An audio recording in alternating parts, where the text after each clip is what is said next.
And welcome. We are here at the American Pro today, and we are so excited to get this going. We're going to start it off with Sally Perry. Female powerlifting, and I'll be here giving you a play-by-play of what's going on. I have to my left Angelo Fortino from the Two White Lights podcast, and it's an honor to be here. And by the way, guys, I know we're on the live stream right now, but you can see the action that's going on the platform. This is a professional meet.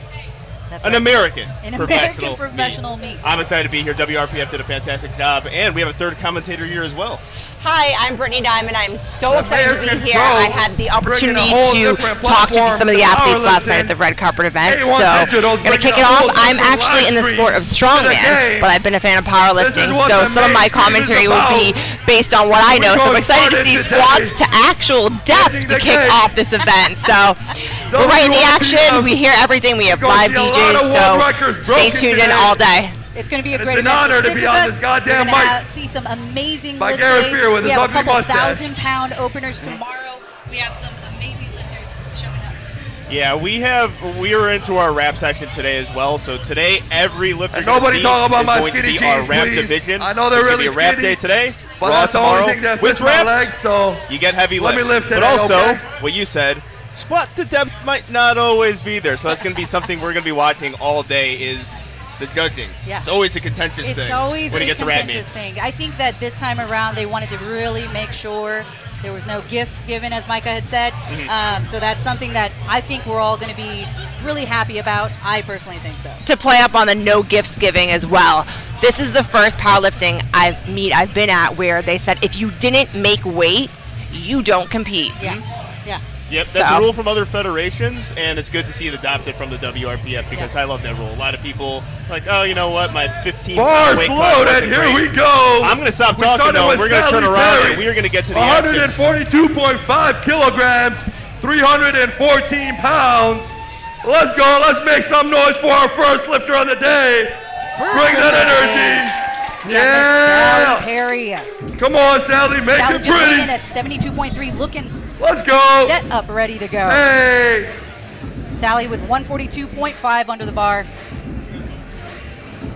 Look at our spotters and loaders ready to go. Bar is unracked.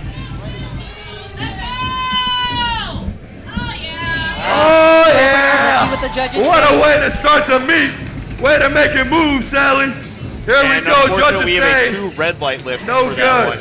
Hey, we I ain't was going to playing say they around looked a today. little You bit better hit borderline. depth and you better hit it It's hard good. from our, You better our get point some of view. standards I right. think that when Because we we're are going to really set high the up bar and it looks today. high, it's probably Let's pretty go. high. You never know.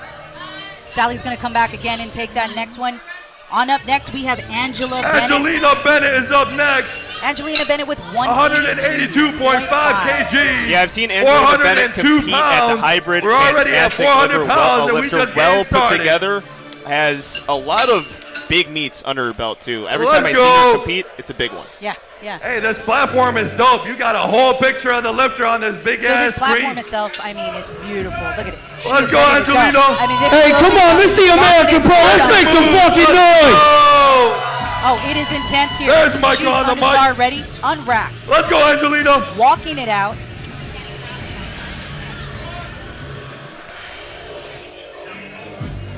Oh, takes Oh, it yeah. That made it move. Let's make some noise. Let's go. Hey, this ain't no library. Y'all don't got a class. Y'all better get to yelling. I love seeing the athletes' better faces get loud in right when here. they get off, waiting Bring for the the roof down. lights. Yeah, and we're on lifting cast, so occasionally it does Up take next, a we little got bit of Brittany time. Trahan. If you guys are watching this at 400. home, have lifting cast up. You will see And the lifter 62 pounds. lift and also get the Let's light go. whether or not they hit the lift or not, and also a That lifter was who is a there. Bars loaded. Let's make some noise for Brittany. Brittany Trahan loaded I up. can't on the hear bar. y'all. We've loaded the bar to 200. Y'all need some alcohol or something. She's getting herself Y'all all wrapped need up some right coffee now. too. Remember, each lifter has a minute to step up to that Let's bar go, once Brittany. the bar is loaded. Yes, and you'll see more timeouts with wrap lifting. Raw lifting, if you time out on squats, you just miss something. Yeah. You missed your cue. Yeah. You missed your call. Yeah. You're in the bathroom, For something's wrap going on. squats, you got to get these things on. You got to time it perfectly. Let's go, Brittany. And Brittany is there squatting. We're also lifting in a monolift today. Yes. So you can walk out your squats if you want, but Here a we lot of go. posers are going to opt not to and not expend that energy. And that moved really fast, and the judges say. Lift. Yeah, moved well. We'll see what the judges say. We do have that front angle where it's hard to see depth.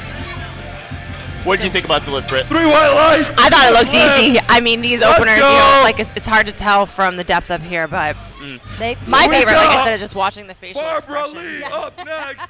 That was 3 white lights for Brittany. 473 pounds. We get close to 500 real Miss quick. Barbara Lee is next up. Barbara had a great training session. Bars loaded for Barbara Lee. 215 kilos on the bar for Barbara. Let's make some Yeah, noise we for Barbara. spotlighted her a lot on 2 white lights. Yeah. One of There our it favorites is. to break There into the it top is. 3. Chrissy That's what I'm Hawkins is going to talking be an about. incredibly hard person to beat at this meet. Yes. No doubt about it. Yes. 40 But seconds Solana, for Steve, and Barbara. I thought the person who's going to break into that top 3 in that 2 spot, There she goes. Barbara Lee. I completely agree. I have Barbara at 2. It's going to be really Let's hard go, to take Barbara. Christy. Make a move. Come on.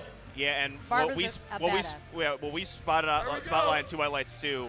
She gets her depth in those reps. Oh, my goodness. You know, and a lot of her depth kind of reminds me of Steve Goggins, who is her coach, who has that sort of a little bit of a Let's go, folded and Barbara. back Make a move. move. Come on. Barbara looking real sharp here today.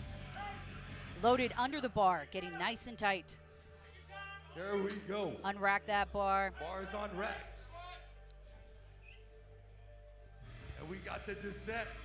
And the smoke show is here today. Yes. Let's go. That's what we were talking about. Judges say 3 white lights for Barbara. 3 white lights for Barbara. That's a good lift. Fastest squat so far. By far. Pounds. Yeah, and that's what she's Hey, going to that's do. She's going to roughly vary her 500 squats, pounds. and also she's going to get her depth, make it look easy.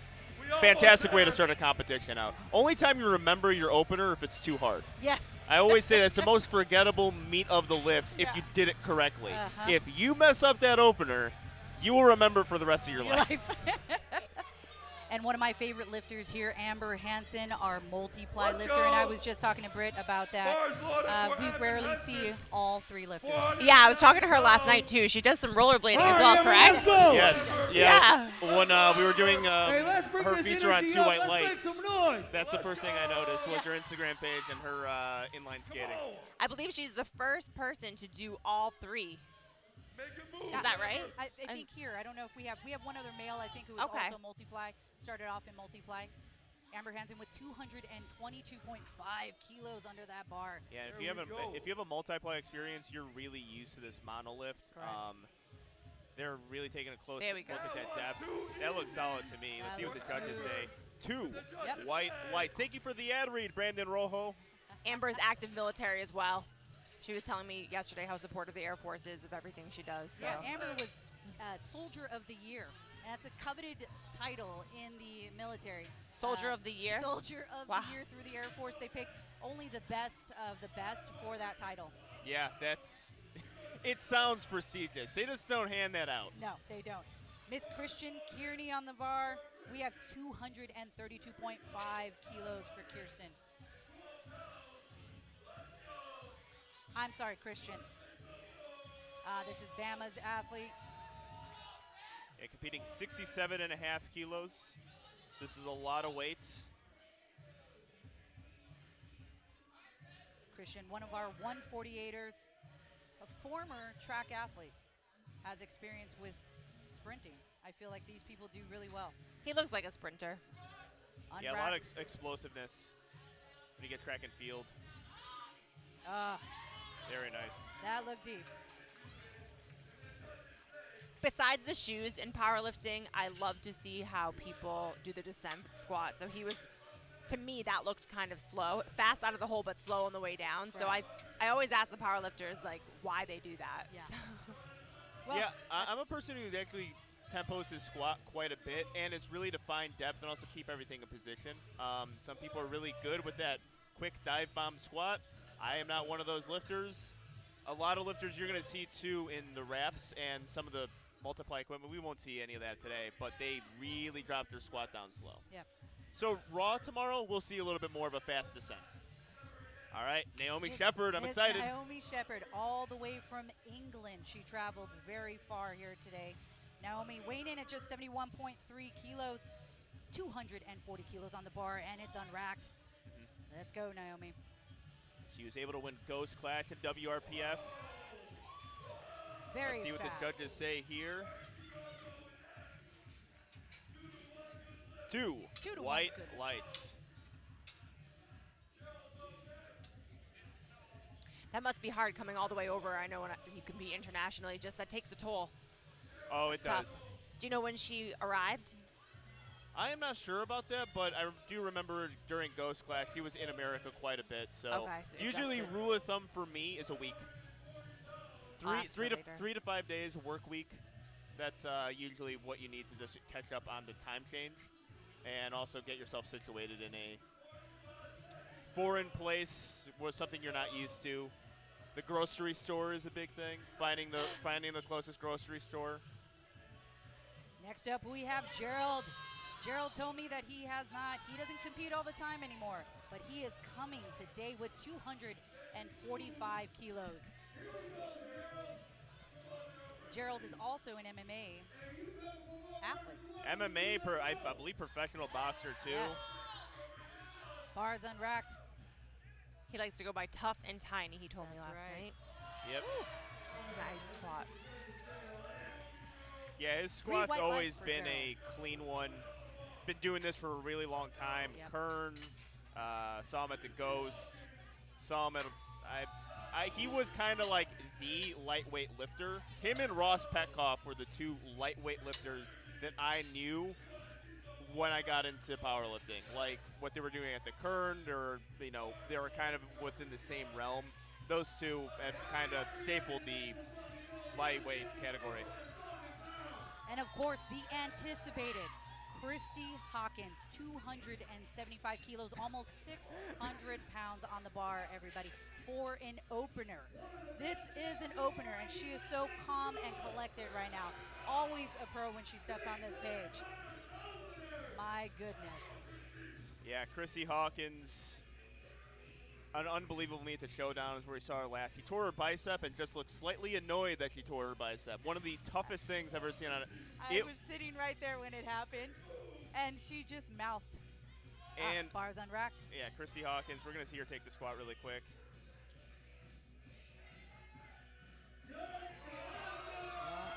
Oh.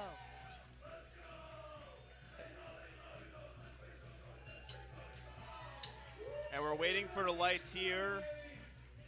We got some thumbs up from the side judges. When in doubt, use the thumbs. Use the thumb, and that is a good lift for Christy.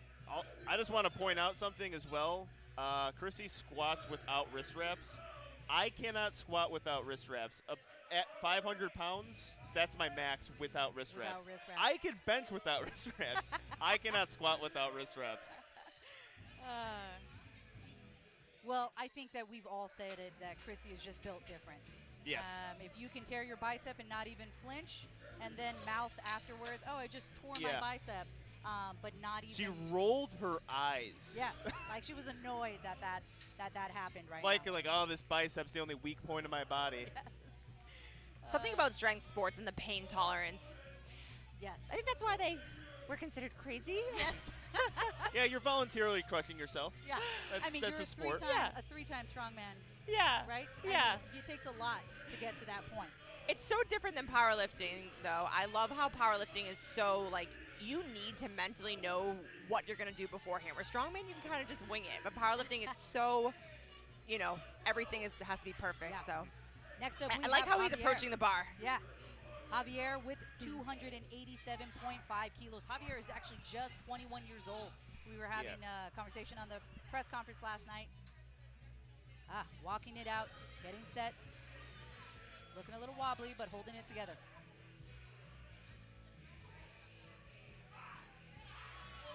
That looked fast. Yeah, see 2 to two 1. white Good. lights there. Also, with usual wrap squats, the walkout is really important. We have a monolift here today, so it's not as important, but if you decide to walk it out, it's going to be almost a technique in and of itself. It's one of the harder parts of the wrap squat is walking that out. So we're going to see a lifter today in the future, Blake LaHue. His walkout is arguably more entertaining than his squat because you don't know what's going to happen with his walkout. Let me guess who that is. Yeah.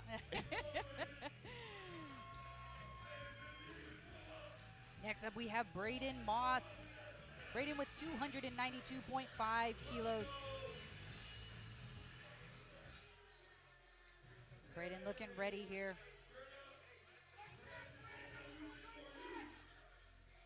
Taking his time to get set up under the bar.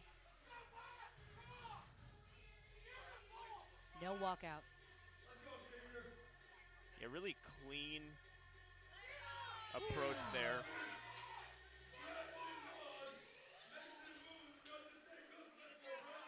Good lift for Braden. The hardest part at a big meet like this, I think, is planning the warm-ups correctly because the athletes are on the other side warming up. So for anyone watching at home, if you've competed, usually it's kind of right there, but this is such a big venue. So Yeah, did you guys get to see any of the warm-ups? I did not. I can say also just warming up for a rap meet too. It's a science. It's something that has to be taken a little bit more seriously in the way you have to focus more. You have to be perfect with everything. You have to time that rap perfectly. You have to hit your warm-ups in a certain time where you're not taking it too soon or too late. It's a whole different. It's almost a different sport when it comes to rap lifting compared to raw. Because raw, as a raw lifter, I can just really walk out on the platform. Warm-ups are important, but not as important. And this is an important squat here too, because he missed her opener on depth. Sally went up to 155. Yep, 3 white and lights. he gets her 3 white lights. Did you say she went up? Yes. Yeah, that's an important thing to note there. Went up in weight. Now, at the end of the day, it might say 8 for 9. To me, that's 9 for 9.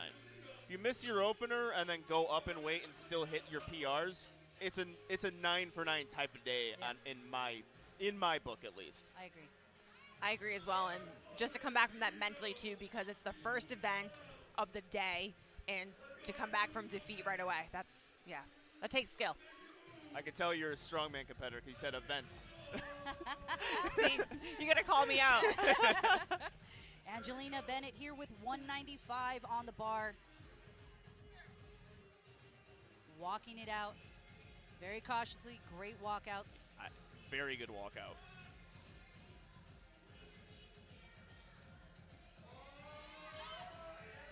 Very nice. Let's see what those judges say. 3 white lights for Angelina, and she actually just kind of falls right into the rack. That's what I do. You can't take a very big walkout if you're going to do that, or you're going to have a very bad day at the end of that. Yeah. Now, if you guys had to choose monolift, no walkout. Oh, I'm a walkout guy. all the way. Yeah, I think people listening know I'm a USAPL guy, so we are very elitist with our combo racks and walkouts. I'm walkout all the way. Yeah, I was going to say you probably... I've done a monolift before, but I felt like that took more skill in itself just because I got used to setting up my squat, 1-2 squat. Yeah. Which is also a great skill. 2, if I feel that if people can do a 2-step walkout, I struggle with that. I have to do a 3. Brittany Trahan with 220 kilos. Brittany still looking great over here.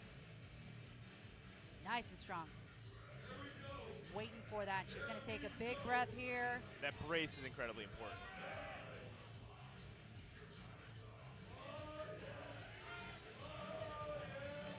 It looked like another opener. It did. It looked like an opener. 2-1. Good lift for Brittany.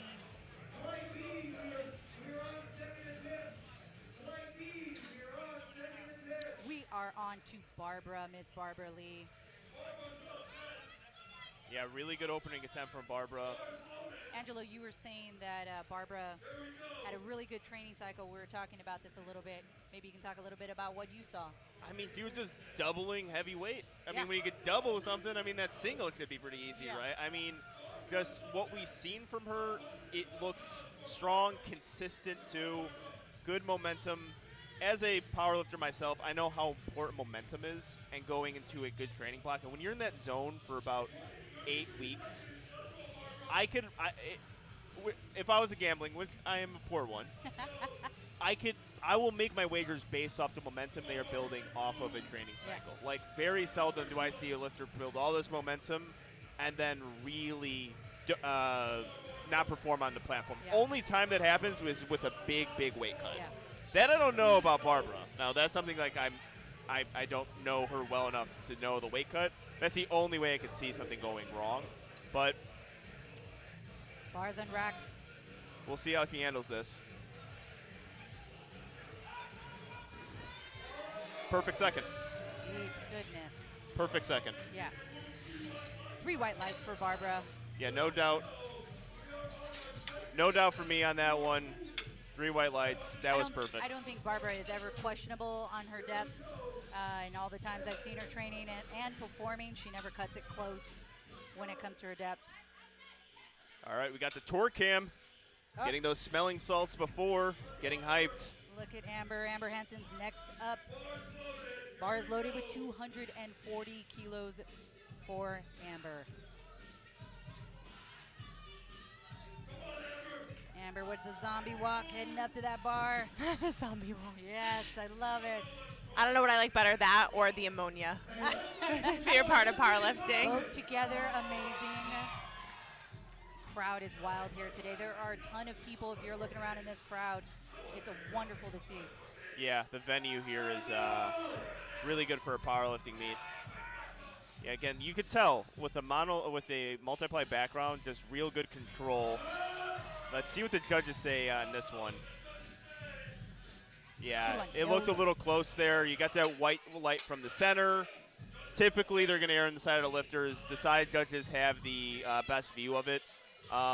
Really, though, I would say at least with these opening attempts, we're seeing some good judging and also good squat standards, too. I agree. Again, I'm bringing up squat standards a lot here. There's a reason why Garrett Fear isn't here for squat, I think, right? we can talk about, after the meet, you could talk about it all day. You could talk about it for weeks. It could dominate conversation. Squat standards, squat calls. If it's kept to professional standards. Right now, everything's looking good on my end. Yeah, and I know those judges are good. Next up, we have Christian on the bar, 245 kilos for a 148er. It's a lot of weight here. Yeah. 540 pounds for Christian. Very interesting setup there, too, getting his arms under him.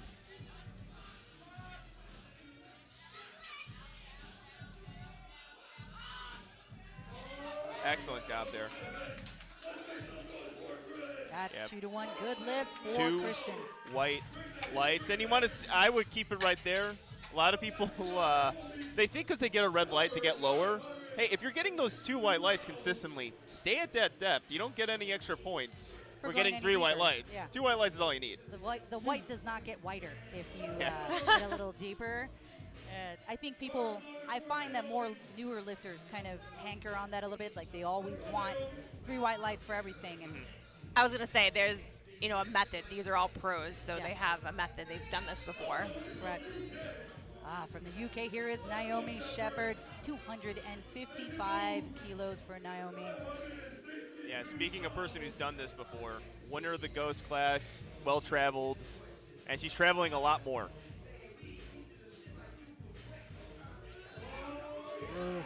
Ooh, looks like she lost balance there at the top. That's going to give her a red light. Yeah, that's a no lift. I hate seeing that because it was a great squat. It's just, It looked a little shaky coming up. It would look like something was probably happening. It was 562 pounds for Naomi. She's going to take that again. I'm sorry to interrupt. The real important thing there, too, is she completed the squat motion, but you're still expending that energy. So it's a mislift. You expended full amount of energy, and you have another attempt. That's something that does affect you into the meet, especially squat to deadlift. When you miss a squat on strength, the odds of you missing a deadlift, I think, go up 10%. I did not know that. Yeah, so it's that's 10%. About wow. Usually when you see that, if you expend energy on squat, chance of you hitting your 3rd deadlift is lower. I've seen it almost without fail, especially if you're trying to reach. This is a meet that you're trying to reach at. You're not just putting in a PR, you're not just putting in a number. You're trying to either beat people or break a record. So Gerald with 265 kilos. Great upright torso. Good lift. 3 white lights for Gerald, making it look easy. What's interesting about Gerald's prep, too, he was telling me last night, he has been traveling nonstop, and right after this, he's traveling as well. So hats off to him because, we were talking about athletes traveling in general, never mind your whole prep. Yeah. I want to talk to you guys, too, later about, these are more advanced lifters, obviously, and a lot of them yesterday were saying they were doing 8 to 10 week preps short. So I want to touch on that later because I thought that was, Interesting. yeah. Crowd favorite, Christy Hawkins, 290 kilos. one of the best to ever do it, really in, I think, all lifts. I think Chrissy is going to be chasing down that 700 dots here today. Unbelievable. Which is unheard of. Yep. 600 was unheard of. And then when that happened, everybody said, all right, 700. Yeah, Chrissy Hawkins also has, it's a very hard thing to be consistent at this high level, and she does it even in spite of a few injuries here and there. It's so difficult to do that. Yes. Wow. Let's see what the judges say there. 3 white lights. Wow. So what she did there that's really impressive, she took it slow, but I could tell she found that extra dip to get that depth. Yeah, amazing. I think really with a bodybuilding background, you build such good base of muscle, and you learn to really connect with your movements, how you're gonna, your accessories. I find that people who come with a bodybuilding background just really take to powerlifting well. She seems very, very calm, too. I am able to see the athletes walking out on the platform. Yeah. So I love to study their faces, try to see how they're breathing. But, yeah, she seems like, no big deal. I'm squatting 700. Yeah. I think they all are here today. I see a few smiles, right? Like afterwards, they're like, oh, this is great. And then everybody else is like, shit, I'm so glad I didn't die right now. This is great. In general, I do feel like men show more energy. Women are a little more calm. That's just what I've observed thus far. Yeah. So Yeah. Javier up with 307.5 kilos. Okay, is his name Javier or Xavier? Oh, I'm sorry, Xavier. Okay, because I was I've been calling him Xavier his entire life, so Oh, I'm hoping Javier. I'm not calling him the wrong name. So in Spanish, you usually say Javier. Yeah, exactly. Well, no, that's what I mean. Yeah. It could be his name, and he didn't I just correct me. Latino-fied it, I guess. I just assumed his name was Javier. Oh, gets through that sticking point well. We're going to wait for the lights here. Good lift. Good work from Xavier/Javier. Yeah. It's good to have versatility in your name. I find that, doing this job, you want to make sure you say people's names right. Yeah. And I had one time I went and asked somebody, and they said, okay, this is how you say it. And then I got feedback later. They're like, that's not how you say her name. I said, oh, wow. She told me that's how she said her name, so. Well, what I do is if I mispronounce someone's name, like, no, that's your name now. That's your name That's now. your current name. Stuck just tell to them how that. it is. Yeah, it's like you will now be known for that. Yeah. Braden with the mullet. This is something they pointed out last night. He's got a nice little curly mullet. I feel like the mullet has came back here. If you want to see a mullet, you have to come to a powerlifting meet. I mean, it's guaranteed to see one. Comeback This is my season. experience. Yeah, comeback season mullets. Yeah, and fanny packs. 307.5 for Braden. There you go. Push Get you it. that Push sticking it. point. There Wow. you go. That fight through that middle range 2 there. to Yeah. 1. Good lift for Braden. We got a 2 white light lift there. Now, one thing that I really like to pay attention to, second attempts occasionally can be a third attempt. So if you expend that energy in your second attempt, it can become your third. What decision the lifters do?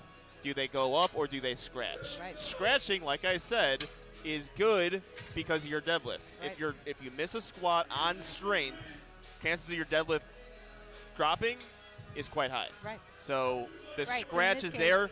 That was close Yeah. to a thing like, Yeah. I would consider scratching, but Right, so it depends on what the goal is, right? If you're shooting for a total, yeah. that's going to be kind of hard. Records, totals. I mean, obviously it's a pro meet, so these guys are going to be hitting massive PRs. Even if it's not a record, it's still like something crazy like a 550 dots or something. Yeah. So And on our third attempt, we are closing up our flight A here. Sally Perry with 165 kilos on the bar. Sally getting set up. She told me earlier she hates squats. She's an amazing bencher. She's a 315 plus bencher. So usually you can't be good at everything, right? She has about 4 feet of legs, so it makes it a little tougher. Up. Wow, let's see what the judges say on that one. 2-1, good lift. She was able to recover. A little bit of a drop there in the hole. Yeah.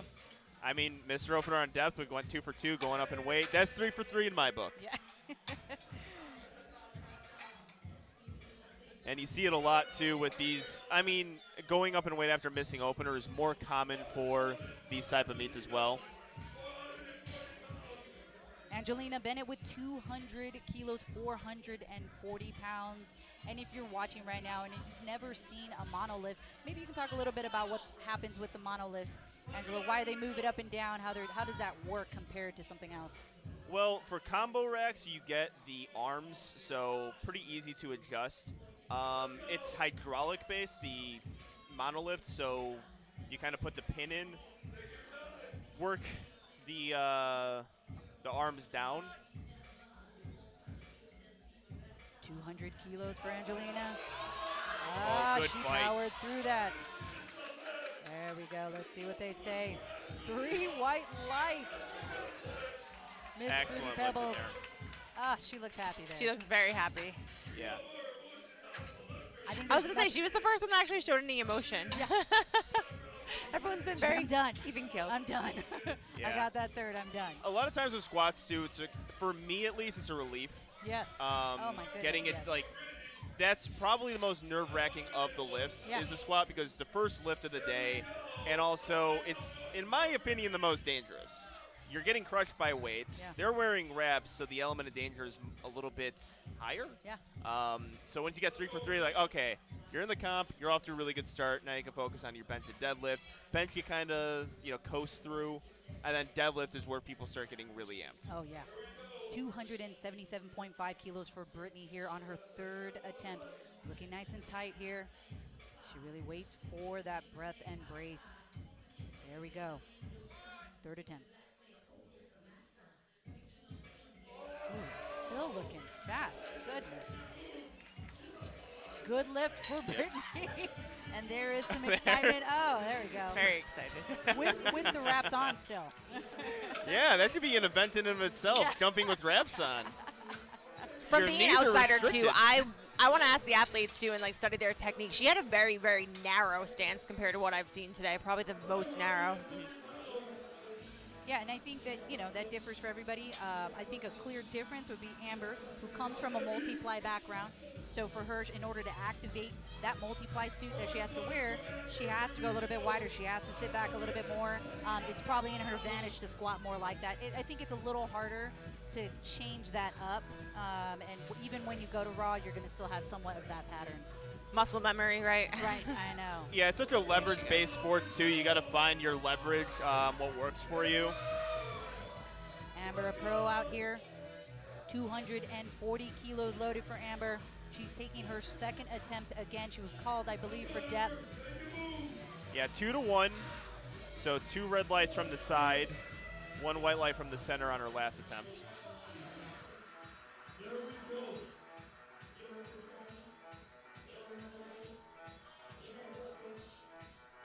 I am feeling this music. There you go, Amber. So the speed was the same. Let's see what the judges say. Same call there. It looked pretty similar as far as depth goes. Fortunately, 1 for 3 on squat for Amber. Barbara up next with 240 kilos for Barbara. Now, if you notice, our lifters, our spotters and loaders are actually moving the bars back out. They had them back in for Amber. And for those of you watching, the lifter chooses how to put their arm stance. They choose a little bit wider, and a lot of multiply lifters like to grab a little bit wider. So what they can do is adjust it. So Barbara likes to grab inside a little bit more. So they adjust it back out so she can grab the inside of the arms a little bit more. Barbara's hyped. She is excited about this. She's back at Goggins, lifting at Goggins Force, and I think that, watching her do that 503 for a double, and her whole crew was smacking her after, and it was an amazing thing to witness. Barbara's taking her time, setting up 240 kilos. Yeah, again, she's taking a while here. That expends a lot of energy when you take that time. See how she handles this. Pushes through it. Wow. Awesome. Wow. 3 white lights for Barbara. What? Look at her. Absolutely brilliant squatting from Barbara. I expected nothing less, and you're in a really good position here. 3 for 3 on squat. Now you got bench to deadlift to worry about. Everything looked fantastic there, and the confidence should be incredibly high for her. I have to say, too, as a female, and you and I have talked about this off air, I love how Barbara and so many of these women, I've watched the sport evolve just from being a fan, and she has, I have to say it, she has earrings, makeup, everyone's hair is done, and that, I think that's important because other, women watching, that we've seen that. I personally always do what I normally do, and that is, for me, it makes me feel good. I look good, I feel good, We'll talk more about that later. Next up, we have for his third lift, Christian with 250 kilos. And you were talking about this setup to get his arms underneath there. He really does kind of wind it's like, under. if you guys ever seen a multiply maneuvers. bench press, how they have to get someone else to slide in. That sort of reminds me of. Yeah. Look at that torso. Man, he is staying upright. Tempo squatting. Beautiful job. That almost looked like a 1 second pause squat to me. Oh, unfortunately, 2 red lights there. It's a little short on the depth there. It looked a little higher than a second and third. I wasn't watching it on the monitor. I was watching it more in person. It looked a little bit higher second and third, and I think he did get 2 white lights for his first and second attempt. But good effort there. Didn't miss it on strength, so you still have it. What was his jump? 250 kilos. So he took a 5-kilo jump. You're not losing a whole lot of the total there. I think he could have hit it, too, had he just tried to go a little deeper. All right, very important lift here. Naomi Shepherd, 255. Oh, right at lockout. Let's see what the judges say. 3 white lights. She was able to stick with that. It was faster than her first.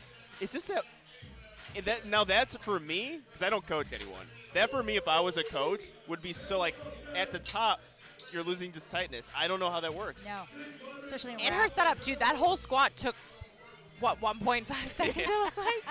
Everything. Well executed. Yeah, she descended a hole very fast. That's the difference. You see a lot of squatters who tempo squat, like our previous lifter, and then that one. Brace was there. Boom, drops it. And that's the only slow part we saw, just was right at lockout. Cleaning up that bar with Gerald. 272.5 kilos, 600 pounds for Gerald. Gerald, a professional out here, really getting ready. Yep, just made weight there at 67.4. Yeah, last night, I believe when I was interviewing, I think he was still 7 pounds over, but he was not stressed about it whatsoever. He's done a lot of weight cuts, not only from boxing and mixed martial arts, but he's a weight class athlete for sure. Cuts a little too much weight sometimes. There you go. Let's see what they say. 3 white lights for Gerald. Man, that grip. Yeah, that was excellent there. He's got a fantastic spot. That grip has me always a little scared when it's just kind of hanging out right there at those fingers. Unbelievably upright, too. Correct. Squatter. Now we have Christy Hawkins. 300 kilos. Wow. Christy Hawkins ready to take the platform here with 300 kilos. Bar is loaded.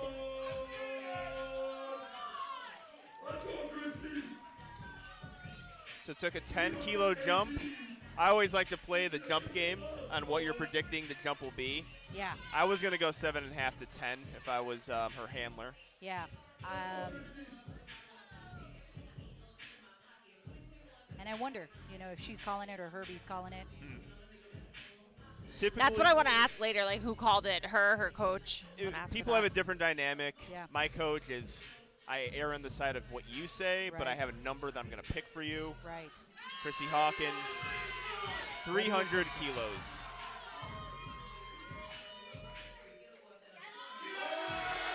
Yep, come on. Oh, not able to get it. Just missed halfway there. So close. Valiant effort. What an attempt for Chrissy Hawkins, 300 kilos. Xavier up with his third attempt, 320 kilos. Yeah, Xavier, one of the great young lifters in the WRPF and USPA. I remember when he was 18, just moving crazy stuff. Really? Oh yeah, I mean, whenever you see an 18-year-old like putting up big open numbers, you're gonna take note of it. So Right. finally able to see him in competition. Xavier getting hyped up here. Coach is feeding him. A lot of talk here. You can tell he's ready. Zombie walking it there. He's real intense right now.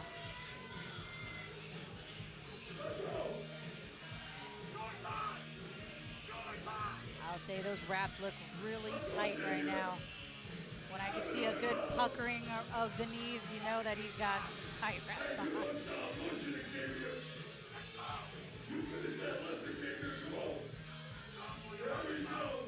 Walking it out, 320 kilos for Xavier.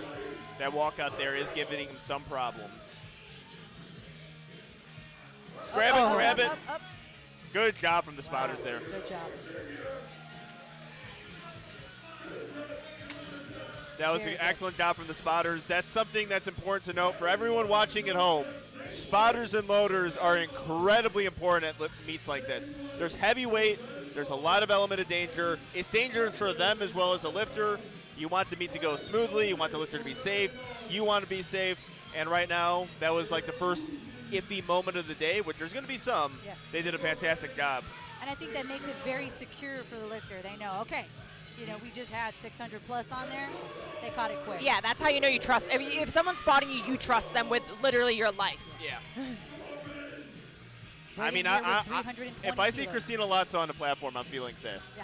Christina Lotso, 130 pounds, is able to spot these people. So if that's happening, I know the bigger guys can also do their job. No walkout for Braden. Oh, unfortunately, the bar rolled on his back there, so that's usually how we judge RPE, is that sticking point right midway through the bar started rolling a little bit. It happens to lifters. It's whether or not you have the upper back strength in order to lift that. If it's this heavy a weight, most people do not have the upper back strength to good morning a squat. It just isn't there. Some people can with lighter weight. Novices can. When you're at this weight, good morning a squat's very difficult. It's very difficult. And we were talking about. And that's a good point. When I went to a powerlifting I went to a powerlifting gym when I first started. Everyone was always doing face pulls. And so I asked them why. They said, well, it's the squats. And I was like, oh, okay. The shelf. It stuck in my mind. You're trying to create that shelf. So the traps that develop the shoulders, it creates a little shelf for you in order for you to handle the squat, brace easier, and be in position. Bar path is incredibly important in powerlifting. You want to keep that bar over midfoot. Having a good shelf is going to help you get over midfoot. Yep. And Ryan O'Neal here with 245 kilos. Yeah, we're on flight B right now. Correct. We are on flight B. Ryan walking it out. High bar. High bar squatter. First high bar I seen. Very high bar. Tucking Get out those of the elbows camera.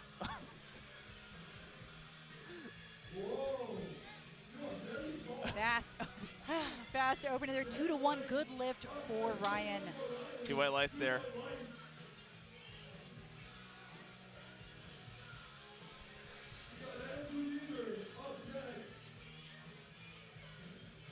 Andrew Yeater is our next athlete with 245 kilos. And And for those of you watching at home, we're on flight B for our first day of wraps. Moving on to the men.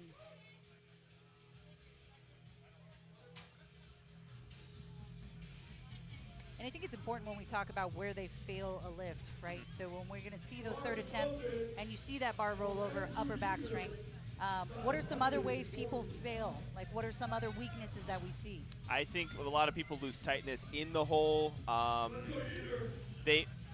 At times they just lose a brace at the top, and the entire lift is not going to happen.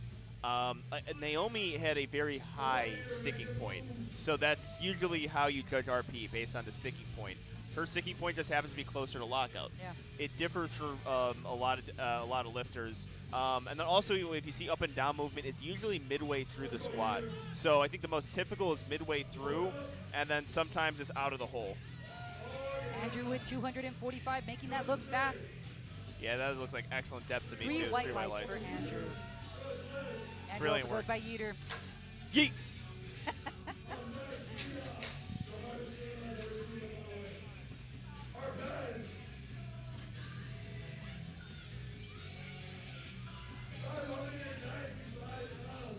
We're not stalling up here.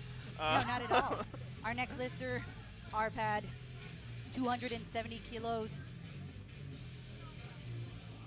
After that, we have Alex and then Patrick on deck.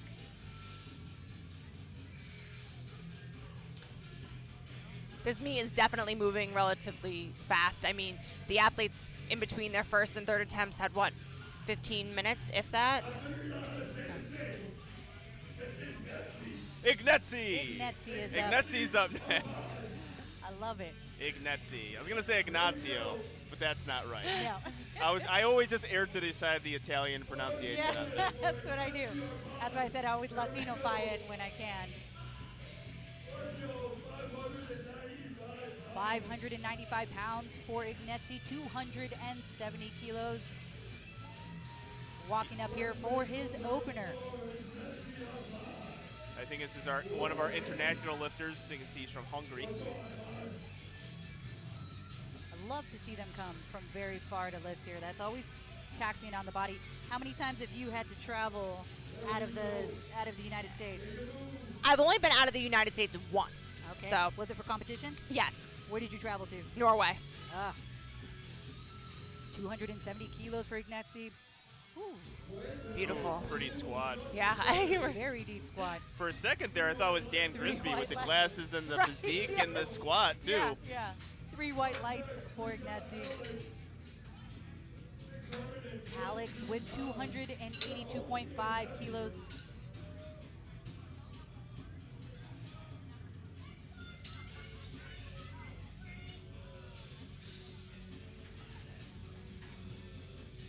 Yeah, so this flight is going to have a range of some lightweight lifters all the way up to, I believe, the 100-kilo weight class.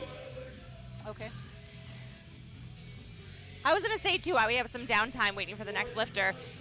I am excited to interview these athletes, so if anyone watching has questions that they would like to know, definitely DM one of us. Yeah. And we'll do our best to get to it. So, Oh, yeah, I got to play my game. I make a reference on something and somebody DMs me. The first one to get it gets a shout-out on the live stream. So.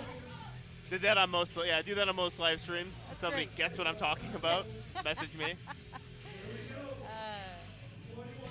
Alex walking up with his headset still on. Garrett had to snatch it from his head real He's quick. in danger here of timing out. I don't know what the time is on him. I guess we don't have the time. He might be timing out. Nope. I can't. Yeah, I cannot see the clock. Very Makes it fast look easy. opener. 3 white lights. Good lift Buzzer beater. for Alex. is that common for people to miss the lift because of the time? I've never seen that. Not particularly. Especially at this level, I wouldn't.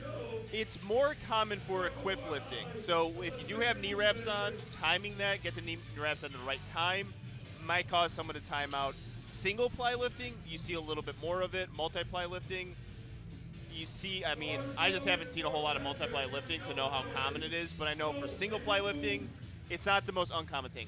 Timing out for Raw, though, almost never happens unless someone just flat out didn't hear their name. Okay. If you time out on a Raw squat, we got problems. Like, it's an issue. 300 kilos for Patrick, making that look fast. Smoke that opener. 3 white lights. A lot of energy when he went up to that bar right there. Yeah, very good. I believe out of Minnesota. Looked very good there.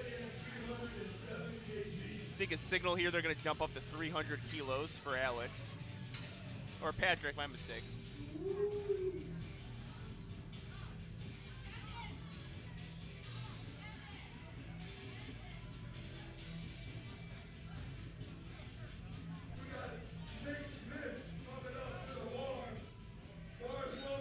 Nick Smith is up next, 307.5 kilos. 677 pounds for Nick. Yeah, the openers are going to get nutty. They are. Again, second flight, it's a build. Yes. So then you get flight C and D. Yeah, maybe you can talk a little bit about what that, why is it the way it is? Why is it always moving up? Why don't we ever go back down? Are you talking about for flights or? When we load up the bar. Well, we're going to have him complete a squat here quickly. See what the judges say. Yeah, looked a little borderline from where I was sitting, so I think a good call there. Yeah, you don't drop the weight in attempt because I mean, it's just the most logical thing to do, right? You want to go up, you want to ascend, and it just and also with the competition itself, it makes the sport a competition as opposed to just hitting weights. You know, like it's when you get to high-level powerlifting meets, it becomes a sport. This is where the sport comes in, where it's a strategy involved. There's jostling going on. We might see it later with a few lifters on how they put in their attempts. I know from experience you could be possibly stronger than the lifter and lose because that's a sport. That's and right. it's because you can't drop in attempts. 317.5 kilos for John.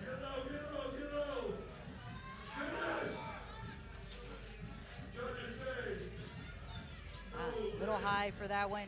Yeah, so red lights. red lights there. Also, I don't know, occasionally you would see the card for certain federations. You would see the card on what the technicality is. Right now we're only seeing red lights. There are other ways to miss a lift that's not depth. Right. I want to make that clear. So a lot of times you'll see up and down motion. The bar cannot go downwards during your squat unless the motion is down. Once you initiate the down motion, if you come up and it goes down again, that is a no lift.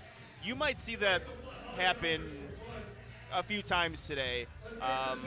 If you lose a little bit of balance and that bar just drops a little bit, that's a red light. Of course, up to the judge's discretion, but... Yes. Coming from my state, this is Rory. Rory's from Alabama, fantastic lifter. He was actually at my gym a few months ago. Opening up with 327.5 kilos. I think Rory is sporting a stash right now. Looks like a pretty nice looking mustache. Oh, yeah. I always like to point Yeah, out. mustaches are in, mullets are in now. I see you peeling yours a little bit here and giving it a Yeah, little well, I twirl. can't wait. My girlfriend can wait. I can't wait till November. Real tempo down. Yeah, so that's going to be a red light there. I'm surprised he didn't get red light from the center judge there. So it looked like he missed the rack command. That's another way you can miss an attempt. I don't even think it was necessarily missing the rack command. I think he lost balance at the top, and it forced him to jock a little bit forward where he was going towards the rack. That is a no lift, too. Yeah. At least that's easier to come back to than a depth call. Yeah, I agree. Yeah. And Naomi's another perfect example of somebody who missed it right there. She completed the lift, but it is a no lift because she lost control, footing went off, and she didn't get that rack command. Next up we have Curtis Miller, 335 kilos for Curtis. Yeah, and that's another way you can miss a lift is jumping the start command. So every lifter gets a start command and a rack command. Typically, when you see higher level meets, you don't see a whole lot of that. You don't see a lot of people jumping rack commands. That's more of a novice thing. It is. And it's usually on opening attempt squats.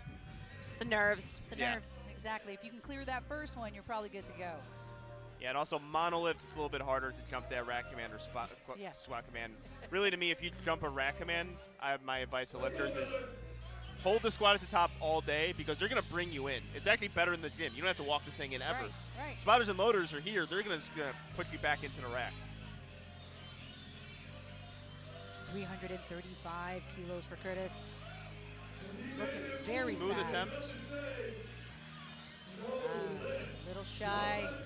All right. So it seems like we're going to see a lot of that here today. Yeah. And from our point of view, it seems like they're right at parallel, a little bit above, and I think they're just looking for that dip under a little bit. They're looking for that depth. Yep. Yeah, we had 4 straight missed squats, I believe, all on depth. So that's an important thing to note. The judges are being strict, and I've agreed with every call so far. So I agree. 760 pounds for Sean Reisner, 345 kilos. And we're moving fast. He looks like he's set here. Bar is loaded for Sean. It's exciting to me when I know the athletes because, I'm not in this sport, so I only know some of them. But I know Sean. He trains out of Generation Strength in Vancouver, so I was briefly there for a while. So it's cool to see him. It is.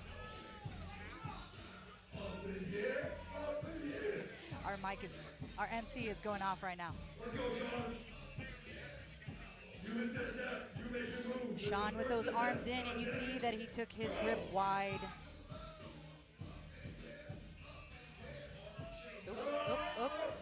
So what happened there, it looks like those knees traveled a little bit forward. Yep. Yeah, you're going to get no lift there. I think there was an up and down and depth. It looked like the bar shifted a little bit more on his toes. Like I said, you want to stay on that mid-foot. Lost a little bit of balance there. I have never seen him train or lift in person, so I wonder how he fixes that. Yeah, I think there is a balance, when you have wraps on versus raw, when you're not lifting with anything or just sleeves, you have to be able to push into those E-wraps a tiny bit, but if you're off balance and you push in and you're off on your midfoot like that, that just screws the whole squat up, then you have to recover, and it's very hard to recover in that position and complete the lift with a white light. Yeah. That's my favorite part of powerlifting, though, is watching people come back, like we were talking about earlier, after they miss their first attempt. And then come back and smash their second. That's Blake here with 320 kilos. This is Andrew Yeater. My apologies, this is Avery. hats off to you guys. I can't see. They're looking at all the names and openers, so doing a lot of work over here. Andrew Yeater here. You can tell he has experience walking out of squat too. Again, it sounds weird to say a nice walkout, but that was a beautiful walkout and a beautiful squat. Really nice. Very appropriate. We have Little John's Get Low on too. The DJ is killing it. There's so much energy in here.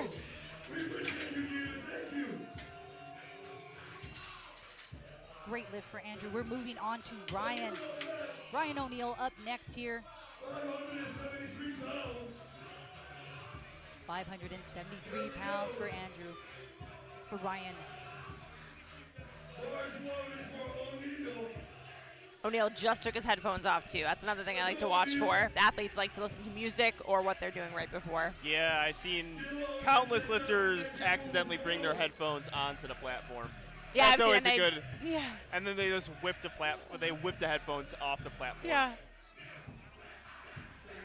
Oh, high bar upright. Love it. Yeah. Elbows tucked under. Yeah. Let's see what the judges say. He got 2 white lights the last lift and 2 red lights, unfortunately. It looked a little bit borderline, but God, a high bar, that upright high bar in wraps is not easy. No, it's not. And why would you say that? Yeah. Tell me about your squat that would make you say that. I think you always have controversial lifting, right? From your deadlift to your squat. I think that people always have comments about the way you set up about deadlift. I mean, for deadlift, yes, but for squat, not necessarily. But, I mean, I used to squat very similar to that super upright position. It's So it creates the illusion of depth sometimes. But again, you're going to get a little bit more forward knee travel of a high bar squat, and that makes it look like you're getting low. But from the judges, the hip crease has to be below the top point of the knee. You're not necessarily doing that every single time. So I remember when people used to say, like, oh, you got such a low squat. I'm like, no, I'm like right there. And that's where you want to be. You want to be right there. Yeah. You don't want to be too low on your squat. That's the best squatters in the world are not, Olympic squatters, their ass is touching the floor. They usually found a perfect depth. They find a rebound out of it. So it's something like you have to toy with in that type of squat that we just saw. Super upright, hard to get depth. 620 pounds for Ignetzi. 285 kilos, powering through that sticking point. Wow. Three white lights for Ignetzi. He's not getting cheated today. Those are some fantastic looking depth squats. Yes. Next up, we have Alex with 295 kilos. And we're moving pretty fast here. We're on our second attempts. And if you're all watching here, our crowd here is wonderful. So where we're set up with this bar is right in the middle of this whole arena. Alex has 650 pounds loaded up on his second attempt. Yeah, he's out there this time. Last time, very close to timing out. He's there, ready to go. Sometimes there's a lot of hype, and you sort of lose where you're at. And you have to make sure your timing, your reps is important. You want to have that time to walk up, to sniff the ammonia. If you're rushing, it sucks. Also, it's important to know it's the MC's responsibility, too, and to be listening to MC. A lot of times, MC, is a lot of time focused on the crowd. You want to see the lifters up in order. Oh, so smooth. Wow, that was very so smooth. fast. Let's see what the judges say. Looked a little high from our, no lift from our on that. area. 2 to 1, 2 red lights to 1 light. It's really tough being from this angle. I can't tell. Yeah, and I think it's important. That's why the judges are where they are. So if you're looking right now, our judges are on the side because that's where they're going to judge that depth. Also, I think I got an important note here. It looked like they are scratching that third attempt, so that could be a potential injury. Okay. Which you never want to see, but I don't know. It looks smooth. It didn't look like anything was grimacing in pain, but I just saw up. This is speculating, and no announcers are not supposed to do that. I know that's some bad journalism right there, but I saw Garrett Fear do the signal of cut or scratch the next attempt. Yeah. Nick Smith with 677 pounds. That's 307.5 kilos. Yeah, we're going to see some important squats here. So, did Nick hit his so Nick misses opener. That's what happens there. So, he misses first on depth, try to get lower, and doesn't have that rebound strength. It's a difficult thing to come back from if you've been squatting the same way in training and then going on the platform and trying to get that extra bit of depth. People think it's easy. You do not have that rebound out of the hole sometimes. No, and you have to practice how you play. I think that's so important. You cannot say, I'll get it on the platform. And I do hear people say this, like it'll clean up when I get on the platform, They'll say things about their training and, it's just because of this right now, but that rarely happens. The most famous caption in powerlifting. Depth is a little bit iffy, but it'll be there on meet day. That's the most famous caption in powerlifting. Yes. You see it a lot, and sometimes I have seen lifters do it, but the squat still looks different. Right. You do lose kilos out of that. 317.5 kilos for John. Oof. See, he got a little bit lower on that squat too. Yes. And he doesn't have that rebound strength. He said he's going to take that one again. Yeah, both lifters are going to have to hit that third attempt. There's a lot of pros to social media in this sport, but I think one of the cons, what I don't like seeing, is when people validate, their excuses, kind of. So I don't think any of these lifters would do it, but I've seen it, more at the amateur level with people saying, like, well, this happened. I didn't eat. Yeah. So yeah. I wanted to point that out because training is so much different, than what happens on the platform for every sport, but especially for powerlifting. Yeah. Patrick with 320 kilos. Yeah, he had a really good-looking opening attempt. So jumped up 20 kilos. You want to make that big jump 1 to 2 and have a smaller jump 2nd to 3rd. Oh, Didn't even look like he jumped. That was Yeah. Perfect. A little high. Let's see what the judge said. 2 to 1. yeah, I really like that depth there. Stay right there. 2 white lights. I think he got 2 white lights his previous attempt too. So looks like they're jumping up 5 kilos. I would probably say the same. You made a so when you make that really big jump 1 to 2, that's kind of your energy expense there, and then 3rd you try to play a little bit more safe by squeezing more kilos out.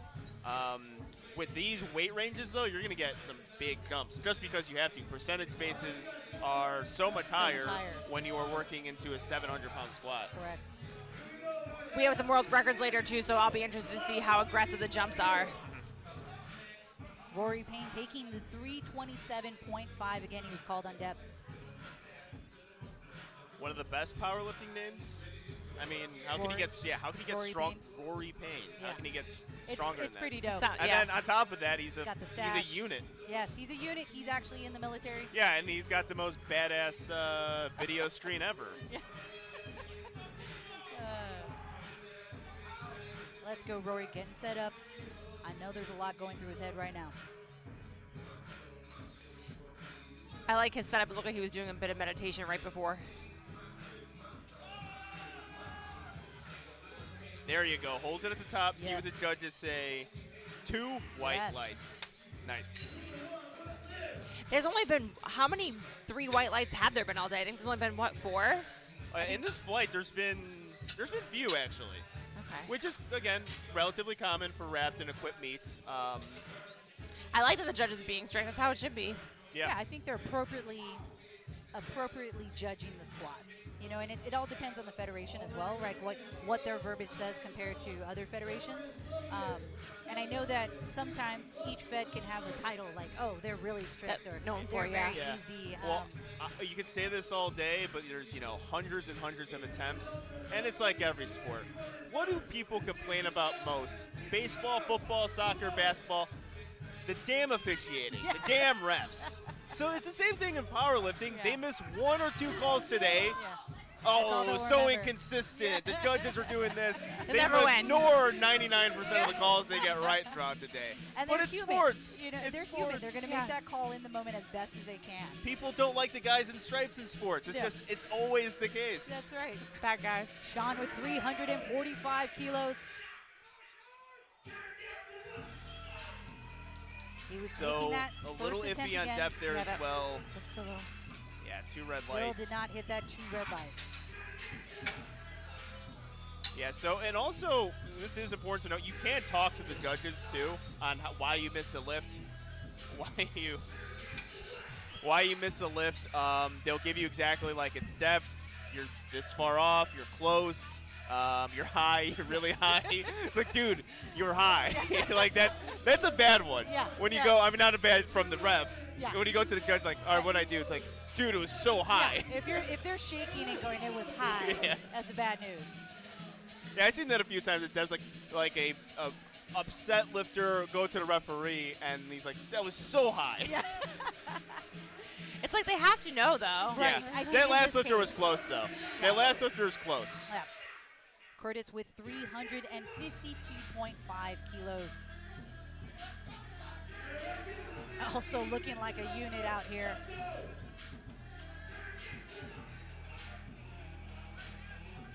After Curtis, we're going to take our 3rd attempt for this flight B. So Curtis went up quite a bit after missing his opener, and actually, aggressive, yeah. sometimes the strategy, more weight compresses you to get depth. Okay. Right. So if it's Sometimes you wrapped- just need I more didn't know weight. that. some people can handle that better. Right. That looks. That's from where I'm sitting, I actually like that lift. And we were waiting in anticipation. Are you going to make Angelo look stupid? That's always the game I like to play when I prematurely call out a squat. Right. I see a no. We got thumbs down from one of our judges. Oh, 2 red lights. And I'm 0 for 1. Well, I'll take tally. My heart pounds when I'm waiting for the What's calls. that? Yeah. And it, it's funny Happens 'cause- about 5 times a meet for me where I'm like, that looked good. Yeah. And then Oh, give it right. I'm like, gosh. nah, I've never totally mind. regretted it, yeah. Well, I think I've learned my lesson to make calls like that in the moment where I'm like, yeah, that was great. And then I got to stop doing that. Yeah, sometimes lifting cast ruins that timing so hard. Right. Because if you just got it immediately, I wouldn't have to prematurely call a good squat. Ryan here with 260 kilos. And we are on our third flights here. Ryan really bringing those elbows under as he's walking out. Little shaky.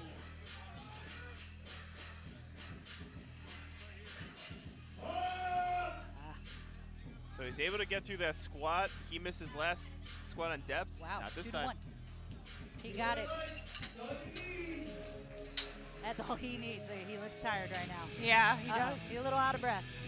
Yeah, you're gonna have to get a guy to get those wraps off quick. Yes. Get Moving that on handler to- out there. Get a coach. Get someone. What's the timing like with wraps? Like, I know what you have to do it right before, after, but like, It's what happens usually if like 1.5 lifters. So normally when I see people time it really well, you want to be about 1.5 lifters out.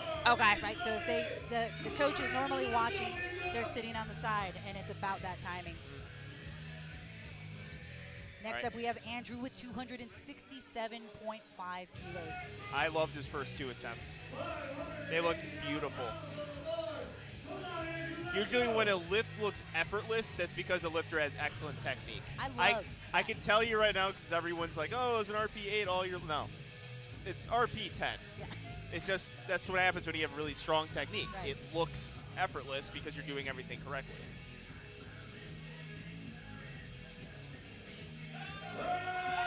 See? Perfect call third. 3 wide Beautiful, lights. beautiful depth. Speed was nice, consistent. Yes. I love lifts like that. Yes, I agree. even his face, it honestly, you said RPE 10, but it looked effortless. It really Face did. looked RPE 1. Yeah. Exactly. Maybe I'll scream it to him. He's right here. What RP was that? He still looks good. Very composed. Yeah. Put together. So remember, with some people compare RPE to reps in reserve, which is RIR. So if you're RP 10, that means you have no more reps in reserve. RP 9 means you have 1 more rep in reserve. It varies with lifters, especially with certain weight. Like, I think certain lifters can't hit RP 8, and that's all they have just based on bar speed. Yeah. But if I was to say, like, could he do that for a double? Probably not. Yeah. Could he do it for a single? Absolutely. Absolutely.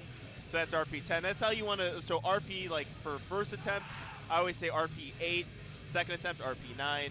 Third attempt, RP 9.5, 10. Yep. And unless you're an athlete, I really do not think you know what an RPE 10 is. I don't think most people are capable of actually hitting an RPE 10. Yeah, I think that understanding takes time. Ignatzi with 290 kilos. Ooh, oh. Good job from the spotters there. So he was going forward, and they were able to grab him, get him back into that path. So He was a little shaky coming down. yeah. Now, sometimes when you're experienced, does the adrenaline, can that mess up some of the technique? Because Oh, for sure. It can mess up bracing a lot. I've seen a lot of lifters who just get a little bit too amped on the platform, and their brace is off. Yeah. Bracing is unbelievably important. The thing that I don't know about these lifters, but I focus on a ton is my bracing during my squat, really during every attempt. If that's off, you will see a different lift from me. It can make an RP 8 look like an RP 10. 677 pounds for Nick Smith here, 307.5 kilos. Yeah, this is in a very important lift, so if he misses this lift, by the rules of powerlifting, he will bomb out of the competition, so that means his total will not count. let's not say that. I'd be very, very upset. And it happens. So depth has been an issue for him today, and the judges give him an unfortunate 2 red light lifts. Oh. So that's our first bomb out of the day. We saw in the second attempt, he got lower and just didn't have that rebound strength. Yeah, it's unfortunate. You know, you train so long and you've probably traveled out of town to come here. So it is sad when we see that. Yeah, it's incredibly unfortunate, and the craziest thing is you see it more at the higher level meets. So the people who put more time in are taking it more seriously at times. That's where the bomb out happens. Yeah, they're taking those risks that most amateurs might not take. There's money on I the can't line. imagine going back to training too after that. Like coming back, it's like, do I not? What? Yeah. Oh my gosh. That's gonna be pretty defeating. Oh yeah, it's a difficult thing, and also we have another lifter dealing with the same thing here. 317.5. Yeah, they grabbed it at the right time too. Again, got a little bit lower, didn't have their rebound strength, so that's back-to-back bomb outs for our lifters. Which again, it's you can lift throughout the day as a guest lifter. It's just so hard to mentally put yourself back into the realm of competing. So I know each federation is a little different, and sometimes the meet director will make that call whether they can stay in for the rest of the meet. Yeah, usually you just do that. Usually they do. Yeah. I forgot what meet we were at, and they wouldn't let them continue. Well, that's I'm sorry to interrupt, but for one of the things, one of the reasons why they would want to do that is for the other lifters. Just give them the minute if they decide to take it, and it kind of has the meet still going, gives the lifters a proper break. A lot of lifters like, I'm done, and then from that you get a shorter rest time for this flight. Right. That's being a good athlete, in my opinion, if you were still doing that for the competitors. 325 kilos for Patrick. Oh, unfortunately there. Yeah, good job from the spotters. Yep. He took a 5-kilo jump. Looks like that 320 was all he had for the day. Yep. Only knocking off 5 kilos off your projected total, which isn't the worst thing in the world. No, I agree. If you take that big 12-kilo jump, which is common on a squat, then that pretty much takes you out of competition. Yeah. Do you think that these athletes will still do the guest lifting if they bombed out? I've seen more times than not that they do. Okay. Do you treat it as a training day? Yeah, you're here. I mean, you made the Here. travel. You're here. Yeah. Get a lift in. Rory Payne is up next with a 15-kilo jump for his third attempt at 342.5. I think he's probably trying to make up ground right now.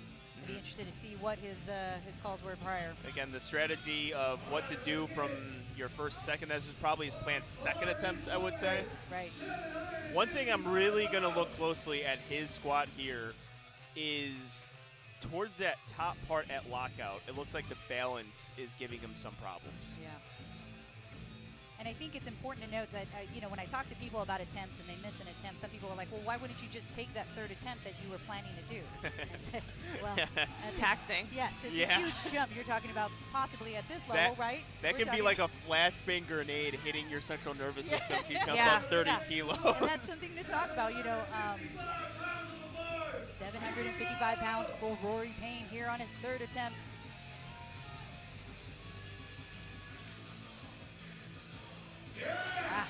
Right out the hole, he said no. Yep. Nice try for Rory. Lifters know. They do. You know as you're going down. All right. Sean with 345 kilos, our last two lifters in this flight, and then we're going to be moving on to flight C. Again, both are trying to save themselves from bomb out as well. So the last two squatters here, both trying to save themselves from bomb out.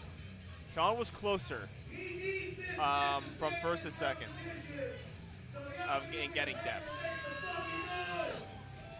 Needs this. Yep.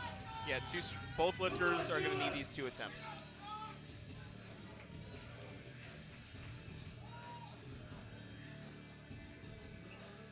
That's going to be tough when you're coaching and that happens. It's I like agree. Yeah. the call. You have to, MJ Greeno is his coach, and, he's making the best decision, I think, here. And Let's see what the judges say. He was close last time. Oh, 3 red lights there. So they called him in the middle. Yeah, they did. I'm not sure what he that got was called for. his first time in the middle. Definitely not happy about that.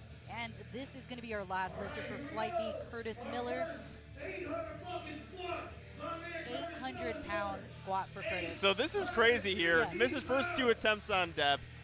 But the thing here is his second attempt looked good speed-wise. So he's like, let's do it. Let's keep going up. Now, yes. So people don't like seeing missed lifts, I love seeing when people go up consistently, then hit the third. I'm so grateful you missed the first two because the third looks so great. Like I'm already excited for it. Like it gets me excited, it gets the crowd excited. Yeah, I agree. It's Last lift of the flight, a lot of energy coming into this, and this is it. He's putting all his eggs in the basket right now. He's trying to hit this. This lift is probably the lift he was trying to take for his third attempt. And so it doesn't look like he had no business with his first two attempts. He was handling very, very well. So I don't disagree with the call here. See what happens. Our last lift, Curtis with 370 kilos, 800 pounds. He is getting real set here. He is definitely taking his mind, putting it in the right place. This is a big lift, no matter who you are. I'm trying to set up my energy.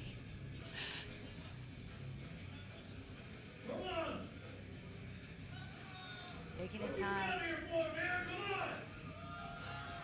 Ooh. Let's see how he handles this one. Oh, he's slowing down just a bit at the top there. I don't know about depth on this one. I don't know about depth either. A little hard to tell. No, unfortunately, no lift. He went for it. Look at this smile. He's still smiling. Yeah. That is such a ballsy move to go and do that. I love stuff like that. And you know what? He was a good sport about it too. He had a goal, and he did everything he could to go and get it. And these high-level meets, lifters are going to go up. Yeah. We are moving right into Flight C, everybody, and this meet is moving wonderfully well. Yep. Opening up with Blake. We got the wild card. The wild card, as Angelo likes to say. And why would you call him the wild card? The wild card because this guy can either go 3 for 9 in a meet or go 9 for 9 and possibly beat John. He could possibly beat John Ack one of these days. He can go, just a real bad meet where he's missing a lot of lifts, or total 2K at 181. Yeah. He's in wraps today. You never know what you're going to get from Blake LeHue. I picked him to win my wrap division on 2 White Lights. He was my pick to win. I love me some Blake LeHue, one of my favorite lifters to watch. And yeah, he is true wild card. I don't know how I feel about being described as a wild card as an athlete. Well, you can call him the deadlift orangutan. That's his handle. I mean, he's on the. I'm like, I don't care what you say. I'm calling you the wild card every single time you compete. 300 kilos for Blake. Nice brace. Deep. Oh, nails it. Wow. 3 white lights for Blake. And as we were talking about setup, right? A little bit more narrow, slightly duck-footed. Everybody has their different style that they maximize on. And Blake is one of the more seasoned competitors. He stays composed no matter what. Misses an opener, he's good. Misses second attempt, he's good. You can still rely on him. He former IPF world champion, single ply, USAPL national champion, I believe. Got second at hybrid. I mean, he's one of the guys who has done it all in powerlifting. Yeah. He performed really well at hybrid. Yeah, that was like Blake LeHue's. I'm not gonna say breakout meet because Blake LeHue's been great for a long time, but that was a meet where he put it all together, went 8 for 9, total 2K at 181, and just absolutely murdered it. Yeah. So we were always waiting for that lift or that meet from him. 320 kilos for Chad Dunn. Big breath for Chad. Nice wide stance. Yeah, the speed's good there. 2 white lights for Chad. And of course, when I see that setup, I think multiply. He probably had a multiply background. Very wide. One of my favorite parts about a powerlifting meet in general is looking for the shoes that the athletes are wearing. It seems like everyone is really You never know, right? Are they going to be flat? Are they going to be heeled? Lifters, right? Are they going to be in lifters? I find in the last 5 years, and I think it's because we have more raw lifters than any time, that we have a lot more heeled lifters. Oh, yeah. I started off in flats. I started off 10 years ago. And same thing with me. Start off my Converse. Yeah. Exactly. Now only squat my Adidas power lifts. Yeah. Same here. And I just went back to my lifters after trying to be flat for a while. Yeah. Monty with 320 kilos here. How tall is he? Oh my Tall. goodness. Yeah, I would I say want to say definitely. like 6. I would guess 6'5" or so. Yeah. Everybody's super tall to me because I'm 5'1". He's incredibly tall in powerlifting standards. Yes, Yeah, you don't I see agree. that Yeah, often. it's a sport for manlets. I think that's the biggest difference for powerlifting and strongman. Correct, Is yeah. the height. Yeah. It's at a detriment Different in leverages. strongman, right? Yeah. You know, if Oh. you're a little shorter.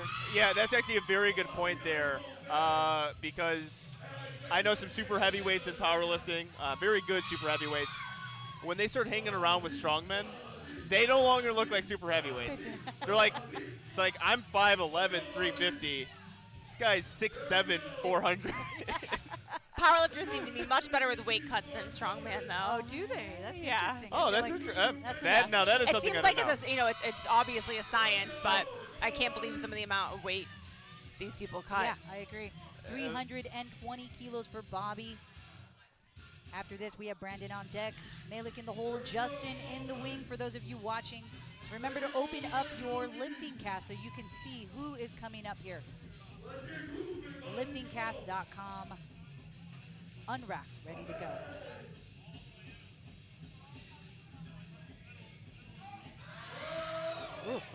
Bar rolled on him a little bit there. I think he could fix that.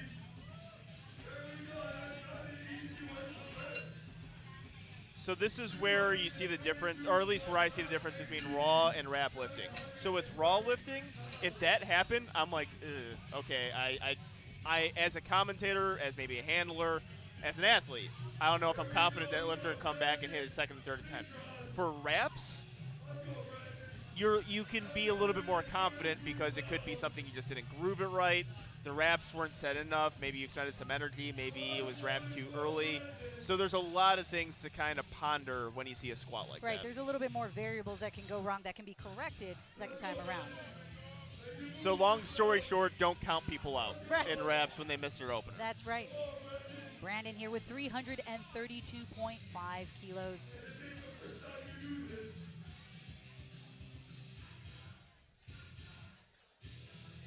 Taking his time to get set up here. Remember, our lifters only have a minute to unrack that bar.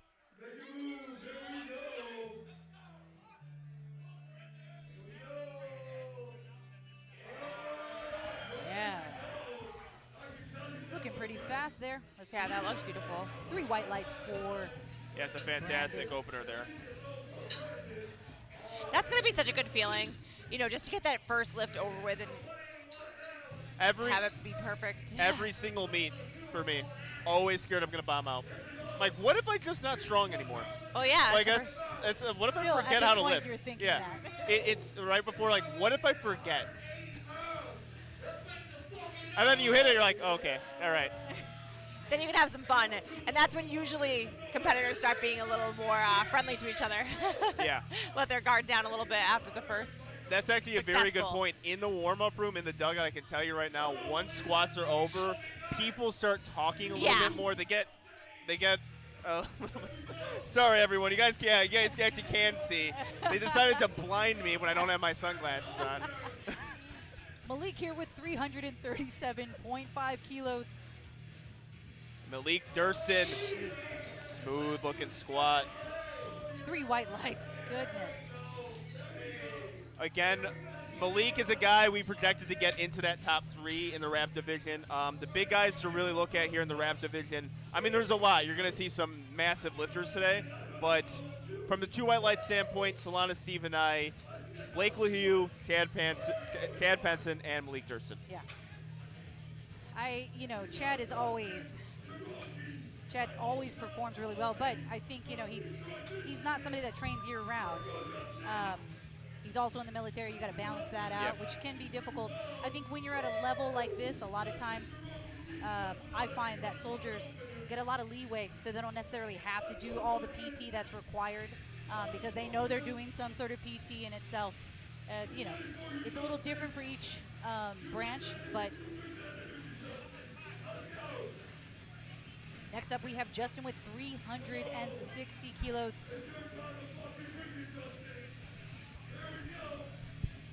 He looked like he actually didn't know he was up. I'm just going to take a wild guess and say that, just judging from his facial expression, what he just said to his coach. You know, when you have your headphones on, too. In your own world, yeah. You really have to take notice. But you got to turn it on when you got to turn it on, Yeah. so.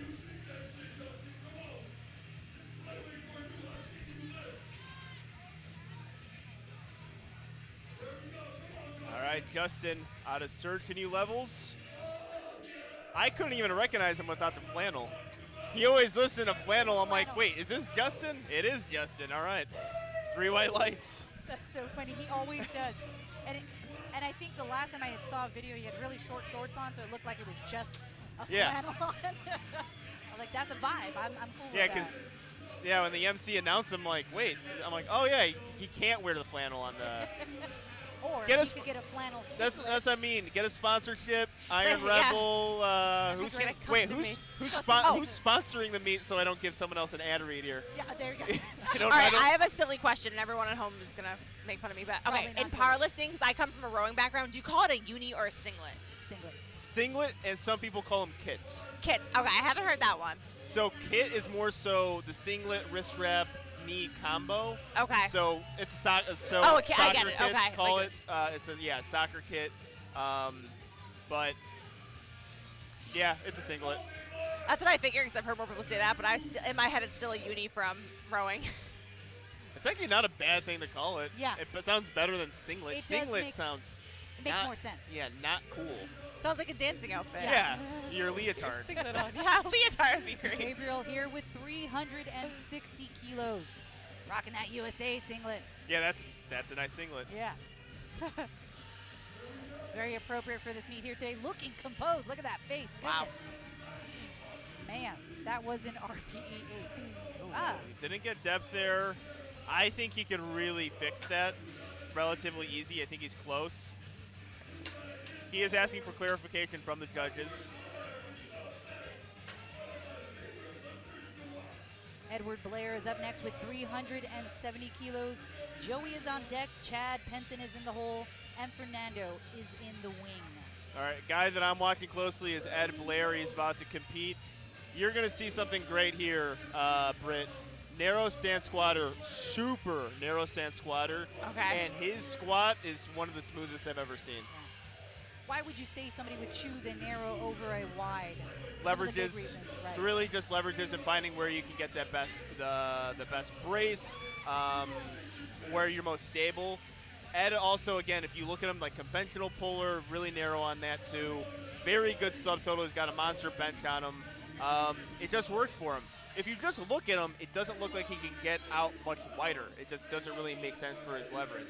But if there's a guy who handles this technique well, it's Ed. It's Ed. He might have the most impressive calves I've seen all day, too. My goodness. Solid. Yeah. 370 kilos. That's over 800 pounds here. Yeah, so look how narrow he is. And it's going to look probably RP6.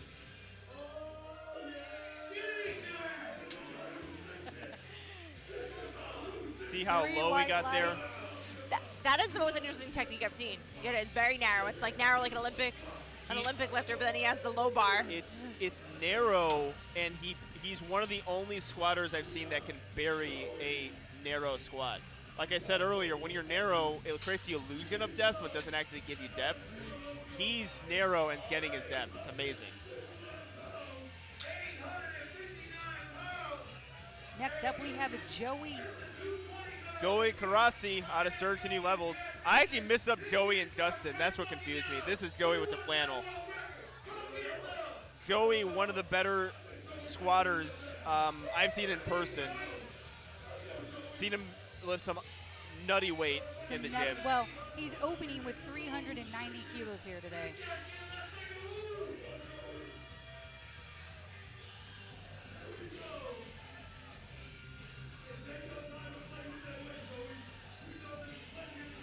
Also, Ed and Joey train pretty much together at certain new levels, and they're following each other on squats. So you can bet there's a friendly competition between the two. Oh, that's awesome. It's always awesome to have that. Ooh. Oh, and he blows it up. Wow. 3 my. white lights. That happened so fast, I almost didn't even know what happened. He's He was like, very "All right, confident." Let's go. That was perfect. Next lift. Yeah, really the only thing I saw there was just the walkout. That squat was just perfectly done.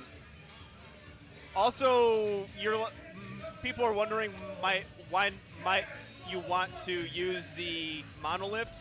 Well, if you're not used to the monolift, walking it out is just the safer alternative. There is a technique with using the monolift.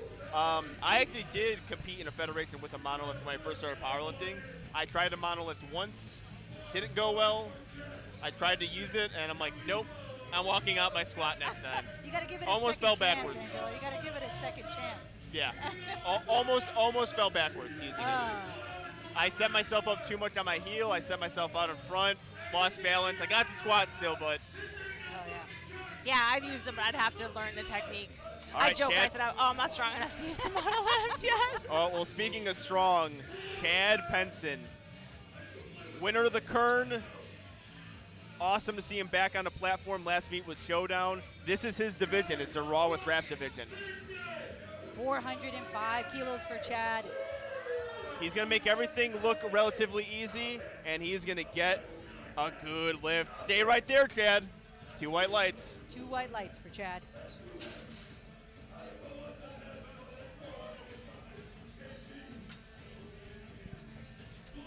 We're bringing it back to our second attempts right now. Back with Blake. Blake jumping up 20 kilos to 320 kilos. So it's actually interesting because Chad is probably going to be Blake Lehue's competition today, vice versa. So because they're following each other on lifts, you get that instant idea on, okay, Chad missed a lift, Chad hit a lift. This is what we can't change our attempt Yeah, to. the strategy. Yeah. I think people miss that the most, and that's why it's so important to have somebody here with you, because you can, somebody, coach, a handler, whoever it is, really can take that perspective throughout the day and follow along with other people as well. Yeah, and I look at it too. It's like you need someone to be your brain Yeah. because there's a lot of emotions, a lot of adrenalines. yeah. It's not easy to do, too. You got to get those No. calculators out, especially it's not total. It's formula. It's dots. So we got the handlers out calculating dots. Yeah. I've seen it before. It's really easy to make a mistake. Like, if you put in a bad attempt, it's like, oh, I was off by half kilo. Except I put it in wrong. Yeah. I did my math wrong. So Yeah, it's and not you- easy. And you need to know different outcomes, right? So if they do miss the lift, what is it going to be? And they have a minute to decide. So it's not like they have a couple minutes. They have to make a quick decision. I can handle someone to call their attempts. I cannot handle someone for placing. Oh. Until somebody gets another one. All right, Blake Lehue here. See the walkouts That a was little a bit. tough walkout. Yeah. Shaking. 320 kilos. See what he does. But it's Okay. Blake Lehue. Okay. Doesn't matter if he takes forever with the walkout. He could 3 drop the white bar lights. for all. I mean, You got a little, look at him shake.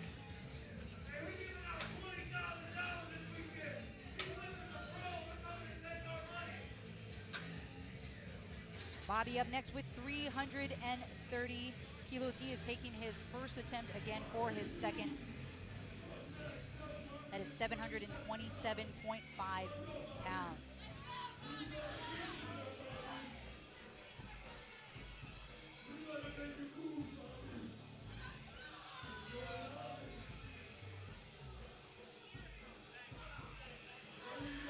Bobby getting set up. He had missed this call on depth, I believe, last time.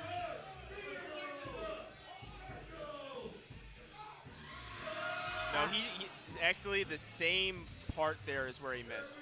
Okay. Midway through, Yep. bars rolling on the back there. Again, a lot of lifters here today. Sometimes you can provide analysis on the lifter if you know the lifter. Like, I've seen Ed lift countless times, so I can give you a whole dichotomy Yeah. of Ed's lift. Same thing with someone like Blake Lehue, watches training for a long time. That, you just hopefully recovers. That's all you Yeah. can really say. Right, right. Chad done with 342.5 kilos. Jumped up 22.5 kilos. Don't forget too, there's $20,000 on the line today. So Right? again, it shows how powerlifting has evolved. Correct, yeah. Yeah, you're seeing a lot more cash meets. You're seeing a lot more money meets. You're seeing a lot more professional development in powerlifting. I agree. 755 pounds here for Chad. I think it's amazing where I can come to a meet and they're opening with 750 and plus. Do you know what I mean? It's always exciting. Yeah, I don't care who you are or how big you are. 700 pounds is 700 pounds. I agree. Beautiful job there. And the evolution of any depth. sport. Oh. I think I spoke too soon there. He was close on his first attempt, but again, I think a lift he can come back and hit. Yeah, a little nosebleed for him. Don't worry, everybody, he's fine. Sometimes the pressure is built up a little bit. Yeah, if you see coming up. Yeah, if you see nosebleeds in powerlifting, do not worry. Don't worry. It happens. If you do see pee as well, I'm just gonna say it's You very probably normal. see it in strongman too, right? All the time. Yeah, it's happened to me too. Car deadlift. Yeah. And would you say it's I felt like a over real and lifter over? when I finally got a nosebleed. It is sort of a rite of passage. Yeah. A badge of honor, I would say, for a lot of people. Next up, we have Monty with 342.5 pounds. That's also 755 kilos. Another rite of passage too, I think, is a broken blood vessel. You see it in the eyes. yeah. I have not experienced either. You know, Neither of Yeah, those step up people. your game. Yeah, I'm not lifting heavy. I don't know why I get it, because I am not, lifting as much as other people, but I always get some blood vessels broken in the neck. It's always right at my neck. It's a good look, I guess, They're cleaning up the platform there whenever we have Yeah, any there's a good amount of chalk. Yeah, any body fluid, they normally disinfect. And then because it can be wet, they place a lot of chalk there so it's not wet for the lifter. Yeah. Monty with 755 pounds. I probably could stand underneath that bar without hitting my head Yeah, that's how it was. with my heels on. Well, he's almost hitting the top of the monolift when he Yeah, unracks. he is. Yeah, that's gonna be a hard lift off because he almost has like a quarter squat just to lift it off. Which Oh, pull it. oh Oh, good. Okay. Uh-oh. Yeah. It's rolling back. So that was interesting. I saw the bar roll back as he came down, Yeah.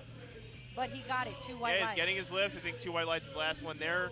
That's what you want to do. Stay right there. Don't change anything in your squat.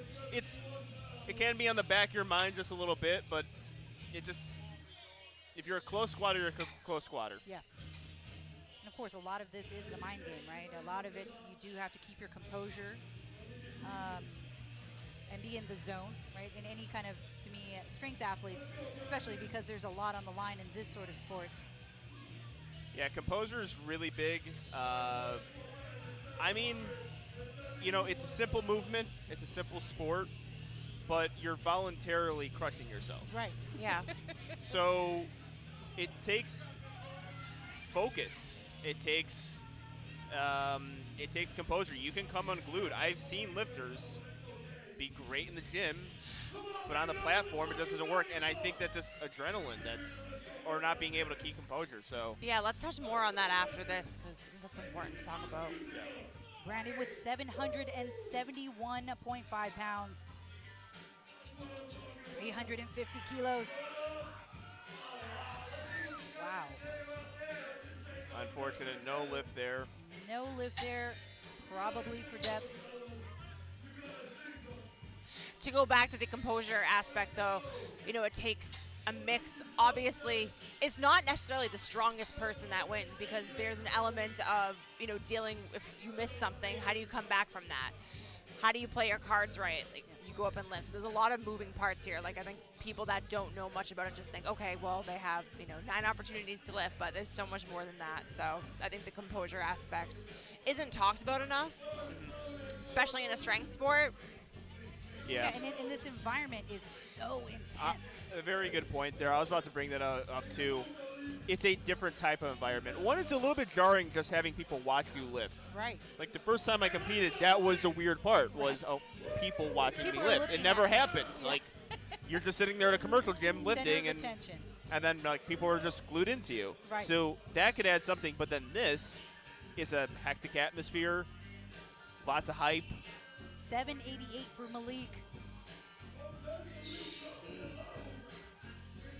See what the judges say. Good lift. Good lift, 2-1. Looks like everything's going to plan for him. Looks like he switched that up his was- wraps. that He had was- different wraps on earlier. Yeah, that was a little bit shaky there midway through. He was able to find that depth. Let's see what he puts in for the third. That was a big jump from 1 to 2. Okay. Yeah, 20 kilos, 1 to 2. His wrap is very high. I don't often see people wrap very, very large on the leg. You normally keep it very concentrated over the knee because that would maximize how many times you can get around the I'd be knee. curious to ask him how he discovered that he likes it wrapped so high like it's that. interesting because I think he chose that. There's also chalk there, which probably indicates he's really sweating on his thighs. He tries to keep that there. Gabriel Hill with 365 kilos, 804.5 pounds. So he's jumping up 5 kilos from his opening attempt. Again, I think it's just to get that weight to compress him just a little bit more. Also, if you're still wanting to take that planned third, you don't have to take a crazy 25 kilo jump. You could maybe cut it at 15. Right. That's a speculation on my end. I don't know if that's what the strategy is, but those are two possible reasons on going up 5 kilos. And his squat looked pretty solid. You know, it was called for depth, but he looked very composed, looked like he had it. So I think he's probably deciding that a 5 kilo jump would not be. There's good misses and there's bad misses. Right. That's a little bit more higher level stuff, but there is. 365 kilos for Gabriel. Oh, he made that known. He dropped that one. Yeah, he made that known. There you go. I got to give a clap in the booth for that one. Oh, that was nice. When the risks pay off. Right. I'm sure he was questioning that himself. Yeah, and that's, I mean, when I say there's good misses and there's bad misses, certain misses like the squat was shaky, the depth wasn't there. You have to get lower, you have to find a rebound. That one, like, you just have to get a little bit lower, and the weight moved well his first attempt. Good bar path, all that was fantastic. And then he just buries the hell out of that one, so. Ooh, we got the warm-up camera right now. I'm telling you, sometimes the most entertaining stuff is not on the platform but in the warm-up room. Yeah. If we can have a camera in there at all times, seeing the lifters talk to each other and associate with each other, and it's wonderful. It's something, especially in the dugout too. Justin's up next with 382.5 kilos. Yeah, I want to apologize to Justin. I got to mix up with Joey. They both have beautiful hair. That's right. They both have very similar last names. Yes. But it's a definite knock on me because I know Joey. So I only see him like once a year, though. Getting nice and set up here.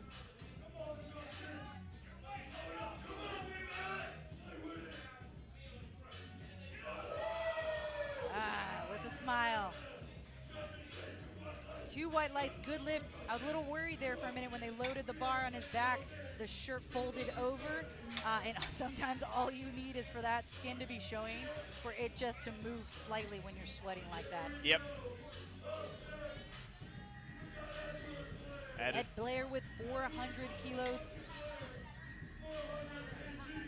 Man, 881 pounds right now. Starting to get busier in here too. It is. More of an audience. Yeah, you know when it starts to kick off a little bit too. It's getting later in the day. It's around. We're getting to 11 o'clock. Yep. People file in, and also some real big lifts are going to happen. And doesn't get much better than this. 400 kilos.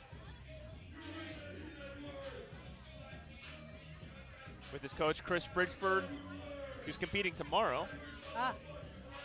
Wow.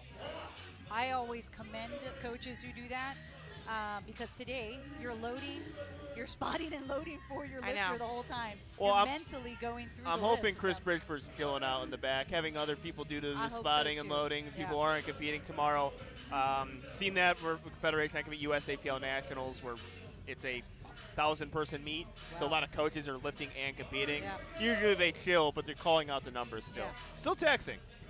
Mentally taxing. And Mentally, for sure. He has a lot of athletes. Right, he could be chilling all day, right? all right, so he's having a hard time finding the groove here. Yeah. It's starting to roll back a little bit. I can see that bar.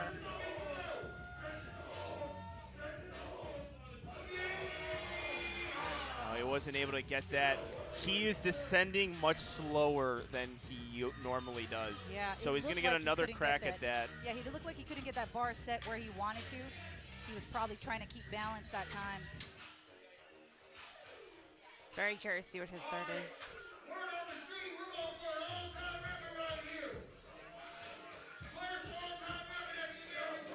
First all-time world record we have exciting. going on right now.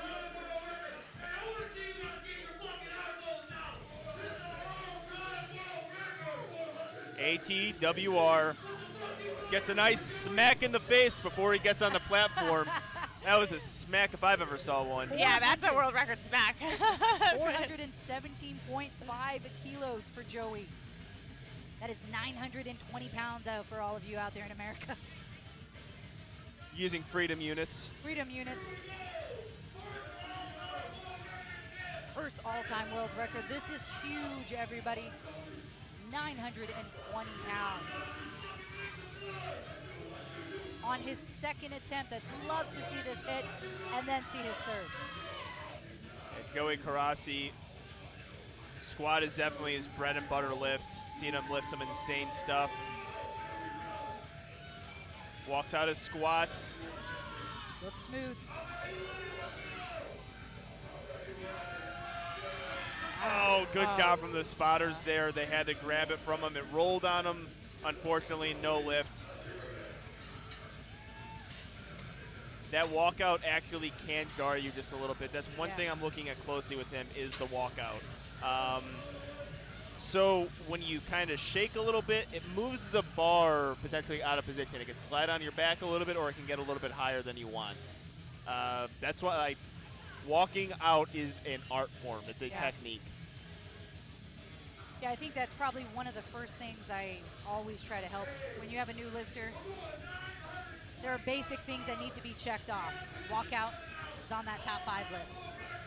Yeah, it's just different. It's different for wrap lifting. It's something you have to think about more. Like my walkout for raw lifting, it's just not, I mean, it's something you think about. You want to put yourself in good position, but we can mess it up just a little bit and it's not a big deal.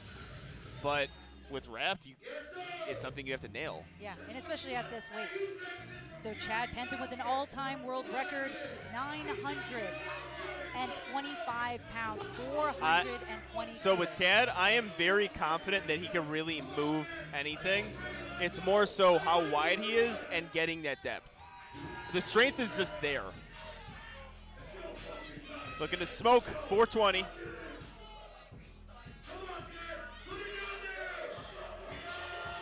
See? Wow. See? Good lift. That is an all-time world white record lights for Chad Penton. Wow. Yes. Yeah, like that's, I mean, look how easy that was, just him rebounding. Yeah. This is his game, is wrap squatting. That's his wife right there, Bree. I was hanging out with them at the one of the last meets. They were, I will say, adorably cute with each other.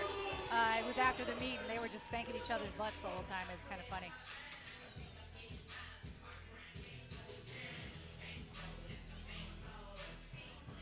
Looks like we're back to the top of the order. We're moving on to our third attempts here in Flight C squats. And Miss Bobby needs to hit this right now to stay in the meet. 330 kilos. Yeah, retaking his attempts. This will be the third time he's attempting it. Same weight. 717.5 pounds for Bobby. Bar is loaded. Also, choosing your openers is a really important thing in powerlifting because you could be in the same situation here where you might open up too heavy. But I always thought, like, why not open up really light? And then I got better at powerlifting and just realized you can't do that if you want to hit a certain number. You just have to open heavy, and if you want a particular number. So that's why bomb out are higher at higher level meets, because you just have to lift. Yeah, you have to lift an opener in order to get to your third attempt. This is a big one for him. Needs this 330 to stay in the meet. And both times it's been right at that midpoint there, Oh, bars that rolling, it and rolls right off. he seemed like he couldn't get it He just couldn't get it. figured out for the day. Spouter's got to stick with him because there's common issues of fainting and losing energy on that platform. It's unfortunate. Yep, third one on the day.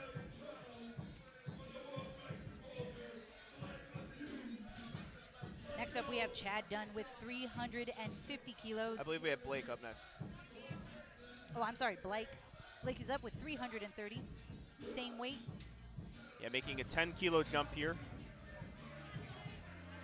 So jump 20 from 1 to 2, 10, 2 to 3. Usually your smaller jump is reserved for 2 to 3. 727.5 pounds. Blake taking a little bit of an open grip here. He sets it pretty low, too, for him to walk out. Yeah, he actually handled that walkout pretty well here. See how he handles the squat. Yeah. Wow. That was excellent. That was his best squat of the day too, I think. That third was money, and it's dangerous when Blake goes 3 for 3 on squats because you got bench press, which that's again, if you look at Blake, how long his arms are, you're like deadlifter. Right. His bench is unbelievable. He's a 500-pound bencher. Wow. He has the all-time world record at 181 for bench press in his weight class. Oh, so he's going for another one today. Oh, yeah. Okay. I can almost bet. And, again, he's at that 500 range. And then deadlift, I don't know what he can deadlift. He can open up with 750 and only hit that, or he can go 900. There's not a way you can put on the bar where I don't think he can pull it because you're going to see. It's going to be just everyone's going to see. Super wide, super technical, has to hold on to it. He misses pretty much one every meet, but he hit 881 before, so. Wow. 350 kilos for Chad Dunn. 771.5 pounds. So he just missed depth on his last attempt. Took a 7.5 kilo jump. Probably a planned attempt. I like his aggression. He just smacked himself right in the face. He really split hard. his head open a little really bit there. hard. Yep, he is bleeding. Oh! They took it. He's bleeding from 2 areas. Oh, he couldn't get that. Unfortunately. Oh, powerlifting's apparently a blood sport, right? It is. It is. It's a contact sport, not non-contact.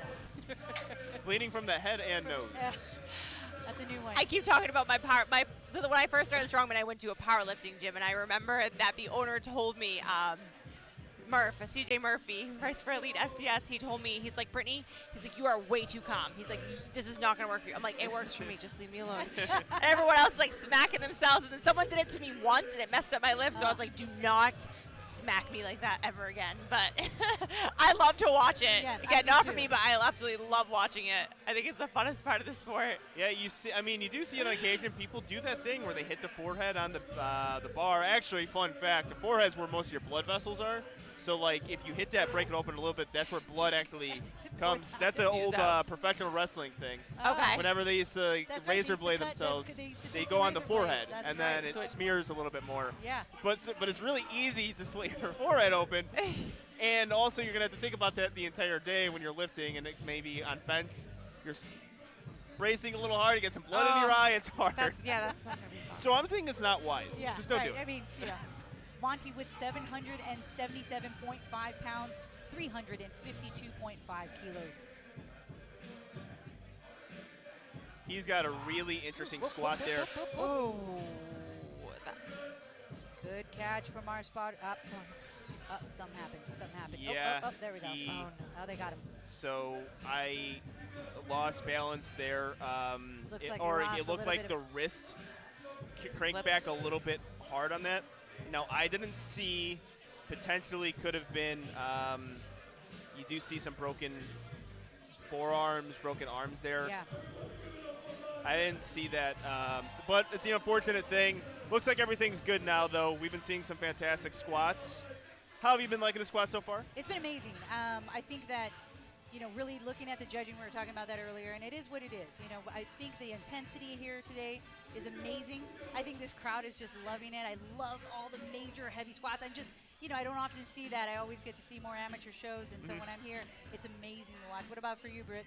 Same. I think that it's been amazing for me. Like I said, this is my first pro powerlifting show. To see the athletes, many of them missed their first and second attempts. So to come back to that is pretty mind-blowing to me. Yep. Yeah, I agree. All right, we're doing some cleanup, and it looks like we're going to be back. And unfortunately, a scary situation there. That could have been a lot of things. It was scary because it was so smooth. It looked like he had it. So I do think what you said about the wrist. It looked like the wrist moved. So it popped really quick. Again, I couldn't see. There's the replay. I might have to look. Yeah, I might have to look at the monitor or the person, not both at the same time, because I was watching the descent, watch the platform, but it does happen. It's super scary, and I commend the athlete for sticking with that bar as long as he could. You see, like, he was trying to stay with it as long as possible. And, you know, many people would just dump it, you know, and so to me, that's a professional, somebody who's going to stick with the bar. That is part of the rules. Yeah, and I mean, sometimes you just, like, if something breaks, something snaps, right, you got to dump it. Yeah. He stuck with it, which that's a real gamer thing to do, but also spotters and loaders did a fantastic job not letting the bar hit the floor, getting it back up on the arms. Spotters and loaders today have been doing a fantastic job. Very hard meet to spot and load for. You're spotting and loading, you know, thousands and thousands of pounds throughout the day. Brandon with 365 kilos. 804.5 pounds here for his third attempt. Just want to say he's got beautiful hair.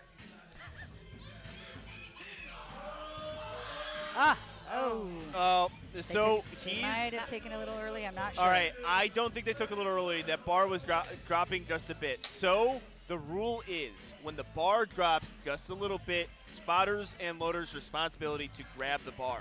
That was close. You can get a reattempt there. I am getting signal. I don't know if you guys can see on the screen. Up and down motion. Whenever it's up and down, it's a red light anyways. Right. Spotters have to do that. They have to keep the lifter safe. Right. Yeah, and so if the spotter saw the bar come down, they're going to take that, right? So he might have been able to recover it slightly, but as they grabbed it.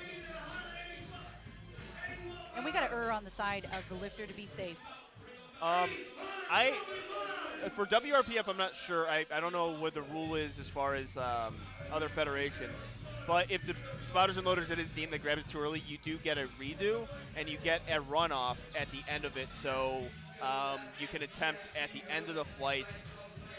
It's a very difficult thing to do because it's a fourth attempt on a squat. Yeah. So not easy. But it is available to the lifter if they deem that there was a spotter and loader, a misload. That does happen on occasion, a misload, and if the lifter wants to take it again, they can. Malik taking the same weight, 365 kilos. That is a shaky walk out there, so that left side of it dipped on him. They got to grab it. That was a nice attempt. Yeah. That throws everything off instantly because your brace is off, your walkout's out. It's like sticking with that's a pretty brave thing to do. A lot of trust in the spotters right there. Really, I mean, if I was doing that, I would have re-racked, took the time again, and then did it again. You do get that full minute. Yeah. The time is still going. The squat command's given. You cannot do that.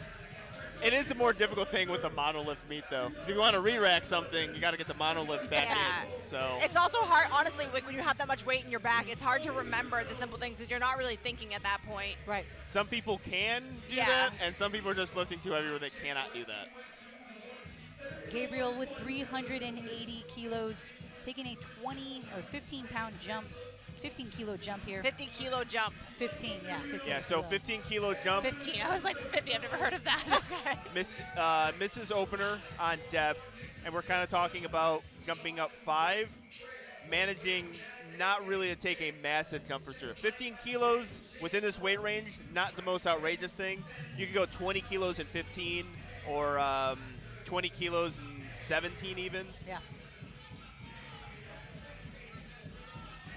When I do commentary with Garrett Fear, we always talk about the curse of going higher from 2nd to 3 as opposed to 1 to 2. Yeah.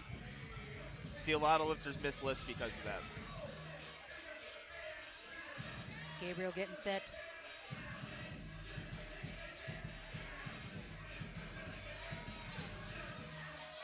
Yes. Brilliant. 3 white Brilliant lights. lifting That there. is the way you do it. I loved everything I saw from I him agree. today. That was beautiful. And I think it's something to note, as we add weight on the bar, especially when we're looking at Malik, it almost looked a little hard to unrack, right? Because now he's added probably 100 pounds or so from his opener, and it brings that bar down, right? So his unrack is very close. And if he had to change that number, I wouldn't be surprised, and this is just a guess, that he would lower it a little bit. Yeah. Justin here with 400 kilos, 881.75 pounds. So his second attempt, I saw a noticeable sticking point about midway through. It's something you have to look at. When that bar starts to slow down, that's when you start judging what a lifter is capable of. Right. I probably would have jumped 12 kilos, but there's a reason why I'm in the booth and not handling it. We'll see, though. Right, in the end, I like your to play lifter. this game. Yes. I like to play the game. How Right. much would you jump a person? Yeah.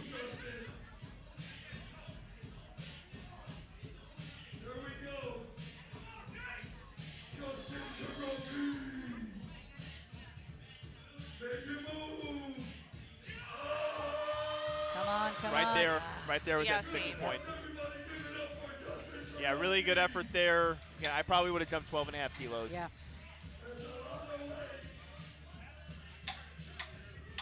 All right, and we have Ed Blair up next, attempting the same weight at 400. Ed's trying to take that second attempt again. Yeah, if he can get that, if he can figure out the,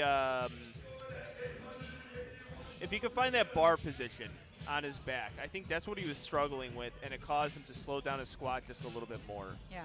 But Probably sometimes it just slower isn't there. this time, I would imagine. Yeah, it just just getting the bar off of the rack was the issue for him. Just getting it past the Yeah, it did the not J-hooks. look set right before he squatted. 881 pounds for Ed, 400 kilos.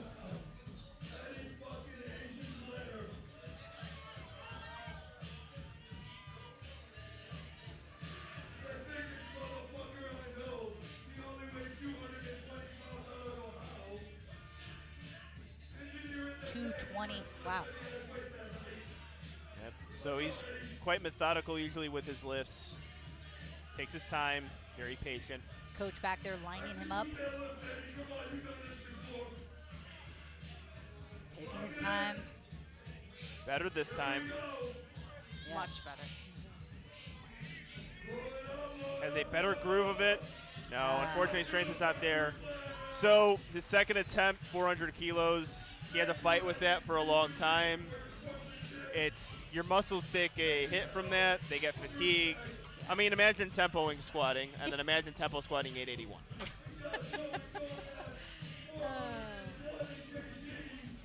Also, something that's just not noted for like people watching. It's not only your central nervous system takes just an absolute. It's almost like a flashbang grenade sometimes. When you hit that RP 10 lift, it feels like you just got hit by.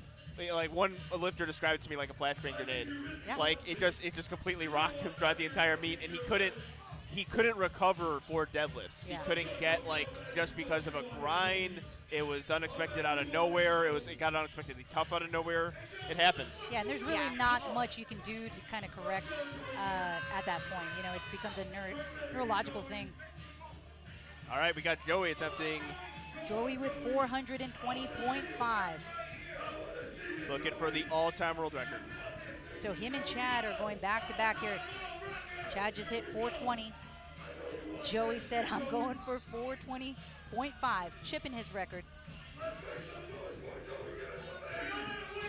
This will be the first record of the day. Okay, so he took a smaller walk out here. More efficient. No, shakes his head immediately going down.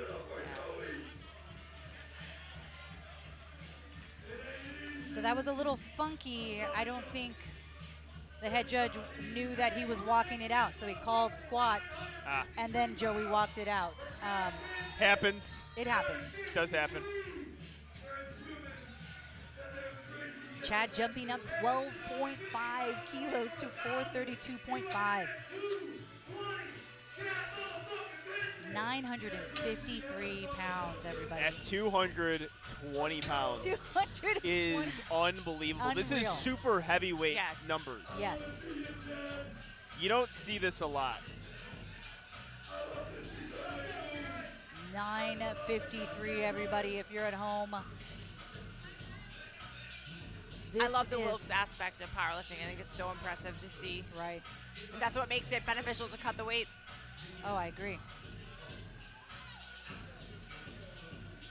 Chad was composed over there. Yeah, 220 pounds. I think this is a great weight for him, too. Yeah. I think it's going really well so far. Deadlifted at, I believe, 181, 90 kilos. I like him at this weight class. I agree. All right, his first and second looked effortless, so let's see. Again, when he grooves it, there's no one better in wrap lifting. When he finds that groove, because again, it looks like he can lift anything. It's a matter of getting depth, and he's figured it out today. Let's see how he handles this, though. This is still a lot of weight. They got to grab that. They got to grab that. Yeah. Really good job from the spotters there. Yeah.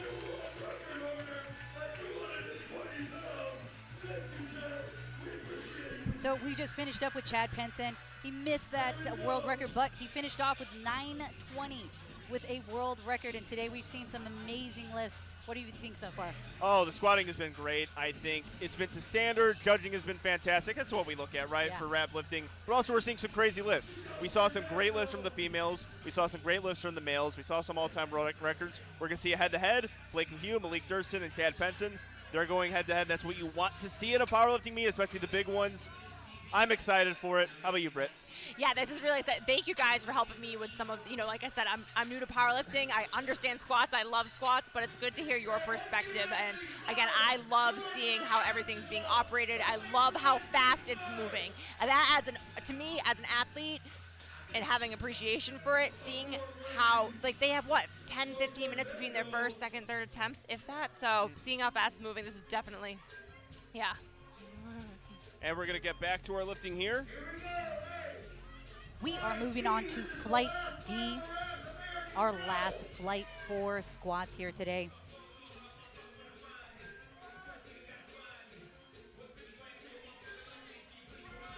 Fernando with an easy opener, 317.5 kilos.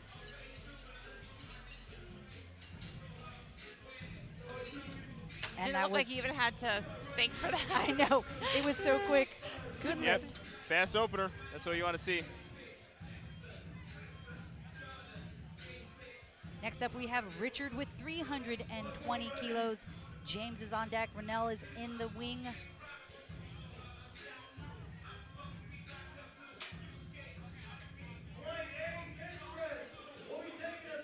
So 320 kilos, that's 705 pounds.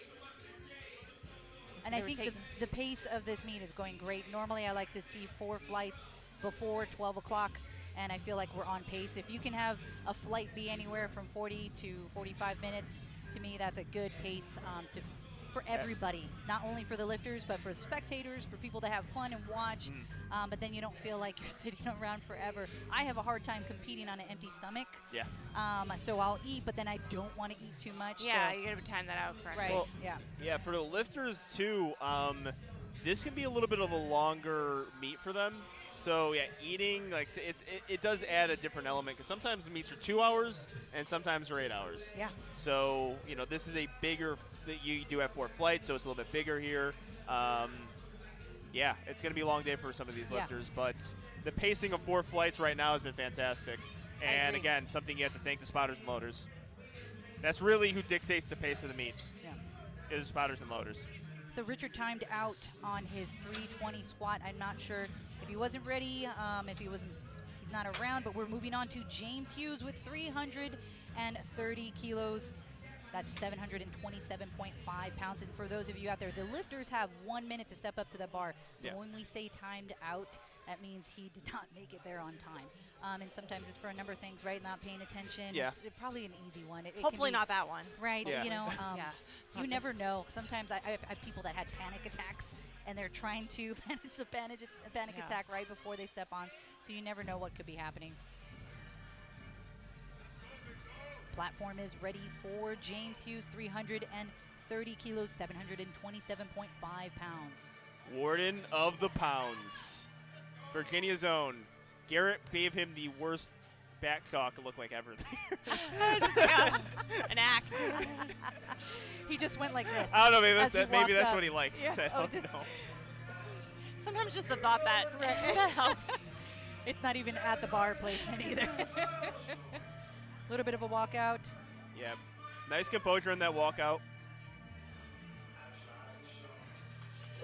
Warden of the Pounds, making it look good. Wow. 3 white lights for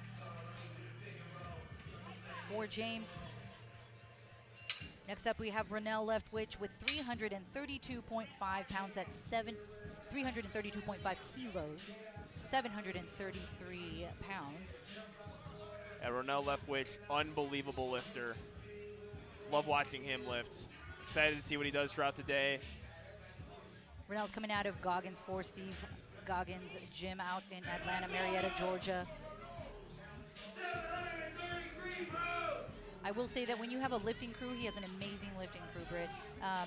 Steve creates that kind of atmosphere, and that does add to it. When you have people there that are freaking cheering you on, that are slapping with you afterwards, I think it can create a great environment for progression. Absolutely. Ronell. I think that's why powerlifting is it's special in that sense. That camaraderie. Beautiful. That's a pretty squat. Wow. Perfect. 3 white lights for Ronell. Skylar up next with 350 kilos. Jason's on deck. Chris is in the hole. Skylar Brandt's also a young lifter. I remember another one of the lifters very similar to Xavier. He was 18, 19 years old doing insane things. Wow. At the big stage now. Really excited to see what he does now that he's progressed in the sport, matured not only in age but as a lifter as well.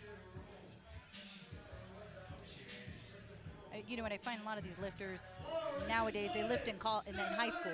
You know, so if they're coming from Texas, they're coming from these places, they have years of lifting. I mean, even Cece, you know, many years of pretty much powerlifting back in the days in high school, took a break and then came back and just killed it.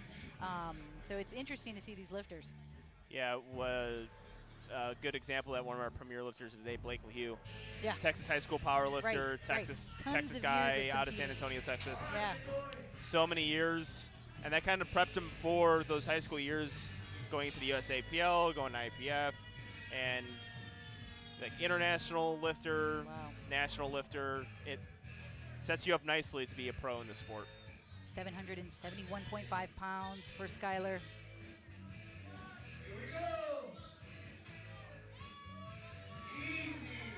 Very fast. Let's see what the judges say. 2 to 1. that's a good call. 2 white lights to 1 red. He looks pretty happy about it. He gave a thumbs up to the camera. Jason with 365 kilos. That's 804.5 pounds. I'm always impressed when somebody is opening with 800 pounds. Well, this flight is probably going to yield some potential 1,000-pound squatters here, so that's obviously something a lot of people tuning in are going to be focused on. Whenever there's 1,000 pounds is on the bar, people are turning in. So this meet tomorrow and today, 1,000-pound list on the squat and also the deadlift with Dan Grisby. So I know a lot of people are going to be tuning in to watch that lift. Dan seemed very confident last night for that. Oh, he did. Yeah, when he was talking. He's done it before. Yeah. 804 pounds. Jason is on the bar right now. Chris is up next. Henry's on deck. Philip is in the hole.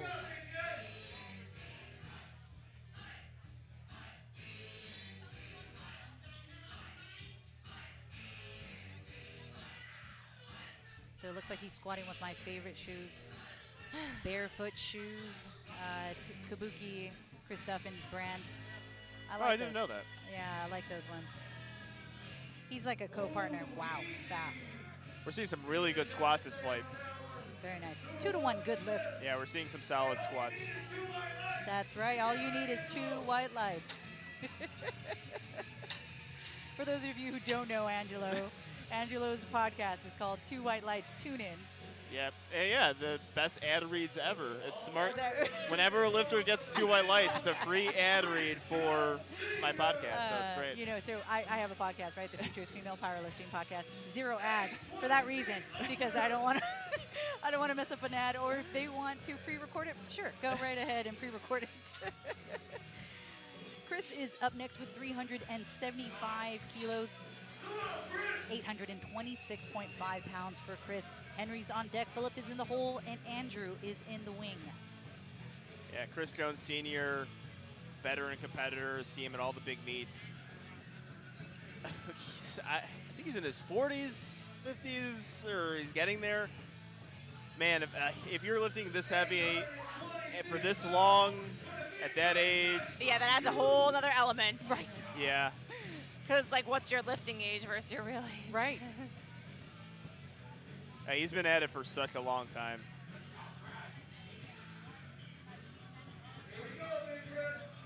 And again, he's really going to build that subtotal, so squat and bench.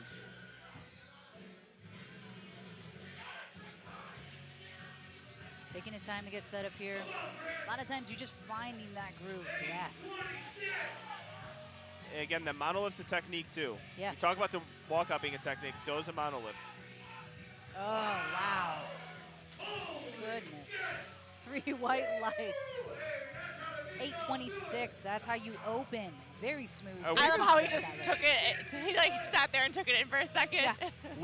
I mean, this flight, the heaviest openers, I think the smoothest looking of the lifts. Yeah. Not very shaky. Henry Craig up next with 382.5 kilos.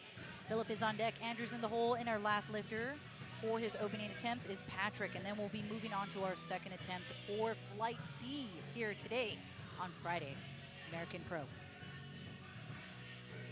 Yeah, Friday meet. I got to thank Micah Marino for that. Yeah. I've been talking about having Friday meets for a while, and I'm glad he pulled the trigger on that one. Most people go back to work on Monday, right? So they. Yeah, you know, a lot of like lifters the are weekend coaches. thing. Yeah. Also, I know people listening right now, you aren't doing anything in your job right now. It's a good way to take you into the weekend. Yeah. Makes the day go by quicker. Yeah. Oh, You get to watch that squat. that was sick. You get to 3 watch white the people lights. opening incredibly heavy. Wow. It'll either motivate you for when you're working out tomorrow Yeah. and squatting, or just, Yeah. you know, Yeah, when you get off work, too, you're excited. Like, if you're a powerlifting fan, you're watching this at work, like, all right, I'm excited to go train after work. It's about the weekend. It starts off the weekend on the right foot. Yeah. Also, you know, this meet's probably going to be going on at gyms, too. Yeah. Oh, Like, yeah. while people are lifting. That's Yep. something I know that Surge and E Levels does when I train over there. We had the TV on. We'd always watch the people who were competing. It's fun. love It's that. cool. It's great. I agree. And I know a lot of people who will take their phone, you know, and they place it at work, and they'll have it just right there while they're working at a desk job. All Next right, up, we have Philip with 415 kilos and 914 pounds. All right. Opening 914. 900. So Phil Hernan, unbelievable squatter. He has a fantastic raw squat, wrap squat. The thing that everyone's going to be looking at is his depth. Yeah. Of course, they gave the mic to Garrett Fear, which, I mean, I thought he was going to be up here for this one. He's on the platform.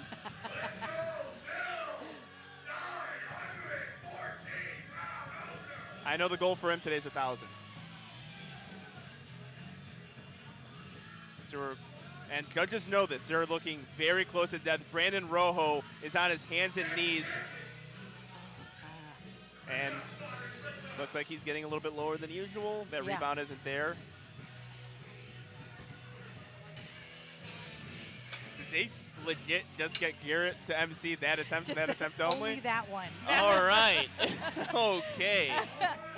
And just mic drop, and he walks away. Here we go. All right, we have Andrew House. 432.5 kilos for Andrew. That's 953.25 pound opener. And I think that, when we talk about openers, I use a formula, and it's pretty basic. You can go back, go a little bit more, a little bit less, but I normally start people off at about a 90%. And that's a good rule of thumb for the most part, and I can fudge it a little bit. Andrew House up next. Intense lifter. Very. Unbelievably strong on squat, bench, and deadlift. You're going to see some big lifts from Andrew today. Slows down a little bit towards the top. Yeah, that 3/4. Good lift. 2 white lights, and I don't think that that red was called because of depth. I think it was up and down. Ah. Sometimes I occasionally look at the judges and see if they can give me a signal. Yeah. See if you're right. Yeah, see. Because typically you have the cards to see technicalities, not for all federations. So you know exactly what you got to lift or why you got a red light. So you don't have it here. So then sometimes you just got to ask for clarification. Because I think that depth was beautiful. Yeah. I saw it slow down midway through. Yeah, and potentially on one side, it could have ducked down a little bit on that side and just stayed put on the other side.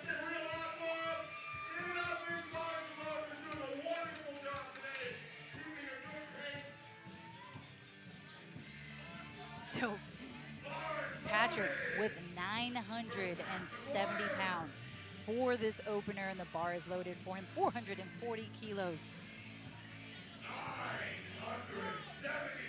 970, everybody. And when you're opening there, you know what the numbers are going to be for the rest of the day. You know what the goals are, but just because it's an opener does not make it easy. No, it does not. He's another one. He started at 18. He told me yesterday he was going to the gym just to lose weight and fell in love with bench. Wow. First. Well, he was talking a lot of smack yesterday at the press conference, and I loved it. Yeah. Move fast. And the judges are going to give him 2 red lights there. He's been red lighted quite a bit. Depth has been, called into question before.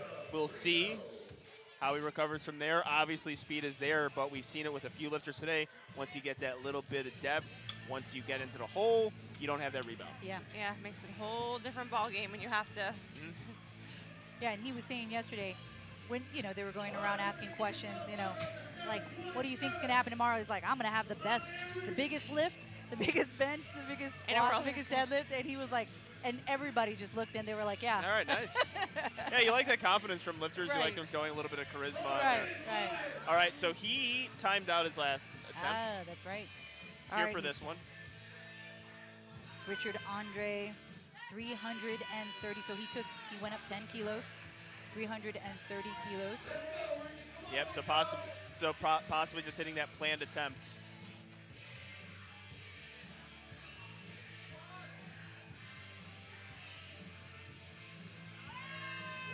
There you go. That looked good to me. See what the judges say. Good lift, 2-1 for Richie. Yeah, it's a good lift there.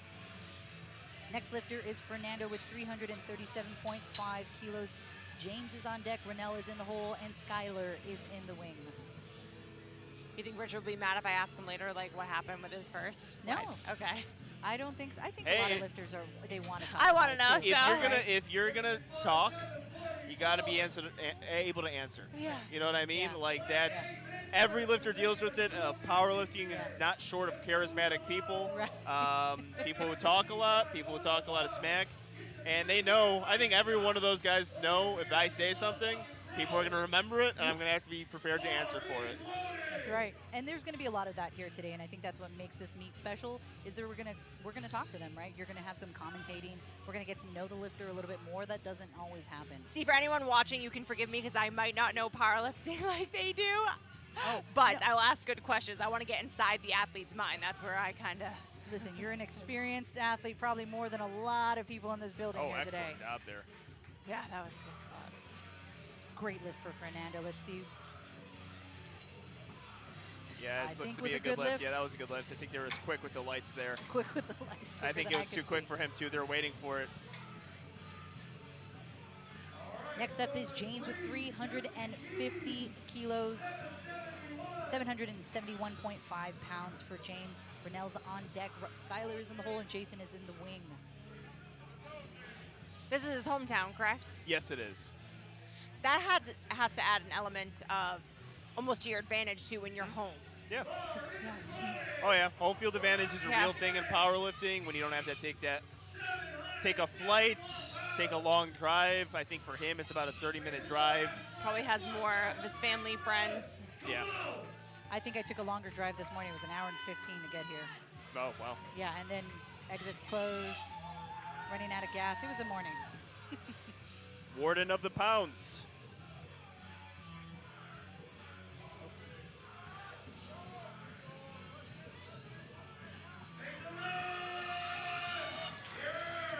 Handles it pretty well. Let's see what Garrett calls for him. He is handler and coach for James. Looks like it was a good lift.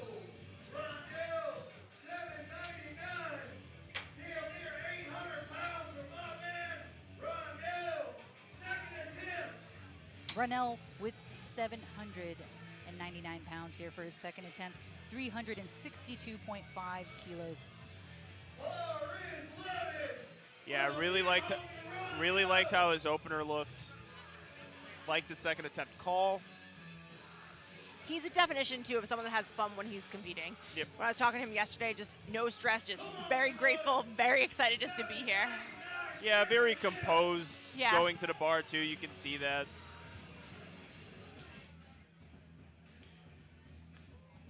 Something I prefer lifters to be. I mean, see a lot of people who get in, amped up and Waste however you psych that up. To me, I don't see that working out for lifters a whole lot. Yeah. Easy. Very good looking attempts. 3 white lights for Brunel. Yeah, so you see that sticking point there midway through. That's what the handler is going to look at as far as calling his third attempt. 815 pounds for Skylar, 370 kilos. Jason is on deck, Chris is in the hole, and Henry is in the wing. Bar is loaded for Skylar, 815 pounds. A lot of lifters from Michigan, I've noticed. I haven't noticed that. Those Midwest states yeah. produce some strong old people. Guess you got to Ohio, Ohio, Michigan, Illinois, Indiana. Just got to lift and farm out there. Yeah. Farm strong. He's got some in his ear. I don't know if that's... Oh, it's his iPods. Take out those headphones. Yeah. I can't... Yeah, I always say I'm going to listen to music in the warm-up room and never do. I do can't up do it. until it's my flight. Just can't. I have a lifter that tunes out, I mean, I think that's why a lot of people choose to have music right before. It's just tuning out all the noise. I'm one of those, I put my headphones on, but they're not actually on. I still do that at the gym, too. Oh, that's Oh, smart. nice. That's a good Nobody idea. talks to you. Yeah, exactly.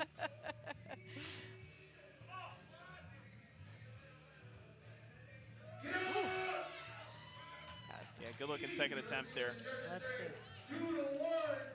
Good lift, 2-1.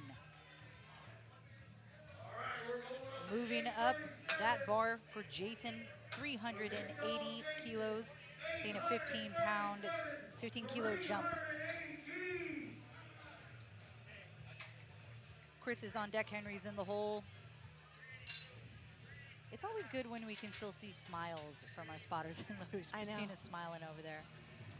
They have fun doing it. I know they enjoy doing it. I talked to some of the people. I know some of the spotters and loaders. They enjoy doing it. I don't get it. I don't understand why, but they do. Yeah. I'm just... Maybe it's the intensity. There's so much... Yeah, there's know? so much stress involved. It is. Like, loading the weight correctly, Oh, make sure you don't tying. misload, and then you misload.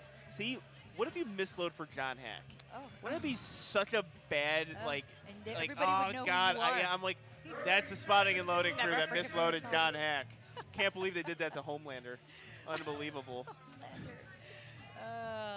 You just get hate on Instagram. Yeah. Oh, God. And then you have to try to save them if they almost die. Yeah. It's crazy. Exactly. Yeah. Life is in their hands. Yeah, so I don't do it. That's why I'm here. That's right. I have a funny spotting story I'll share later. He's getting very close here time-wise, I think. Takes his time. Yeah, good job there. Really like his squat. 2 1, whites. Good lift. Stay right there. Loading up the bar for Chris Jones Jr., 392.5 kilos. I'm sorry, everybody. All right. There you go, Chris Jones. 865 pounds to get loaded for the big man. Bar is loaded. Great thing about watching a lot of Chris Jones Senior's meets, you're just going to see some heavy lifts all around, just some absolute raw power. And if you look at the man, you'll know why. Right. 800. Looks like a damn superhero. Yes.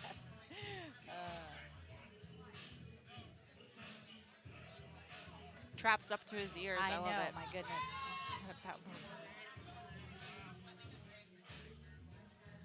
Yeah, well, like if you're envisioning what a strong person looks like, I'm envisioning a guy who looks like him.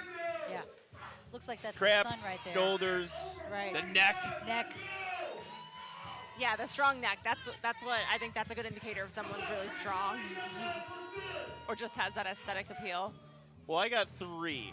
I'll get to it after Chris Jones is done with that.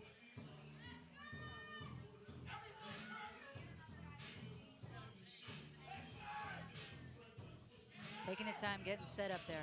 Yeah, just like his last time. Take your time, Chris. Nice big brace. There you go.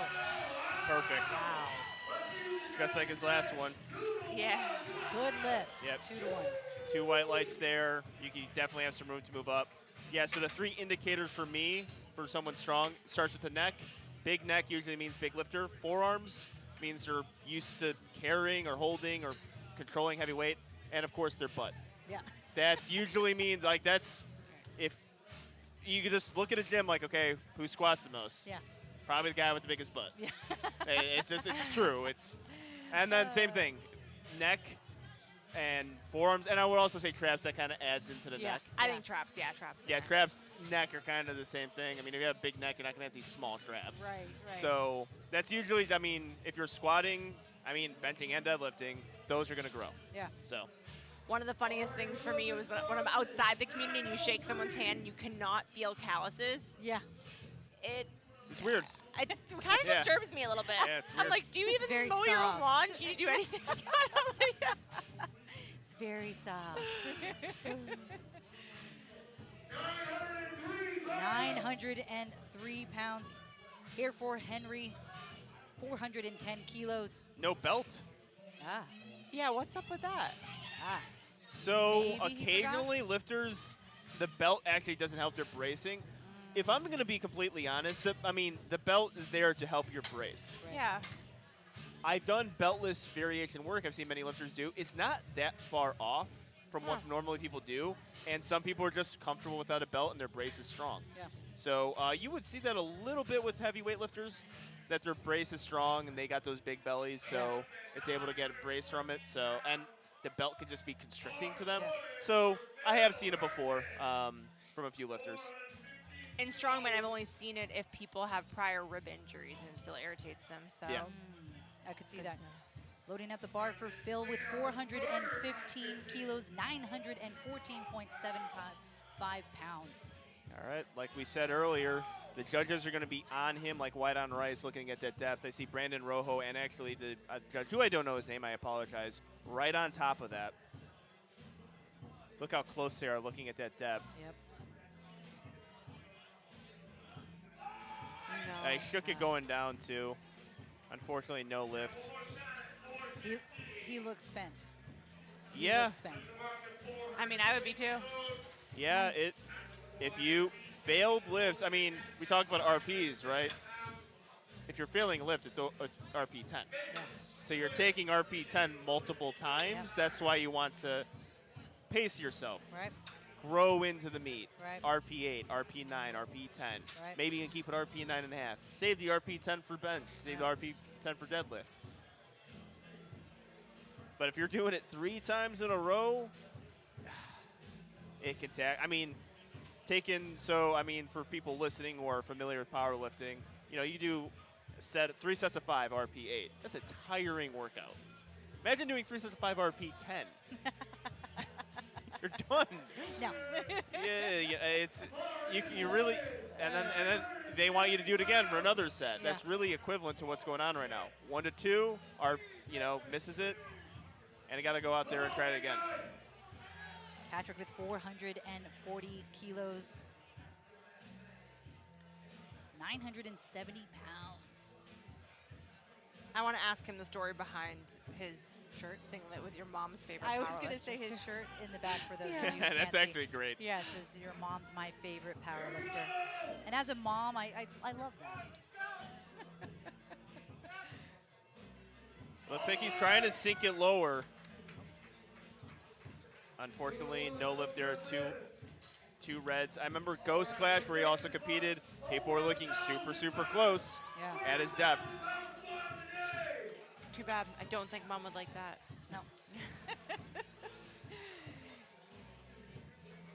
And Andrew House, 450 kilos. They are loading that. When it gets so many reds like that, there's somebody there counting. 1, 2, 3. I mean, it is very easy to mess that up. Yeah. Oh, yeah, for sure. Luckily, most people in this flight are attempting a lot of reds. Right. So you only have to put on, hopefully 2 to 3. This is going to be big right here. Huge. 1,014 pounds, everybody. We got a K on the bar. This will be the first one today. Correct. Okay. Yep. This is Yeah, the from first the looks of it, 1,000 the only one. Yeah, okay. Unless Patrick McGuire decides to go up. Looks like Phil is kind of spent on his squat. He has a lot of ground to make up there. So this is it right here. He's an unbelievably intense lifter. Yeah. If you recall in his first attempt, what I did see was a sticking point midway through. That would have been a little more conservative, say 2nd to 3, but it's 1,000 pounds. Yeah. It is. Oh, he grooved it. Wow. Unfortunately, no lift. Was that because he moved at the top, or Actually, I gotta see. I'm trying to get. It looks like he's getting signal as far as depth that's goes. heartbreaking. That is. So yeah, I get to write the judge. They're doing the It's just hand a little thing. too high. You That's guys can't see yes. the hand thing. That it's a little bit high. Yeah. Which means a little bit, right? So that's the cue. There is. Right. You can tell. You can ask the judge. Where am I missing? How far am I? And they're Curious pretty to see clear. what he does for the, if he goes for it or. Depending on that move, I would reattempt it. You'd be the only 1,000-pound squatter of the day because I don't see, unless Patrick McGuire put it in. No, No. Patrick's he retaking didn't. that. So he's going to try to get an attempt in for the day. So he would be the only one today. I like the way that move. He's close. Yeah, I agree. Hope he does. He's also bleeding from the forehead just a little bit. 2. We got 2 today. If my- you guys took the over under 1 forehead bleeders, 2 wins the bets. Also, no. Nice. Very good. 771 for Patrick. Sorry, for Fernando. Low key. 3 for 3.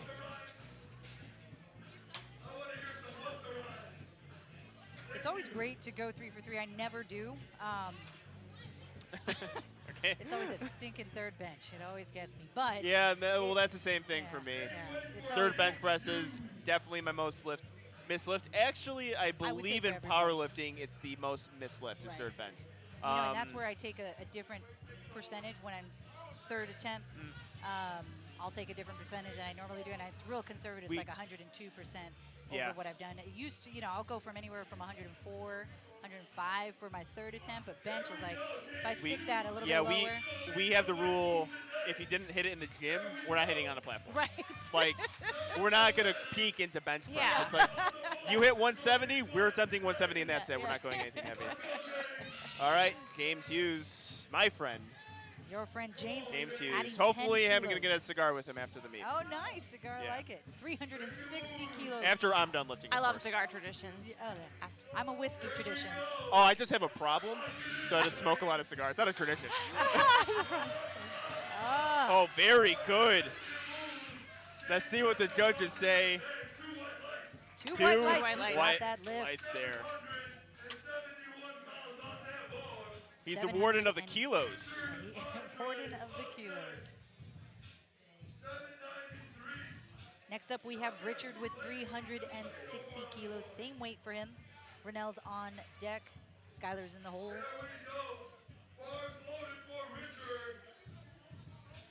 I'm loving seeing the athletes, take their attempt again. Yeah. I think if they can get it, that is hands down the most impressive. I We've seen agree. that a couple times today too. Same weight for Richie, 360 kilos. Making a big 30-kilo jump. That's where that timed out opener is having an effect on a big jump. Right, he's making this decision right here. It's a big, big old jump. It is. Gotta be more aggressive if you miss the first. 793. Well, yeah, so he timed out, so he didn't really expend any Well, yeah. energy, but he moved up 10 kilos, still a huge jump. See, that's her. Oh, that was fast. See what the judges say. Oh, no. Oh, unfortunately, no lift there. That's where you have to forgive my terminology. What's that? Because I know, like, to me, even though it's not proper, like, he wasn't there, whatever he was doing, but so that, to me, that's like a miss. Well, but that, Oh, yes. that to So me, forget- yeah. When I commentate, I want to know what's going on, like, behind the thing. I'm like, are you gonna go and attempt something really quick, like squat Right. something, like Right. to stay warm? well, that's why I'm going to ask him Yeah, later. like what do you do in that situation? But Because especially at this level, it's like everyone has done this before. I will say though, competing with other lifters, I've never seen someone do that. If they timed out their opener, they're like, well, I'm not gonna go hit an opener in the warm-up room. Like, forget that. That's Yeah. I actually had Crazy. a CrossFit athlete I was helping. She was just trying to jump in a powerlifting meet. And she she opened with over her opener. So she was warming up with over her opener and then took a mid one in between. I was like, are you sure you want to do this? She's Oh, like, wow. Yeah, I'd never seen her. She was 9 for 9. After Okay, that worked. after Ronell hits this, I can share a similar story. 370 kilos for Rennell, 815.5 pounds. That's it. Push it. Come on. That's the third attempt if I've ever seen one. That upper back strength coming in. That's right. For that. Three white lights for white Rennell. lights there. Wow, Excellent that job. whole top half. Yes. Yep. And and that's where it's going to make a Ronell difference. is strong. He Absolute smacked the beast. crap out of Steve Goggins. Yeah, that hurt my hand. Yes. Oh, look at him laughing. We're moving on to Skylar with 380 kilos. Jason is on deck, Chris is in the hole, and Henry is in the wing. What were you saying about... As far as opening or warming up heavier than your opener. So when my only international meet in England, I guess they didn't understand my handwriting, or I put my opener in wrong. I put 275. I meant to put 295 kilos. Oh, my gosh. I didn't realize until until I got the platform, and I looked up at the screen and saw 275. And my last warm-up was 280. So we jumped up from 606 pounds in my first attempt. I'm like, screw it, let's go to 705. Yeah, It was I my mean, second attempt. You warmed up. Yeah. Luckily, I got it, and we went 3 for 3 on deadlifts. But I'm Wow, like, if okay, I good. miss a meet, if I mess up a meet because Your handwriting. Your own Yeah. handwriting, yeah. still debate on whose fault that was. I don't know. I could have been their fault. Yeah. That's why lifter has to point to it. Yeah. We always repeat everything. Okay, 275, 275, and they have to sign off on it, at least at our meets. I think Skylar making a really good jump here from 10 kilos. So 370 to 380. Yeah, asked the judges to grab it from him. Good job communicating with the spotters there, keeping yourself safe and also keeping them safe as well. Yep. Good attempt there. Jason is up next with 385 kilos. Chris is on deck, Henry is in the hole, and Philip is in the wing. And we're finishing up these third attempts on squats here, everybody. And we're going to be moving on to bench. Stick around. We're going to have a lot of different things going on. Want to give a big shout out to our sponsors. Rain is showing up here, making everybody really caffeinated. Absurdly caffeinated. That's my favorite thing when I go to powerlifting meets. What's sponsoring the meet, and hopefully it's the things that I enjoy. Yeah, enjoy, exactly. Well, you know, one of the vendors here, one of our sponsors, Nano Bella. So they're a CBD product, and I was speaking with the owner yesterday, and it was a really amazing product. But you know, every powerlifter who's tried it loved it, and they said they put it on, and within 10 minutes the pain was gone. So that's great for powerlifting. Yeah, and he said that he changed the formulation so that you could put it on and it not be oily, because powerlifters are always so sweaty. So I thought that was very thoughtful for him to. Yeah, I grabbed some too. He has the oral tincture too. Yes. He told me it would help me sleep, so I'm on a time change, so I'll take anything to help. Sorry, I almost took it last night. I was so afraid that I would not wake up. So right? I was like, I'm not going to risk it. This is, he's taking a while here. I don't have the time in front of me. Well, it looks like they haven't said anything just yet. Yeah, well, I think the judges are telling him flat out you got this amount of time left. Jason, I really like it. Would be a shame because I really like how his squats look today. Yes, 385 kilos, 848 pounds. Oh, very good. Wow. Good lift, 2 to 1. He looks Probably very seen relieved stars, that he yeah. It was made worth the lift and time. It was worth the wait. Yeah. Chris Jones Sr. with 410 kilos, 903.7 pounds for Chris Jones Sr. Henry is on deck, Philip is in the hole, Patrick is in the wing, and Andrew is our last lifter. This is the last 5 lifters of this flight, everybody, and then we move on to bench. And normally what happens, we break everything down. They get about 10 minutes or so. I'm not sure if we're taking a break here yet, not to my understanding. I think at the pace that we're going, I don't expect them to take any kind of break. All the break you'll have is the breakdown of the equipment. So right now our other lifters are warming up in the back. Yeah, you're gonna have to take down that monolift, so that alone is gonna be 10 to 15 minutes. Right. Yeah, it's a production. You know, it's like how many power lifters does it take to move a monolift? It's And Micah came here from Vegas. He drove with the equipment. Yeah. Okay, I just moved to Vegas. I took a flight. I am not driving. Can so you imagine that? Props to him. So that's pretty much coast to coast. It is. Yeah. It is.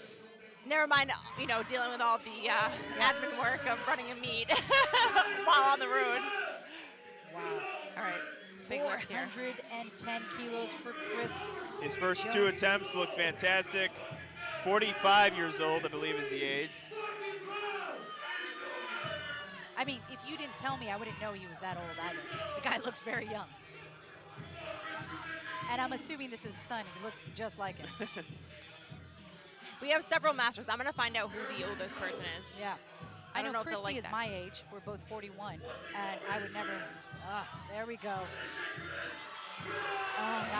Unfortunately, no lift there. Fantastic job from the spotters and loaders.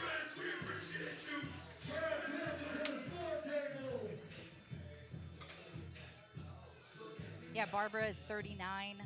We were talking about her having to be a master's lifter here pretty soon. And I believe that we have a lifter tomorrow. And he was talking about yesterday at the press conference that his kids are out of the house already. So he's probably well into his late 40s, early 50s. And he decided to get into powerlifting because of that. Next up, we have Henry with 410 kilos. That's 903.7 pounds. Same weight for Henry. Philip is on deck. Patrick's in the hole. And Andrew will close us out.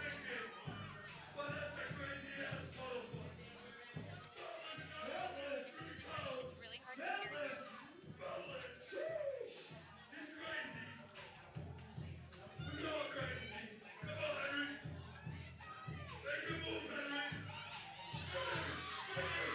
Oh, unfortunately, no lift there from Henry.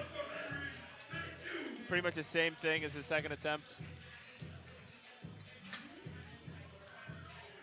Now our next lifter, Patrick, needs this lift to stay in the meet. 410 40 kilos, 970 pounds. All right, see how he recovers here. I'm First sorry, two, Philip. Yeah, first 2 attempts, super rough. I mean, yeah, both didn't complete the movement.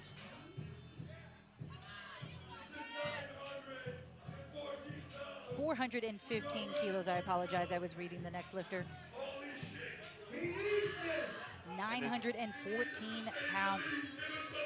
So our next 2 lifters need the lifts to stay in the meet. I would be beyond impressed if he can come back with this after missing 2. See? It's incredibly difficult. Odds are not in his favor. No. And you're right, they are watching his depth like a hawk more than anyone today. They know the lifter's coming in, they know the numbers, so they're up close and personal with those lifts. So close. Yeah, I think if he even completed that movement, I saw the hip crease, it was just high. And our next lifter, Patrick, also needs this lift. That's going to be tough to go back to the drawing board from that. Like, do you change, like, now you're going to hit depth in your training? Well, it's always been a big focus in the powerlifting world is Phil's squat. He's capable. He's done it before. I mean, he still has legit squats in big competitions. It's just one of those things where you're trying to find a depth. You're no matter what gonna be a close squatter. Yeah. So you just gotta find that groove, find that balance. You live by the sword, you die by the sword. You squat like that. Occasionally you get those massive records, and occasionally you bomb out of a meet. And also, he needs this lift too to stay in the competition. Patrick's giving it all he's got. I can only imagine what's going through his brain right now. The strength is there. For him, it's more so, I think, just finding his depth. He just seems to have a little bit more difficult finding his depth.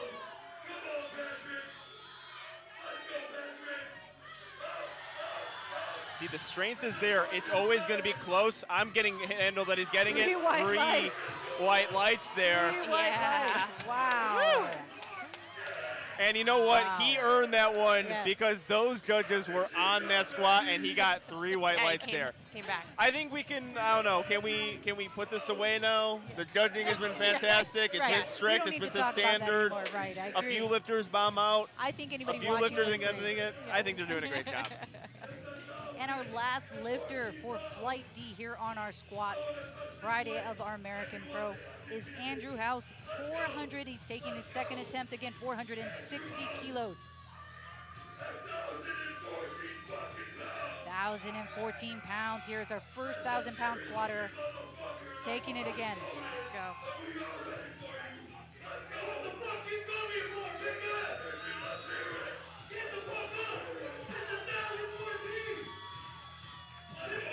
Got to get this. He'll be the only one over 1,000 today. Yep. A lot of intensity.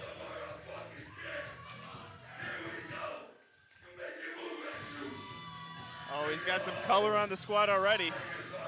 Okay. Let's go, That's Andrew! it. Come on, come on, come on. Let's go. Let's see what the judges Wow. say. Yes. 2 white Wow. lights. Yes!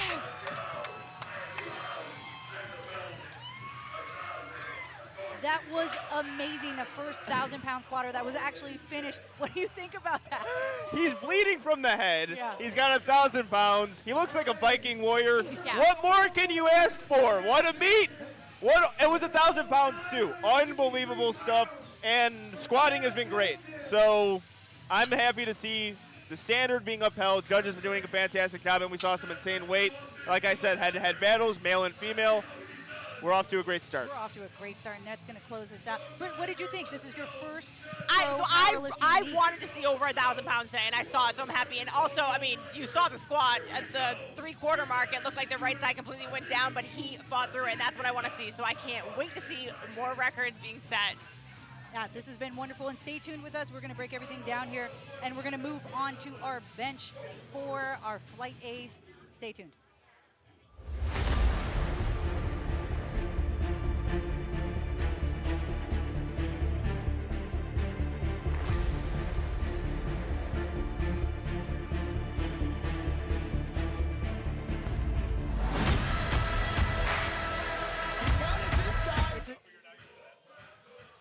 Okay. And we're taking a 4th attempt here, everybody. We have somebody else who is taking our 4th attempt. We're actually not sure who it is right now.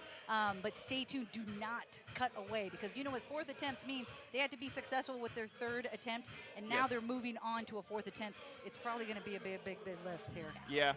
Change Oh, it up is. I see a lot of reds on there. I'm actually looking through lifting cast right now to see who is doing that.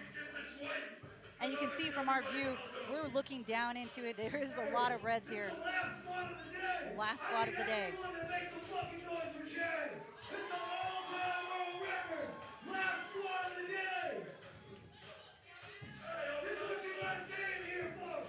As Dad Penson, I did not know you can do this. Yeah, All can right. you explain that? I cannot. Okay. I apologize. I cannot explain it. Normally a 4th attempt is taken at the end of his flight, Yeah. not at the end of the whole meet. Yeah. We'll get some clarification on that, but Chad is getting ready right here. I want to try to grab him after if we can. Yeah. He's getting Okay, ready. so it was a misload. All right, so there it is. It was a misload. You were allowed to, like I said earlier, you were allowed to retake an attempt after a misload.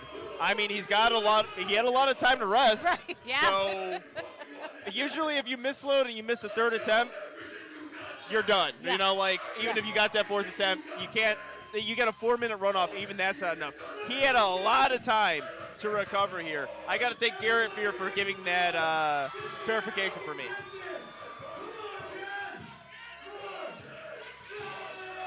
Oh, he couldn't get it, unfortunately. The crowd came alive, though. Still problem. Wow. Hey, he went for it. And the crowd's great. All right. Thank you all for joining us for our squats here on the American We had Pro. more. We had more of them. We didn't even realize we had more. But stay tuned. We're going to be moving on to our bench here in a couple minutes.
This is Rain. It's more than just total body fuel. It's total push yourself beyond the limits fuel. It's total you got this, ain't nothing gonna hold you back fuel. From 9 to 5 or 5 to 9, it's more than a pick-me-up. It's a jumpstart your day, get me through the night, kicking the can. With all the goods your body needs to crush your goals, so you can focus, boost, hydrate, and recover. This is Rain, total body fuel.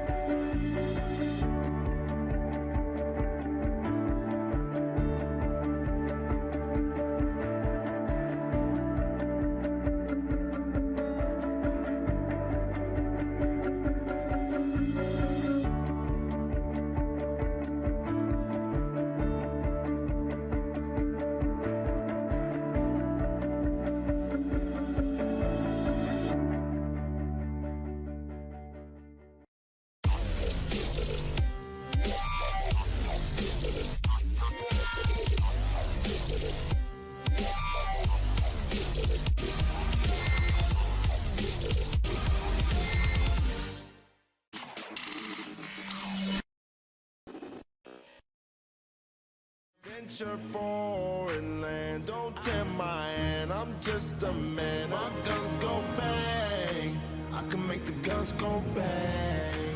I make all the girls go back. 17 with the switch, it'll change you. Mama always said you was an angel. Stained glass windows in the church, I hope you're stain proof. Just when the tides change, I'm trying to stain you. Plotting for revenge, dig your grave too. Whatever you want in grade, what you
all about a quality product that lasts a really long time that you never have to worry about.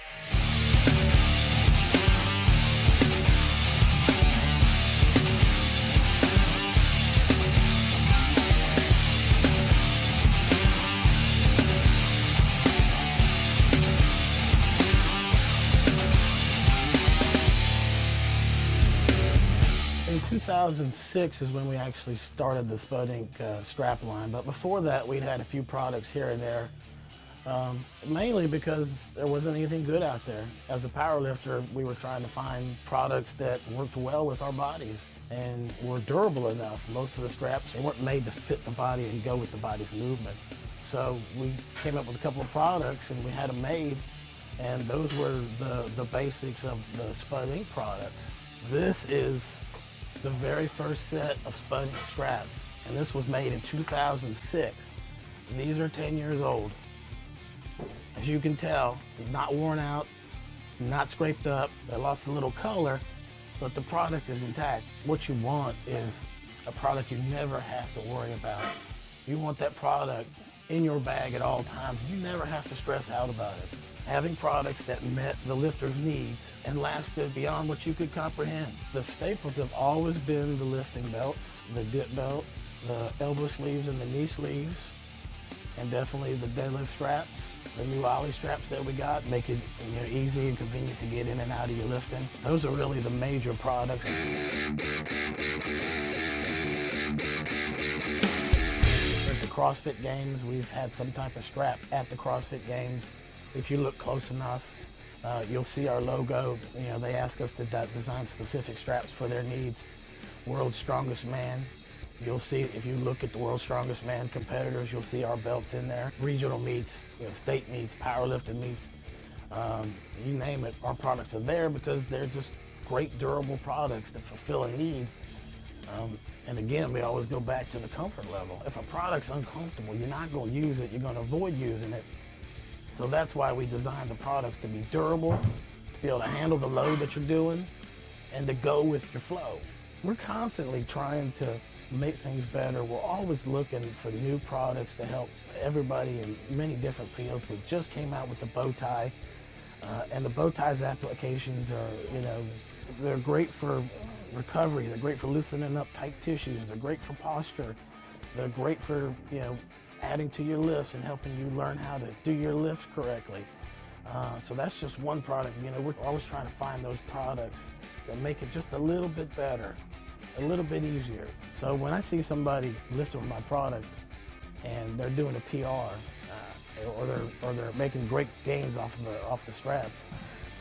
I know I've done my job, and that's what it's really about. I mean, if you're not helping other people support themselves in what they're trying to do, you're not doing anything. And that's my way of contributing, is making your life a little bit better, and you reaching your goals.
Rain. It's total body fuel to get you going with 300 milligrams of natural caffeine so you can push further with electrolytes and BCAAs and go harder with B vitamins and zero sugar.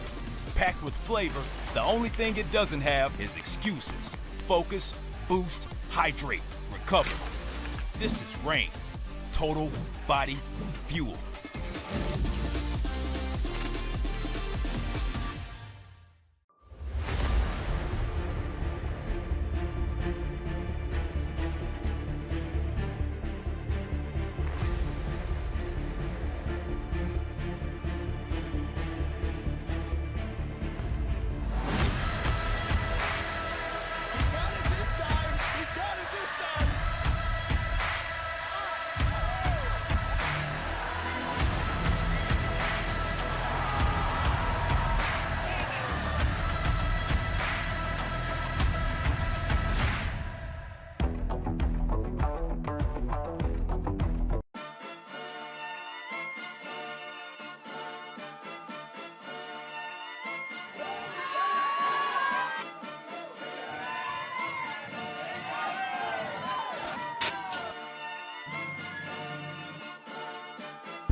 This is Rain.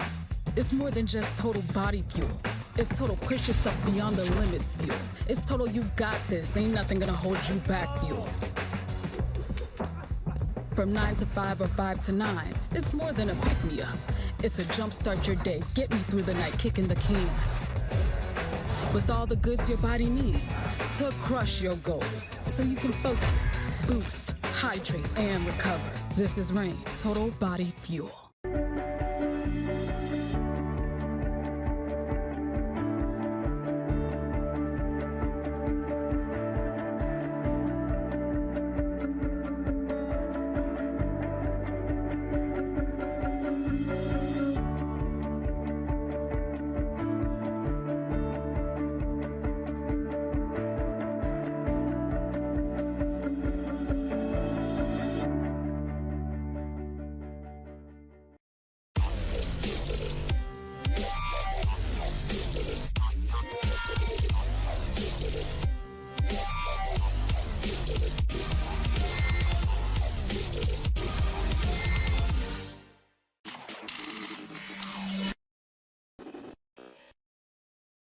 Venture foreign land, don't tempt my hand. I'm just a man. My guns go bang. I can make the guns go bang. I make all the guns go bang. Down 17 with the switch, it'll change you. Mama always said you was an angel. Stained glass windows in the church, I hope you stain proof. Cause when the tides change, I'm trying to stain you. Plotting for revenge, dig your grave too. Whatever you want engraved, what you choose.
All about a quality product that lasts a really long time that you never have to worry about.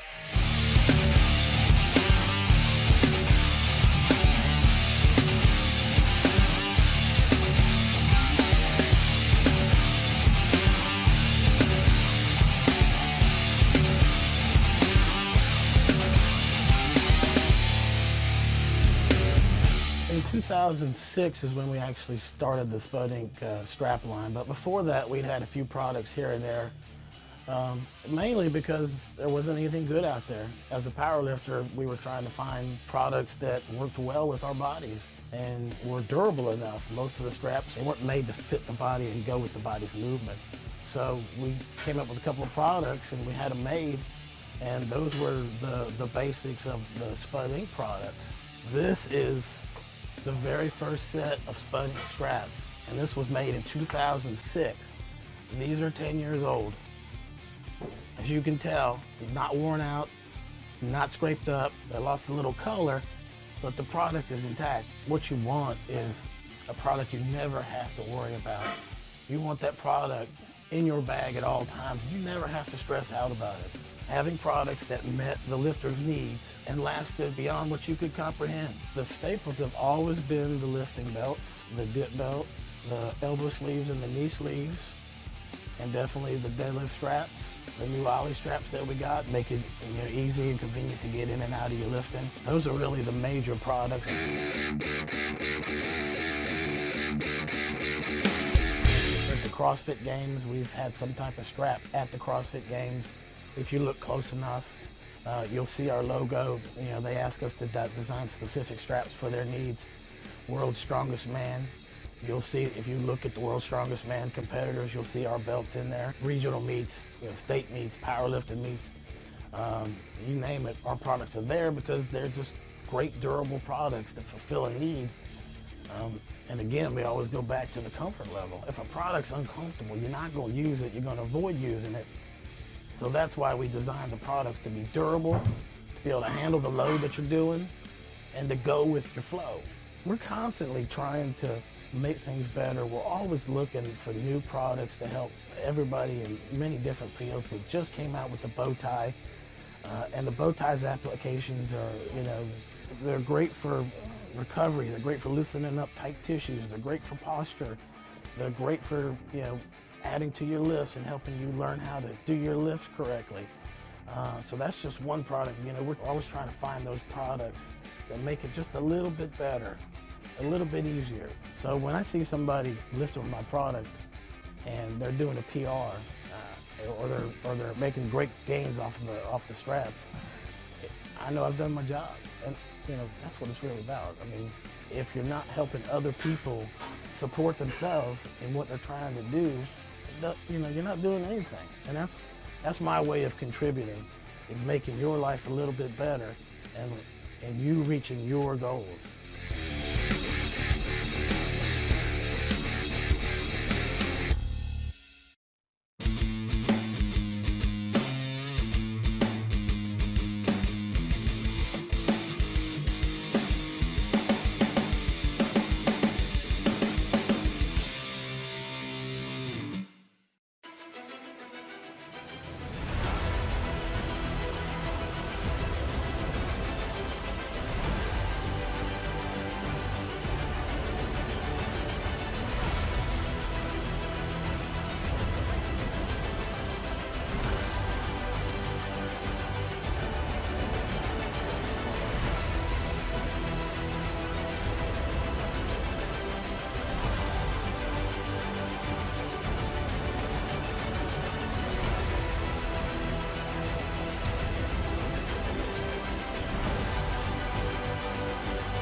Rain. It's total body fuel to get you going with 300 milligrams of natural caffeine so you can push further with electrolytes and BCAAs and go harder with B vitamins and zero sugar. Packed with flavor, the only thing it doesn't have is excuses. Focus, boost, hydrate, recover. This is Rain. Total body fuel.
This is Rain.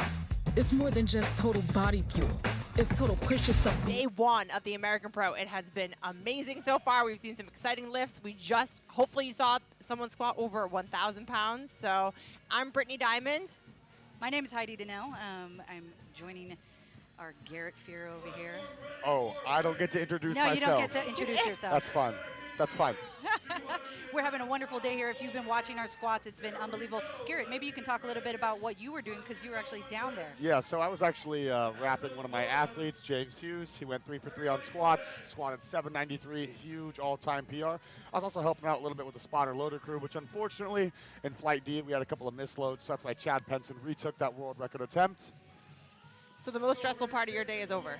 Yeah, stressful part's mostly over. Now I just get to have fun and call attempts.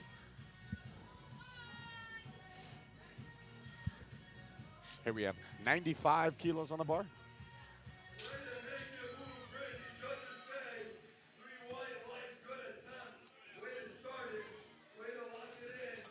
That was a good lift for Brittany.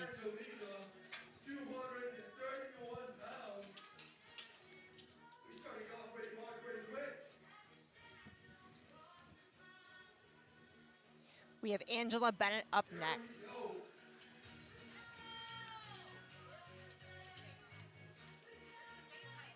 Angelina Bennett with 105 kilos.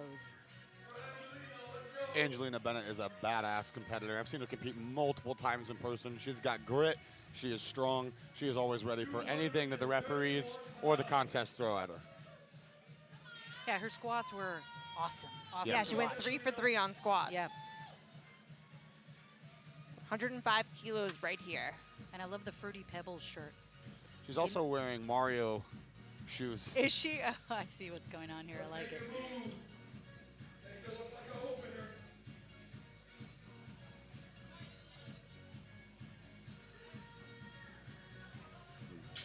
Beautiful opener. 105. And a good lift for Angelina. We have Barbara Lee up, opening with 115.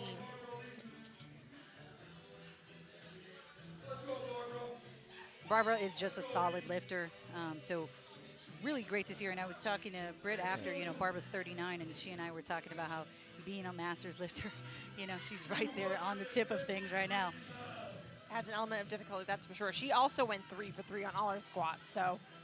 Well, she's bringing the heat. I think this is one of the best preps she's ever had. Being back with, you know, her old training crew. I mean, it's been years she's been training with them, and it gives you some sort of edge. And Steve, holding nothing back here with some flip-flops on here. Unracking the bar for Barbara. If you guys don't know who that man lifting off Barbara is, that is Steve Goggins. Had the first successful 500 kilo squat ever done in contest. It's also one of the original lifters to pull hook grip ever. Yeah. Fast. Beautiful 115. Looks like a good lift for Barbara. We have Naomi Shepard up next with 122.5. Naomi came back, so she missed her second squat at 255 and came back and nailed the third, so. And now here she is opening up with 270 pounds, 122.5 kilos on her opening bench. I got to see Naomi win the Ghost Clash in Miami earlier this year. As humble as can be, amazing woman, a wonderful lifter, just a joy to be around altogether. Yeah, she's one of the #1 ranked lifters in England, I believe. Yes. I think she's ranked in 2 weight classes, and just an overall badass. From England, correct? Correct, yeah. Yes.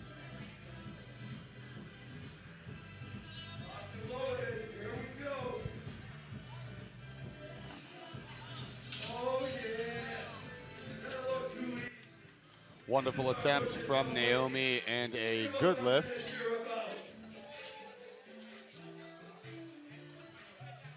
Opening bench, usually not much noise, usually pretty simple attempt selection. At a meet like this, we shouldn't see many missed bench press attempts in the 1 and 2 attempts. And a whole lot in the third. Maybe sometimes some infractionary stuff, some butts coming off the bench, uneven lockout, things like that. But usually the opening benches at level, contests at this high of a level are usually really solid. We have Sally Perry up, opening with 130 kilograms. So Sally is a heavy hitter. I believe that she told me that she was going to try to hit 320 today. Come on, Sally. She's a 315 Yeah, plus. opening up with almost, 286.6 Look at her pounds. ROM, Insane. just on the unrack. That's probably the highest rack height of all the females Yeah. here today. I mean, she really does have long arms. And very minimal arch. Already shaking on her opener. Wow. Oh, geez, Smokes it, though. Louise. Smokes it. Smoked it. Up next, we got Christian, 290. Christian Kearney up with 135 kilograms. We're at 297.6 pounds as an opener. Bars loaded for Chris. Here we go. Does it sound really weird right now? That's how it sounded. 297 pounds. That's how this one sounds. That's why I couldn't hear you at all.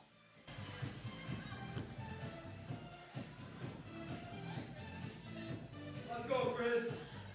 Christian Kearney on the platform now, taking 135 kilo opener, 297 pounds.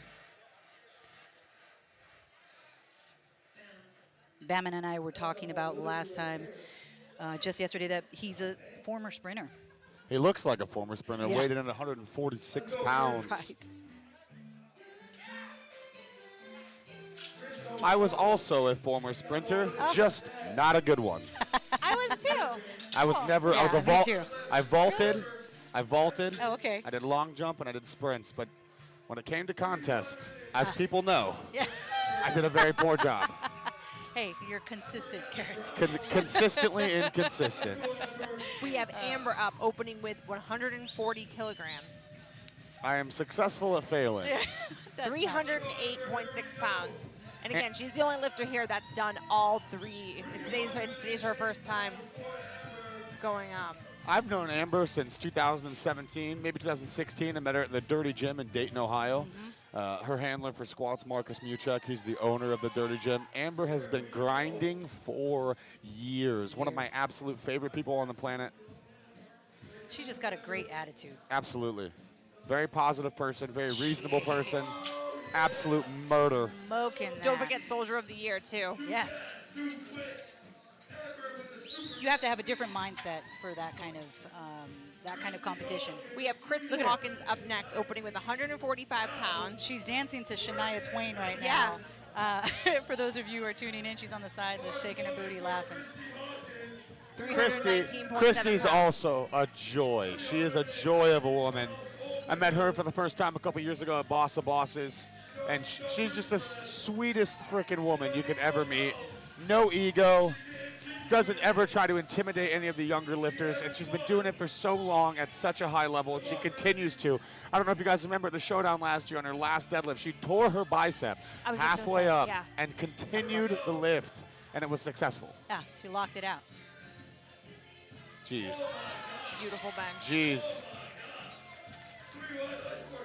3 white lights for Christy Hawkins, just making it look easy, as raw as you can be. No wrist wraps, no belt, nothing.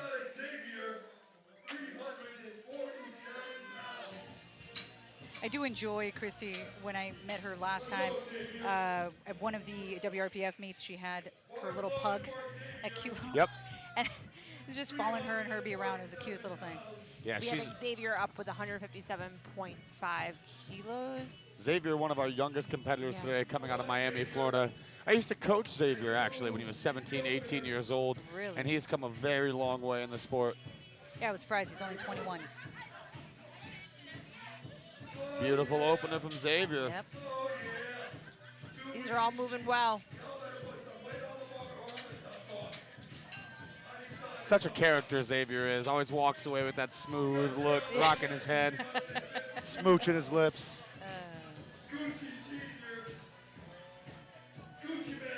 So those of you who are watching, you've never seen a powerlifting meet before. When we're talking about benching here, and we have Gerald here setting up, he's always Gucci, right? He's always with the live gear. We look for different things, right? The butt has to stay down, shoulders have to stay down. Coaches are able to unrack. It's 160 kilograms right here, 352.7 pounds. And Gerald told me on the live stream especially, he only wants to go by TNT, tough and tiny. So TNT, I'll just call him TNT. Mild correction there. In the WRPF, the head does not have to stay on the bench. My bad. That is Okay. it. Yep. Shoulders, butt, and feet. Shoulders, butt, and feet. Okay. Feet don't have to be flat, but they have to maintain contact with the floor. It can only move about half a foot width forward or left to right. we have Braden Moss up, opening with 170 kilograms.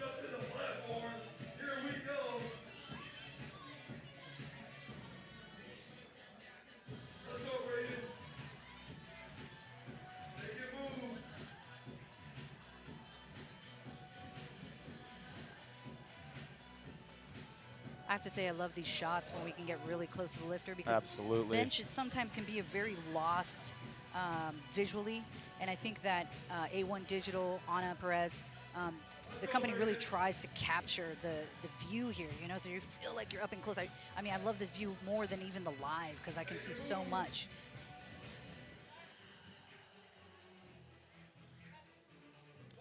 Braden is a wonderful bencher. He has spent years perfecting it.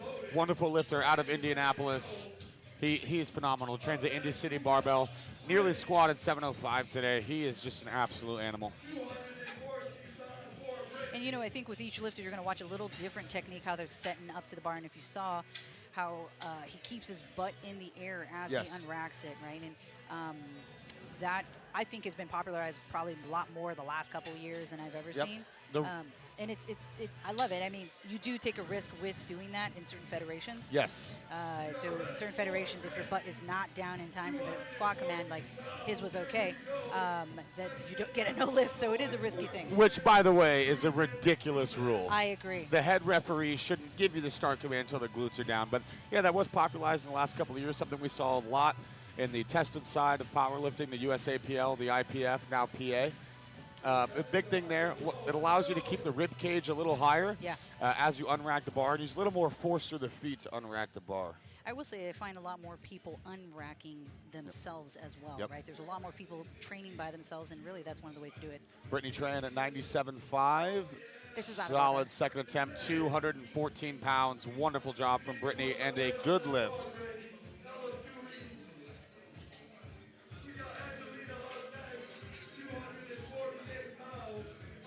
It's not updating for me, that's why I'm having issues. It's on mute.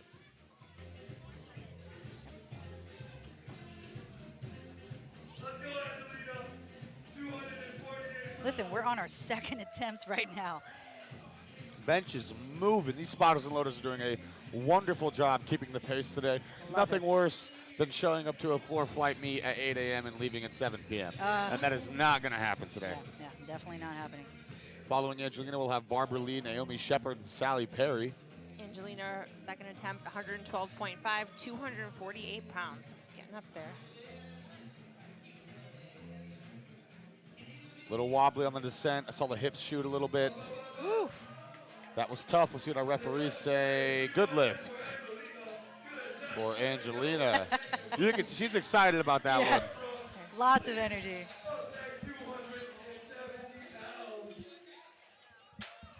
So spotters and loaders are adjusting our safeties on the side, making sure each of our lifters are safe. And then we have our loaders locking it in nice and quick. Barbara is opening with 122.5 pounds, 122.5 kilos, 270 pounds. 270 pounds for Barbara, yes.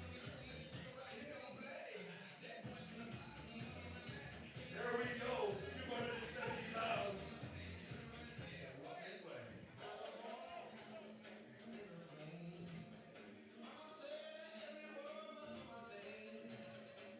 So a lot of our lifters, you know, you really want to get on the top of the shoulders like Barbara's doing here. The neck and the shoulders are an important base to establish.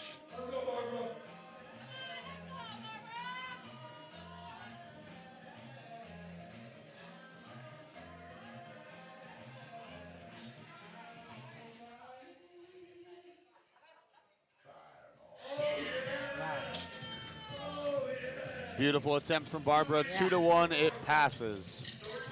And you know, you have different approaches, right? You're going to have somebody like Barbara who lets that bar sink just a little bit on the chest. And then you're going to have somebody like our last lifter before who just touches just enough. Yep. She's keeping that tension just so light on her chest. Yep, that soft touch is another thing, similar to the butt being up on the bench press, that has become much more popular in the last few years because of the success it's had in tested powerlifting. Naomi with 127.5 kilos, 281.1 pounds. 281, goodness. Here we go. Can we talk about her, not only her technique, but her singlet too? Because I meant to talk about that on squats. She likes to wear pink, I've noticed. Yeah, I love That's her personality. I love smiles from Naomi.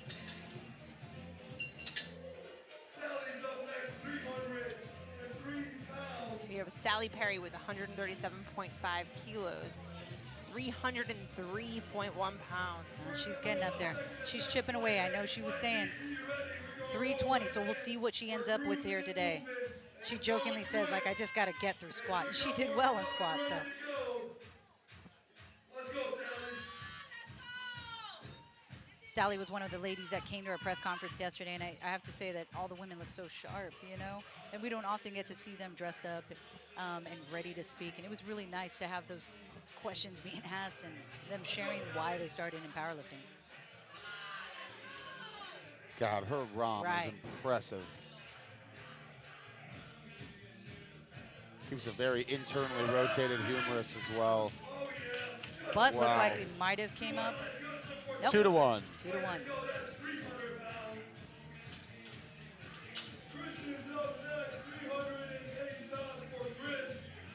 Christian Kearney with 140 kilograms, 308.6 pounds. Again, I just love women benching over 300 for a second attempt. Right. Like, it's insane. Yeah, I think actually Christian's one of our only males, and we only have a few males in our women's here, but he's one of our only ones, and he's with Bama here today. This is Bama, his coach in the back. But See, that's where I make mistakes, because I'm so new to this, so you guys can just laugh at me at home. No, he's a sprinter. He's a lightweight still. You know what I mean? That 148, you're still benching. That's fantastic. That dude's legs look like an anatomy chart. Look at that rectus You can see femoris. the striations in his adductor muscles. You can actually see the cupping on his thighs. Oh, we must did that last week to get ready. There you go. There you go. There you go. Lost it there. Come He's on. going to finish it, but that should be no lift. Right. Definitely downward motion on that. I'd be surprised if that passes. There's a little bit of an uneven lockout. What do they say? Good lift? I don't think it was a good lift. It shouldn't have been. So again, when we're talking about bench, what are some reasons? Gary, maybe you can talk a little bit about what are going to be some red lights here. Yeah, so the majority of issues with the bench press are simply just not finishing or not adhering to the commands. The commands that you'll have are to start the press in the rack. Once you show control in each position, you'll get the next command. Start, you show control on the unrack, you'll get your start command. Press, once the barbell is motionless on the chest, you'll get your press command. And again at lockout, when the elbows are fully locked, you'll get your rack command. The biggest reasons people miss on bench are usually the butt coming up or jumping of the commands. But there are a few obscure rules that we'll go over here in a second. Here's Christy. 152.5. 336 pounds like nothing. Looking like it was nothing, yeah, literally. So just checking the box right now. That's next. Some of the other reasons you'll miss are downward motion.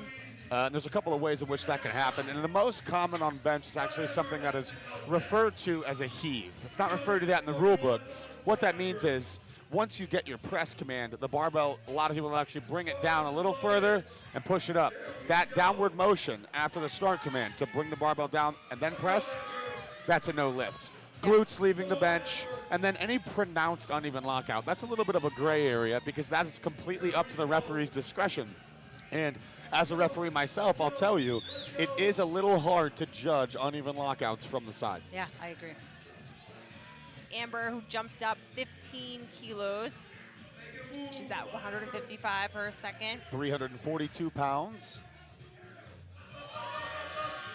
Pretty quick press command there, if you ask me. No downward motion and a good lift for Amber. I'm excited to see what she does for a third attempt because that did look very easy. She loves to bench. I love watching her train bench, because she trains with everything. Blocks, chains, bands, you name it, in gear, out of gear. So it's nice to see a lifter kind of have some variety in her training. And have a lot of success with it. Right. I mean, she's amazing in all three, and that doesn't normally happen. I think we were talking about a lot of lifters now. I find a lot of lifters are turning to gear, right? As we think gear is phasing out, I'm finding people who have been training in powerlifting a while are now turning to gear as just another way to add some more dynamics to their training or just even compete in gear. It's just unfortunate that geared powerlifting has gone the direction it is. Xavier, 167.5. Wow. Easy, 369.3 pounds. Looking like nothing. Yeah, Raw Powerlifting has done a wonderful job maintaining the standard across multiple federations, and we just haven't seen that same success in multiply or single ply outside of the IPF. It's unfortunate because it is way more fun to watch. Way more fun to watch. We We have Tough and Tiny up again. Gerald with 175. It's tiny and tough. What, how does it go? Tiny and tough. Tiny and tough. We got to get that corrected. I was calling him Gerald, but Tough and tiny, tiny Come and on, tough. get to it, get to it. 385 pounds for Gerald. Okay. All right. Tiny man making a move. Making it look as pretty as his outfit. Making it look as pretty as his outfit, the MC said. Braden Moss, 2 white lights for Joe. 391 pounds on the bar. Braden Moss up 177.5 kilos, Here we go. 391.3 pounds.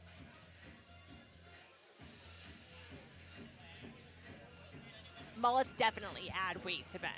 I'm convinced. His does.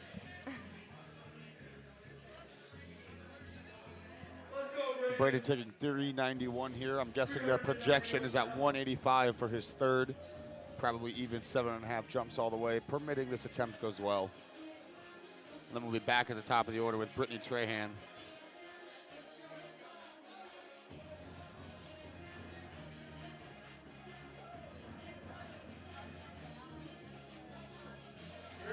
Beautiful attempt from Braden. Wow. Braden with the energy. Let's go, baby. Here we go. Brady's up there. I will say that I love the energy still. I think the crowd might be just watching, but still, man, even our spotters and loaders are energetic right now. 220 pounds. We are moving very Brittany up quickly here, 100 people. kilos. Let's go. It's her last attempt so far. She has had a perfect day. Great 3 for 3 on attempt squats. selection. Great attempt selection from Brittany as well. Britt, do you do a lot of benching in your training for strongman? I did not for the first several years until I got stuck with overhead. Then I added bench in, work with the powerlifting coach, Josh Bryant, Jailhouse Strong, and that helps a lot. So I am a fan of bench. It's funny because a lot of strongmen will disagree, but I say there's 4 main lifts. So all you powerlifters can add overhead press in there.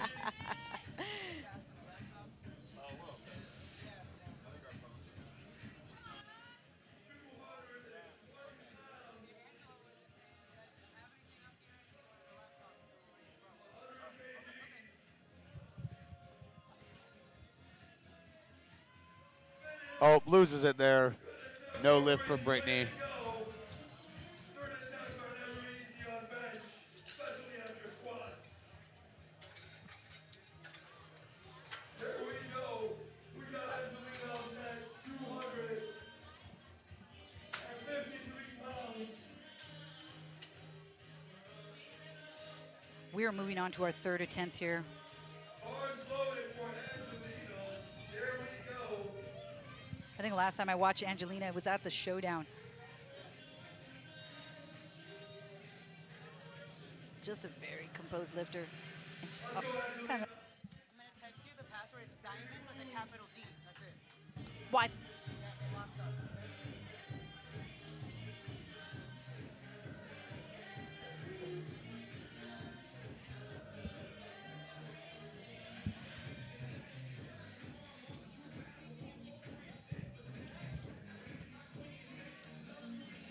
taking it, paste.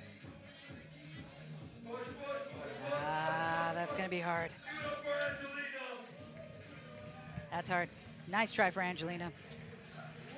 Finally, something looked hard for her. Yeah. I think there's two sides to all whenever we're talking about lifting. There's the people that take it slower, right, Britt, like you were talking about. Some people take that pace going all the way down. And then some people are, quick. And in theory, when we talk about powerlifting and barbell movements like that, you want to be fast with the movement, right? Because force production, you're going to benefit from having that bar come down faster. But there's a cost and a benefit to that, right? So the cost is you may lose control of that bar. Exactly. Miss Barbara So for anyone here. watching, we are having a little bit of a technical difficulty. So we're trying to do a couple things at once. So I don't want to just say what's on the bar without knowing. But you guys tune into Lifting Cast so you can see the lineup, see who's coming up, and you can also see how they've done. I think that's one of the wonderful things about Lifting Cast is that you're able to be there, kind of having that and seeing what lifters are actually lifting. I like that Barbara always takes her time with her bench. Nice, easy handout.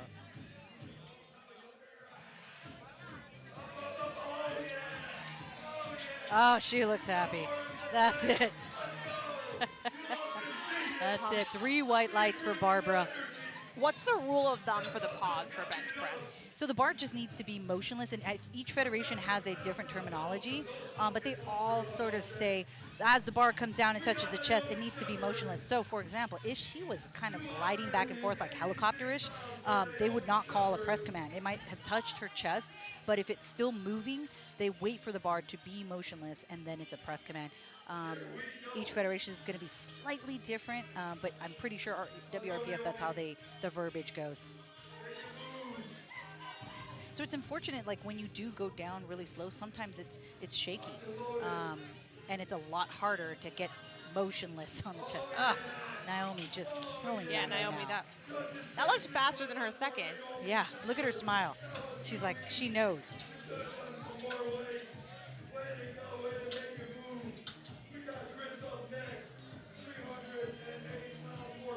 380 pounds for our next lifter. And if you're tuning in online, you can see our warm-up room over here. That's all where the magic happens, as they used to say on MTV. Chris over here with 380 pounds. You know, we got a live DJ here today. I think that makes a huge difference. Do you guys have DJs at your strongman Sometimes, competitions? yeah, and it does make awesome. I feel like it just makes the athletes more relaxed. Like you said, we saw Christy dancing to Shania Yes. Twain before. It Right. just adds an element for the audience too. Yeah.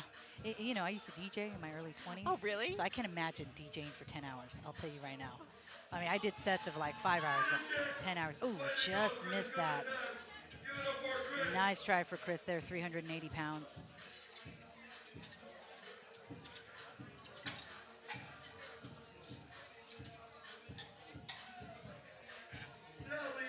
We have Sally Perry up next. 100. She is going for 145.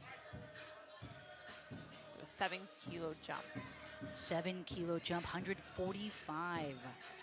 Don't you wish you were good at math now when we're trying to do a conversion without a calculator? Yeah. I wish I could do kilo math. Well, you know, Garrett can do kilo math. You're if good he at was kilo just- math. It's- You'd be when our- you train you'd with be our kilos, math though, you can person. do kilo math. If you Yeah. don't train with kilos, sometimes it's just. So and whenever I'm judging, I would like to be the person that says, "Oh, add a 2, add a 1," and I'm never that person. Yeah, I guess that is part of it. Really, it's all just pattern recognition. Colors. If you know that, you know, for example, 145 is on the bar, and you know the next load's 150, it's as simple as adding 5 kilos and splitting it into 2. Right. Add a block per side. Right. Sally Perry, 145 kilos, 319 pounds. Yes, come on, come on, come on. She wants it, come Oh. on. Ah! This is what she was going for today.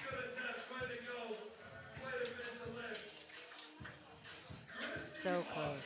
Christy Hawkins up next. Her third attempt is going to be 157.5 kilos.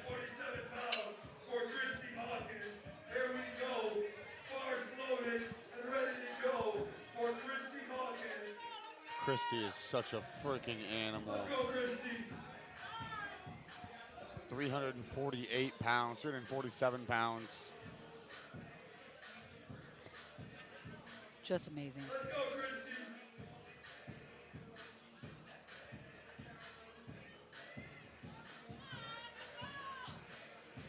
I mean, no wrist wraps. Come on. That's my favorite part of the no wrist wrap. Yeah. That's it. Come on. Come on. come on. Come on, Christy. Oh, she lost it. So close. I don't think I've ever seen a bar go 3/4 of the way up that fast and then get lost. And then get lost. That lockout. She held it there for a solid 3 seconds. And most of the time when we do see that lockout, it's a tricep strength. You know, she's very fast off her chest. She probably has great chest strength from all the years bodybuilding. And so that's one of those things that I'm sure she's worked on in her training, knowing that her lockout is going to be probably the hardest part of this lift. We have Amber up, third attempt, 5 kilo jump with 160. Listen, I love that Amber looks like a badass in that on our screen in the back over there. She's like arms crossed, tatted up, like soldier. Like nothing screams more sexy than that. I love her. Let's go, Amber. We want to see it, Amber. Amber told me today that, you know, I'm just here to have fun. And that's really like a humbling mindset. Yeah, and she was saying that last night too. She just has a good attitude. She loves it. Lost it. Oh, it's so hard to recover from that point.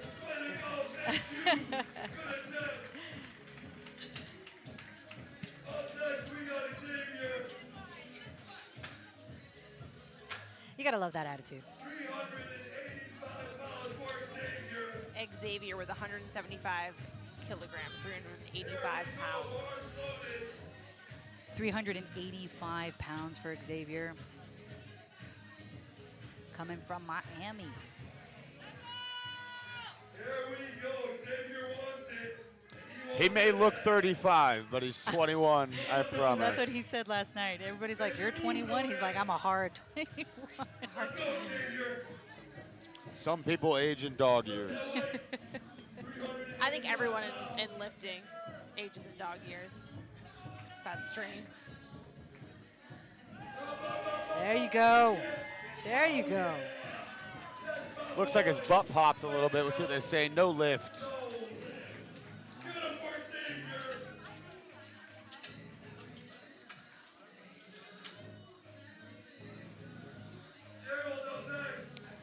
We have Tiny and Tough, so Garrett doesn't yell at me. Up next. Bingo. I said it correctly. And he's had a great day so far. He has aced everything. He's 5 out of 6. So let's see. He's going for a 180 bench. Solid 5 kilogram jump. 396 pounds. That's insane, his body weight. Right, Wow. it is. He's you know, he's an OG when it comes to lifting. Yep. Been an all-time world record holder across multiple weight classes. Yeah. For the total, for single lifts, the whole shebang. And just has fun with it. Doesn't, Yeah. you know, he's obviously a serious lifter, but doesn't seem to take it too seriously. He just loves it. I think at this point too, you know, he was saying, you know, I don't train all the time. Oh, yep, come on. Fight, good fight, good fight. Come on. Yes. Those hips were shooting, no lift. No. He knew it. He knew it. He could do it.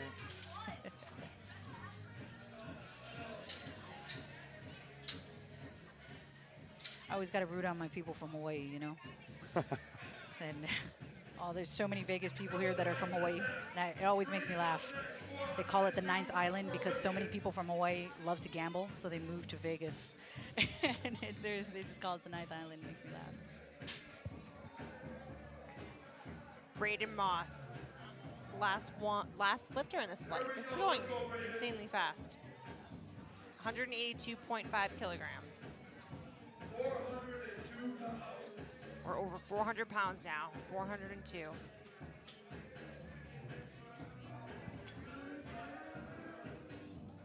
Pretty solid day for Braden. He did miss his 3rd attempt, but he had a big jump.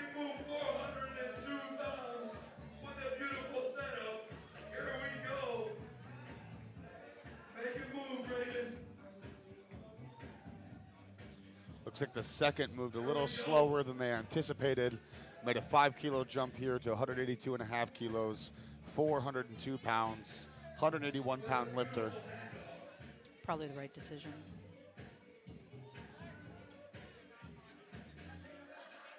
Very soft touch. There you go. Beautiful job from Braden.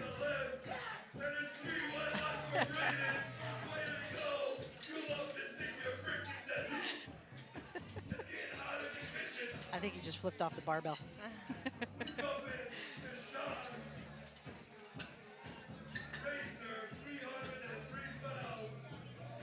All right, kicking off flight B. We're rolling into flight B. Here we go. We're moving on quick.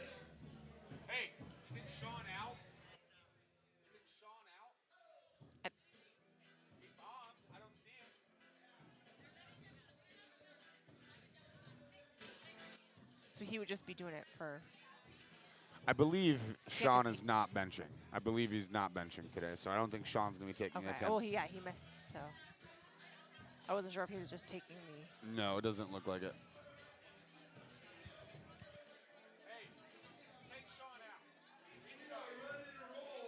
Let's go, Sean. Reisner, 303 pounds. Cars are loaded. We are ready to go. Whose side? Whose side? Sean's out. Sean's out. We're moving on to the next lifter. Kicking off flight number 2. We're going to have Andrew Yeater opening with 152.5 kilos. If you look at the bottom right of your screen, you'll see Blake LaHue getting ready for bench in the warm-up room. Malik Durston sitting above him. Andrew Herbert there above Malik. That is a prestigious warm-up room. That is. Andrew Yeater going to be our first lifter in Flight B, opening up at 152.5 kilos, 336 pounds.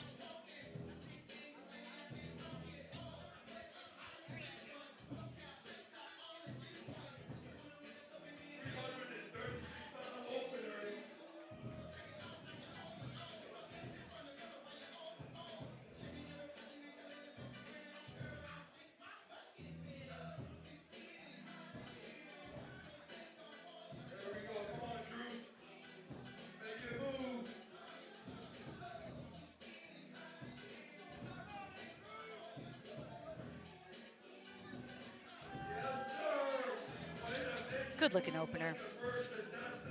Very smooth. Good lift, 3 white lights for Andrew.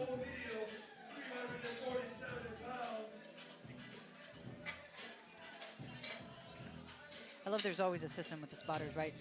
They take turns. So Yes. one's loading one's loading the other, and they just know after a while when you're doing it so long, that to me makes the best loaders.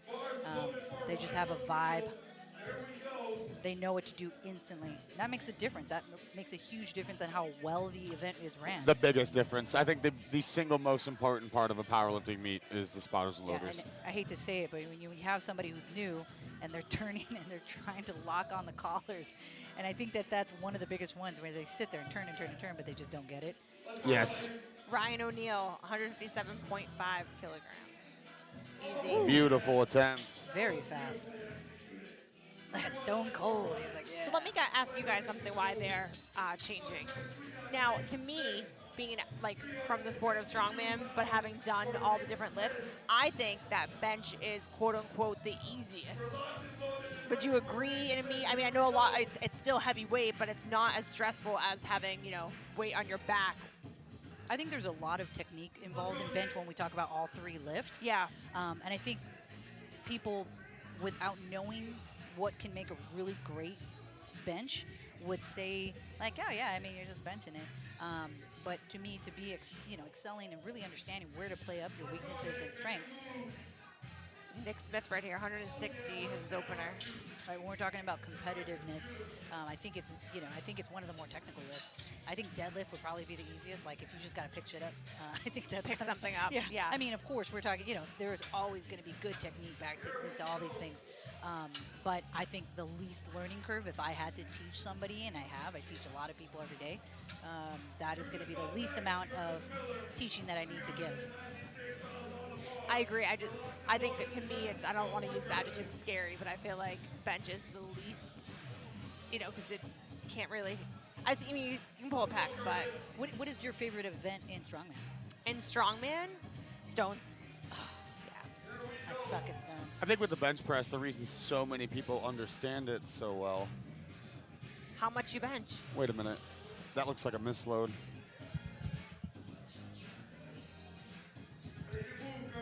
Unless our lifting cast just wasn't updated. Looks like our lifting cast just didn't update in time. Yes, that's properly loaded. That's 180 kilos for Curtis. My apologies, everyone at home. I already told them we're having a little bit of technical Yeah, difficulties. the lifting so cast is just taking a second. Yeah, it's all right. As long as they can see the lifters, that's the most important part. So it's funny because, you know, previously when we watch a lot of benching, we don't see this angle. And I like that when I come to these meets, I see this sort of angle from the side. Sometimes we're in the front. And it's definitely not as easy to see the whole lifter. You can really see the setup, and everybody you can see has just a different technique on their setup. And, you know, we're looking at this lifter right here. It looks like he's going to take a much more narrow grip, right? You can see where he's lining up his hands in comparison. A lot of people will choose a wider grip when it comes to powerlifting. But some would argue this is a powerful position. 185 kilos, 408 pounds, like butter. Wow. Traveling all the way from Europe. Where is he from? I forget what part of Europe I was trying to listen, but wow. He came overseas.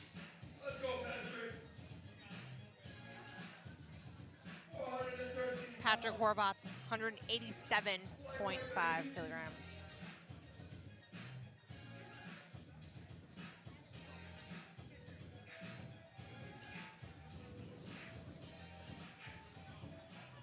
Let's go, Patrick.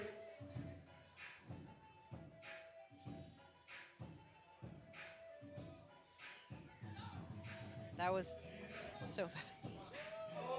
So, everything was so fast right there. You can see he got that technique. Pulls it back, right? Sits back very fast, boom, unracks. That takes a lot of practice. That was a good lift. Rory Payne, 197.5 kilograms.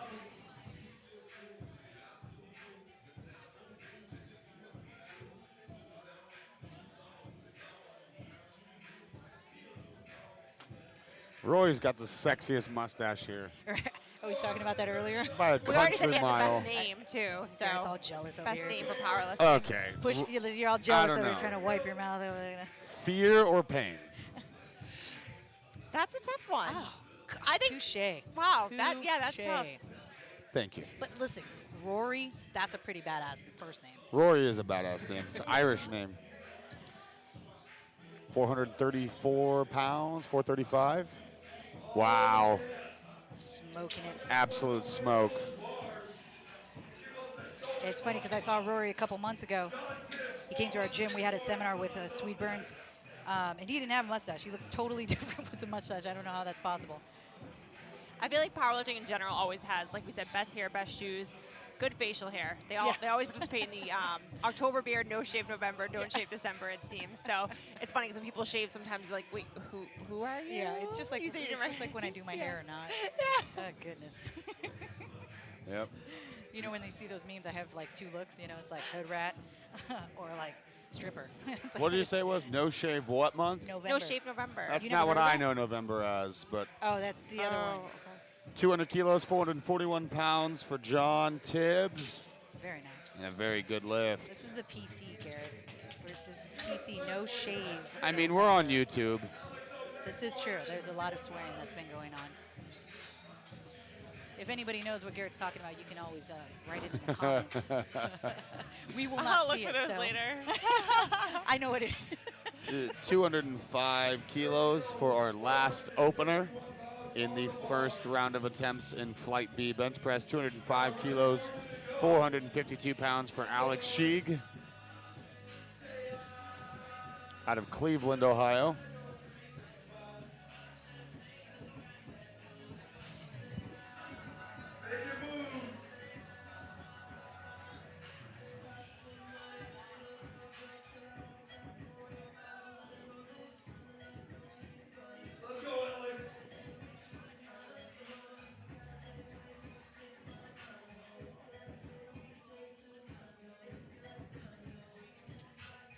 Garrett, what would you say are some of the biggest points when you're trying to work on your bench? What are some things that you see maybe what people fault on? I think the two biggest things that tend to be the most prominent issue are one, either too heavily internally or externally rotating the elbows, the humerus, and the other one being the way in which people apply foot pressure. Interesting. Typically, you want to drive outward through the foot, get more quad activation, keep the rib cage in a higher position. 3 white lights for Alex. And a lot of times you see a lot of people trying really hard to drive through the heel. And again, either internally or externally rotating the elbows too hard. It's a very hard medium to find. Yeah, I've been changing up my grip up a little bit for the first time in I don't know how long. That's fun. I don't know if it's improving just yet. I mean, I did not a great bencher. I hit 155 for 3, which was all right. Anytime you make a big adjustment to your grip, to your stance on any of the lifts, it's going to be a good 6 to 8 weeks before you really feel comfortable. And that's if you're doing 1 to 2 sessions a week. Yeah, it's been about, I would say it's about maybe about 8 weeks now. Yep. It's easy to revert back to the old, I will say. I don't know why this isn't loading correctly. Is yours loading?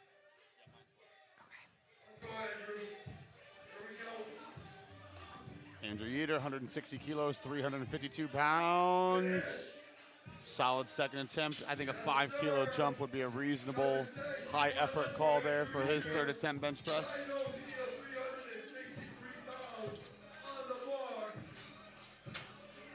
Ryan O'Neal ready to go.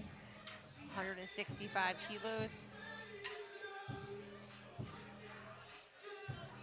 363 pounds for Ryan O'Neal. Checking out our warm-up room here.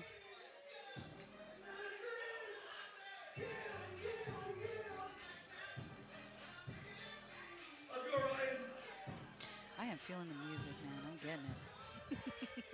Can't go wrong with a little John. A lot of Little John today.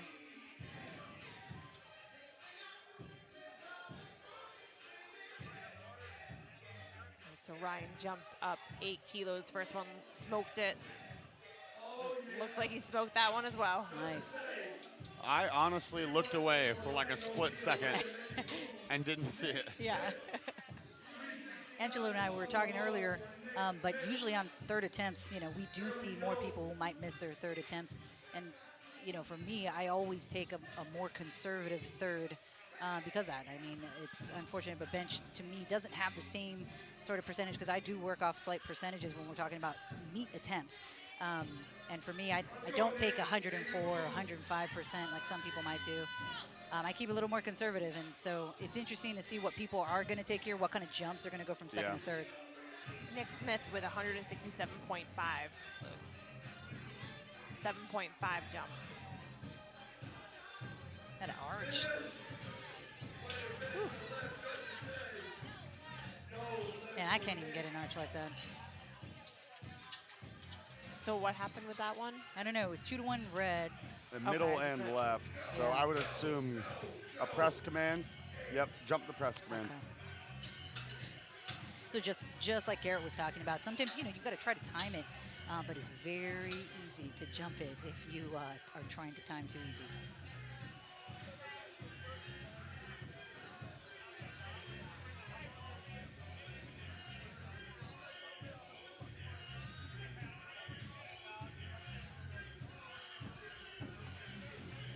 And for those of you tuning in online, I guess they know what November is about.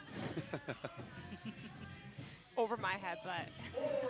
Ignacy Arpad here, getting ready for 192.5 kilos, 424 pounds. I will say I wish I didn't know that. There is some knowledge I wish I didn't have to know. Do you recall where here. he's from? What's that? Do you recall where he's from? Looks like Eastern Bloc European, if I had to go off his name.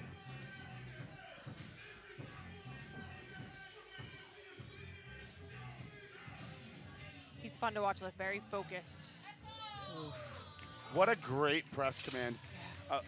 They waited until the bar was motionless there. A solid refereeing right there. And that's something we were talking about earlier. You know, the command is motionless, right? The verbiage that they use is motionless at the chest. And that can mean if you're, you know, hovering over, just barely over your chest and it's just wobbling back and forth, they will not press that command. I mean, you won't get it. And that same thing applies for a sink. A lot of people think it's once they come into contact with the chest, they get 1 second and then a press. Absolutely not.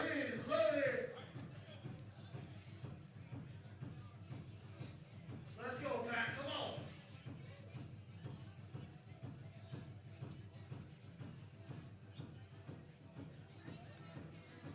Patrick with 202.5 kilos.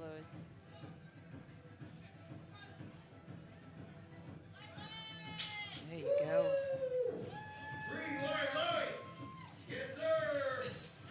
I'm excited to see what he jumps to for his third attempt because that was a 14-pound jump right there. Yeah. 14 kilos, excuse me. Yeah, that's what we're talking about. Even though they're they're benching much higher weights, it's interesting to see what they're going to choose. He jumps, yeah.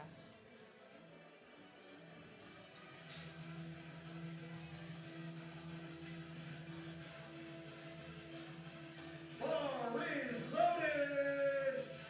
468 pounds. 458 pounds for our next lifter. For Rory Payne. It's 212.5 kilos. I always find it interesting that men's beards will be lighter than their hair. You know, it's either going to be like red or blonde. I never understand how that happens. 468 pounds in the bar for Rory Payne. Made a 15-kilo jump from his opener to his second.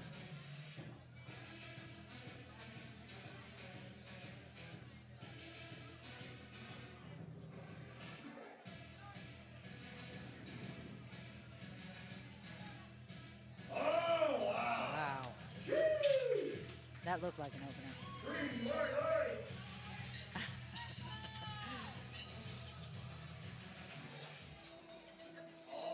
We're taking this bar up to 473 pounds.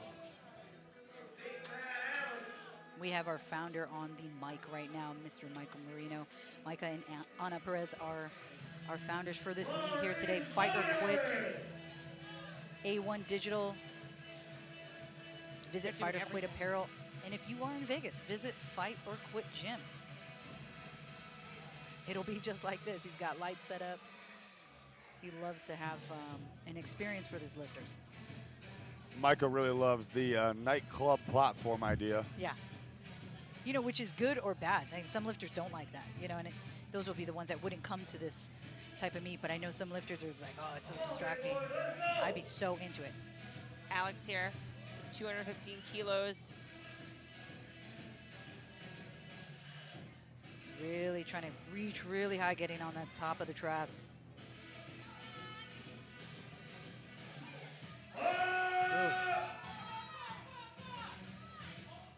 Did he? I don't know what happened. I don't know. I if his think butt came somebody. up. I think somebody said to take it, and he just finished the attempt. Okay, three red lights. I wasn't sure if that's what happened on that side. We know his strength is there, so see what happens for his next. I wonder if he'll take that again or. Yeah. Same weight. Big Bad John, let's go. Come on, big boy. John Tibbis taking the same weight, 215.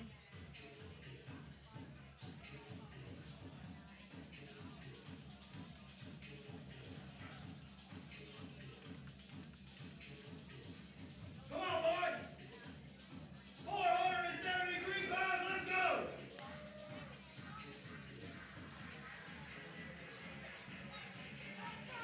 There you go. Come on. Ah. Loses it there, Yes. no lift, and we'll go back to the top of the order. I don't know if anybody ever sees his loader or his coach over there shirt. It says Team Short Dickle. Short Dickle? Is that Short Dickle. That's what it said. Hashtag Short God, Dickle. I love powerlifting. Yeah, I always get a kick when I watch the lives for Pioneer, and they show different belts that they have had to make. I'm just shocked at some of the things people make. Yep. And it's hard to shock me.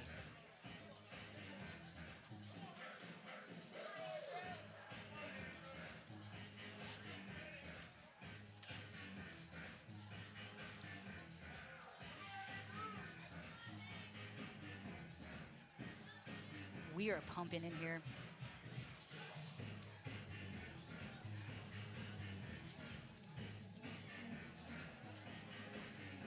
Come on, Andrew, let's go.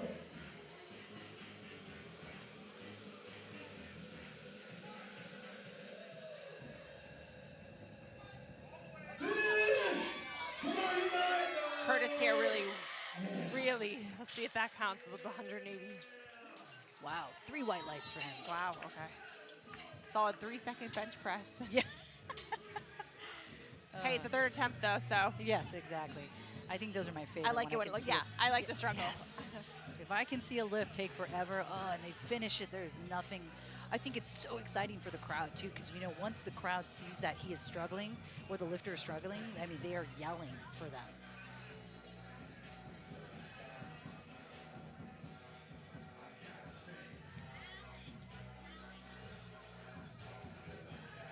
All right, here we go. 369 pounds for Nick Smith.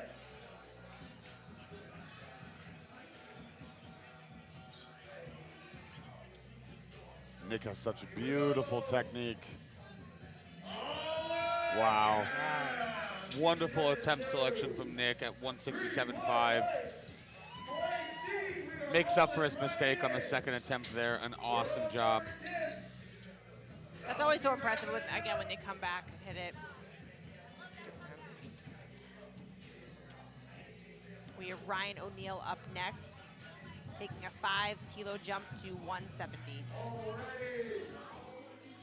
You'll see our Ghost combo rack on the platform that we're using for the bench press. Labeled Squat to Depth. That's Al Alvarado, Squat to Depth apparel out of St. Louis, Missouri. We love Al. Al's great. Al gave a lot of his equipment for this event to be possible. It was driven out here all the way from Missouri. St. Louis, my goodness. Which is where I drove from.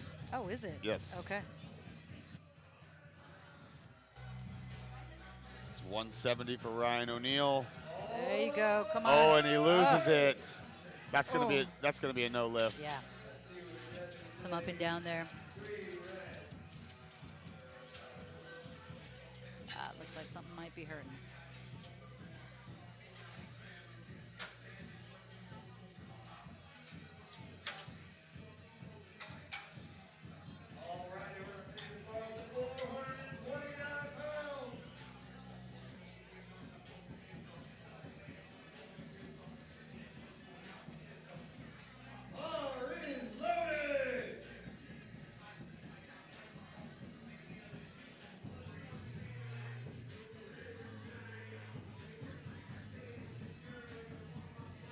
Ignazi.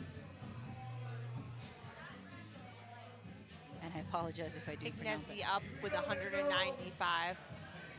Gary, can you say his name for me? Ignacy Arpov. Yeah, you do it. Yeah, beautiful. So,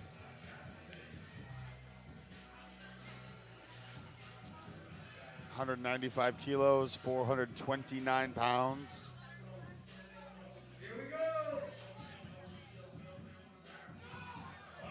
Wow.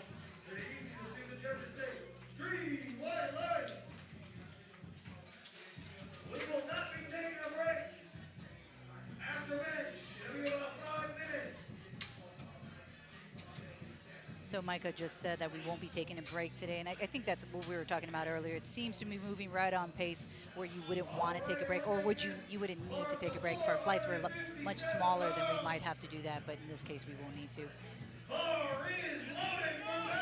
Patrick Horvath, 207.5 kilos. So far, I was, 5-kilogram jump, but it looked like the other one he could have repped out. So this one should be fast.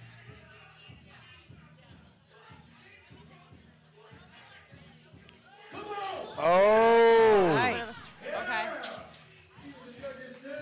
Yep, 2-1. Good lift. Good lift. That's good technique on his part, really kind of driving back. That can go either very good or very bad. Sometimes when you drive back, it can help you with that, to finish out the lift, but sometimes it'll drive it so far back you rack it.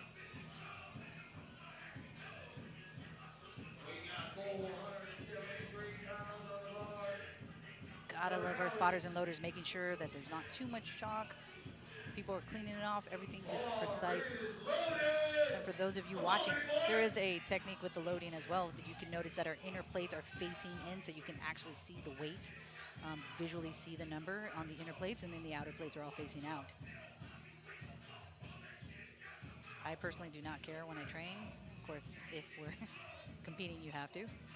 And I could care less if what is facing in or facing out. I don't know if that's a preference for any of you guys. Oh yeah. Even if I use pound plates, I load them like kilo plates. Yeah, I see, I Yep. can see you. So Yeah. we have Alex Sheik with 215, but no, that's actually one thing that strongman and powerlifters where we differ. We don't care what we train on. Yeah. We do not care. So Yeah, they don't even know what it weighs. Yeah, we don't even know what it weighs. Oh my. Great job from the spotters and loaders. Looks like we had a Okay. rupture. Looked like a pec rupture. Looked like his pec minor got shot down into his sternum. He's okay. He's walking off. Standing up. She shook I the hand with couldn't the tell. right, so. I can't tell if it tore. I don't know if it looked like he slipped. Oh, he slipped. It might have been an open grip and it looked like it slipped out. Let's hope for a slip and not a tear. Yeah. He's walking off, which is a good Yeah. sign. Not grabbing anything. That is, I believe he had a suicide grip. You know, and that's the, when something like that happens, it's very hard for a spotter to catch that, right? Like we're talking about, if you break an arm in a squat, if you have something, you're not prepared for that. You do the best that you can to grab that, but it happens so fast as we saw right here. John Tibbetts with 215.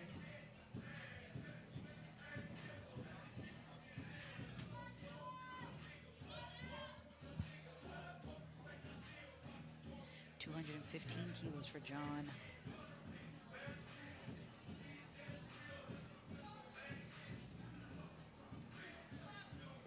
And he lost it. All right, now our first bench press over 500 pounds. The man himself, Rory Payne, making even jumps the whole way up to 227.5. Looks like this was the plan the entire time. 501 pounds.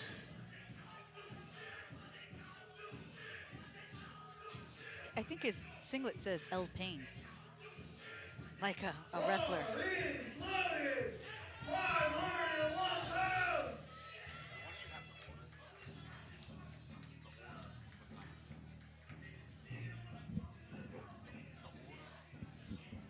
Only this. Oh yeah, I have that on my phone.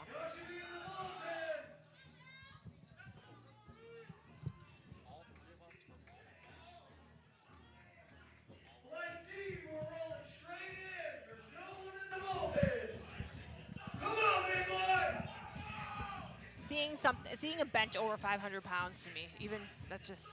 It's still awesome I can't to watch. comprehend it. I love it. Yeah. All right. So 501 pounds, 227.5 kilos for Roy right here. Oh, he lost it. Oh. About the halfway point.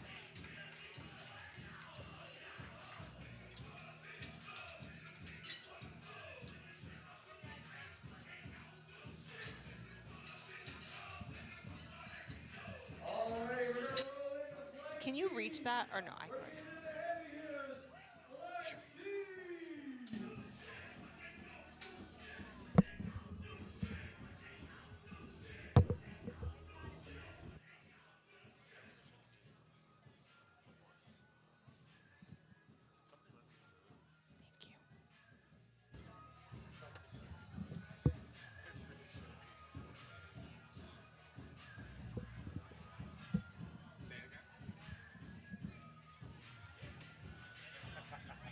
Yeah, if someone has protein bars or something, I brought a banana up here, but seriously, I feel like we're all losing it.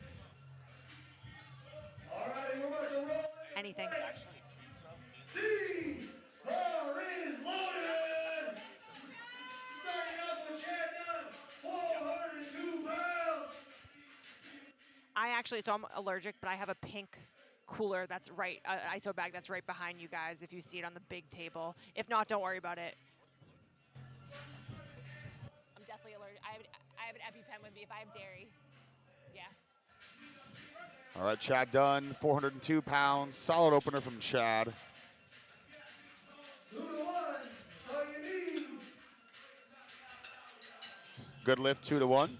Joey Coriacci is going to be our next lifter, bringing the bar to 185 kilos, 408 pounds.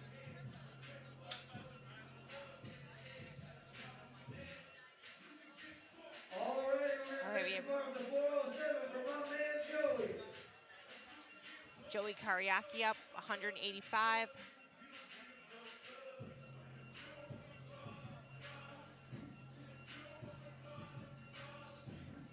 Bar is loaded.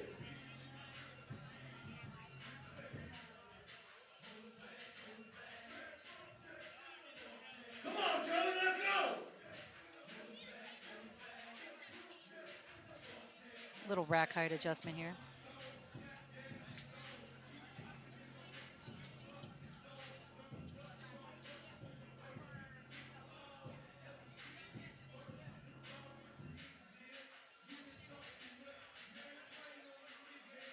Here we go, Joey, come on. Rack height is so important. That looked like it was about 3 places too high. I think it was 5. I think they had it at 17, and it's supposed to be at 12. Looks like they just misread the 7 as a 2.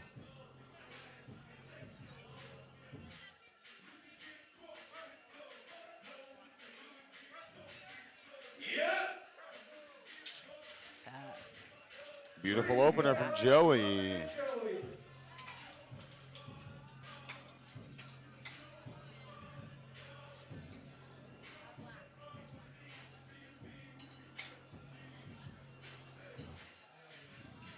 We're moving along pretty well here. 429 pounds. Big boy Brandon. Bar is loaded. Brandon Cintron, 195 kilo opening attempt.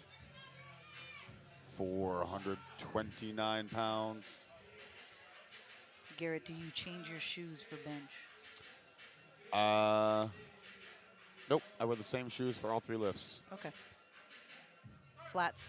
Flats. Vivo Barefoots. Yeah. Beautiful opener from Brandon. Wow. Very nice.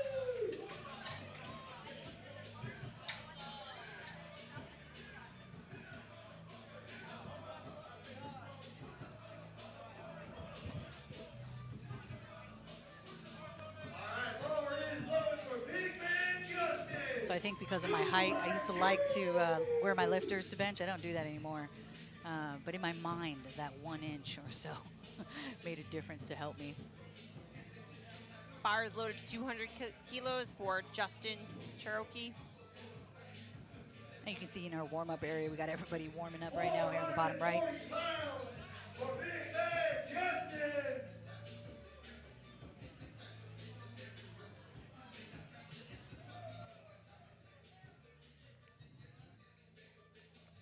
441-pound opener for Justin.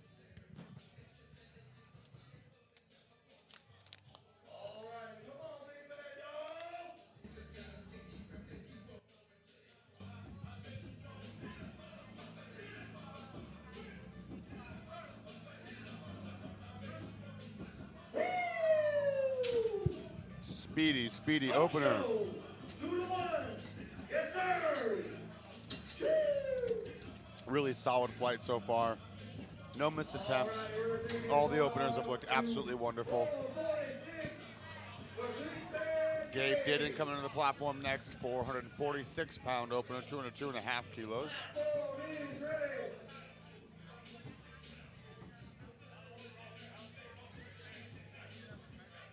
You know, it's funny, after a while as a judge, you just kind of sit on the floor. You know, I used to bring a pad. My knee was bad. I used to bring a pad so I could sit on the pad. But you want to be at that right angle, and sometimes that is the eye you need to have.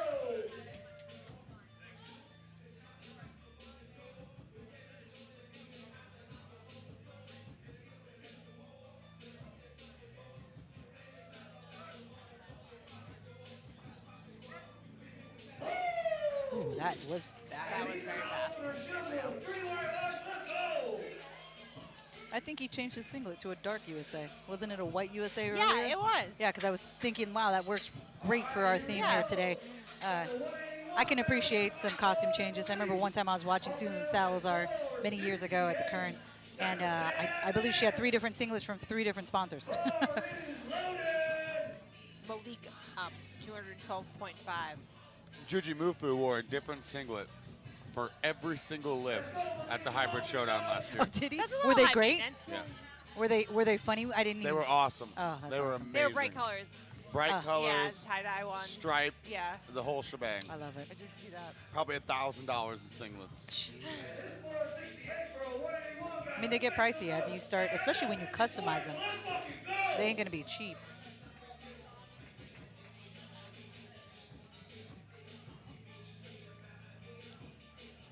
This is Malik Durston getting ready for 212.5 kilos, 469 pounds, a legitimate legend in the sport. Beautiful opener from Malik, passes 2-1. Former all-time world record holder in 2, maybe even 3 weight classes for the total. At one point in the squat, at one point in the bench press. Jeez. And he's been around for a long time.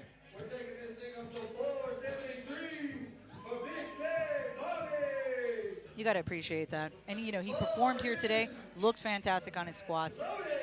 You can see the composure, and a lot of times I feel that just does come with experience. Enough time under the bar, you just know what to do.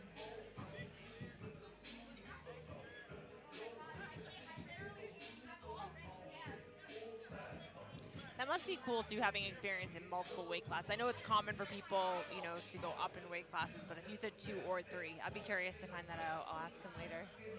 Yeah, I do. I always find it interesting, especially like when we talk about MMA too, when they have a couple different weight classes. Like that is crazy to me because I mean, some of them are coming in so light, and then they'll make that next weight class, and then they just say fuck it and go up to the next weight class up. You know, and not as many hold titles like that. But yeah, it's in weight class sports that always is interesting to me.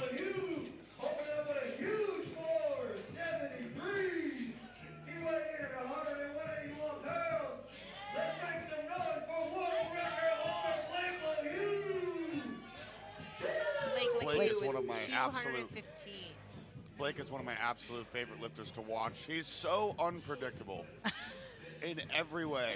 So that's what Angela was saying. Earlier. Yeah, Angela kept calling him the wild card. And Britt was like, why do you call him the wild card? He's like, you just don't know what to expect. Like, you don't know if he's going to go 3 for 9 or go 9 for 9. He might total 2,100. Who knows? We don't know.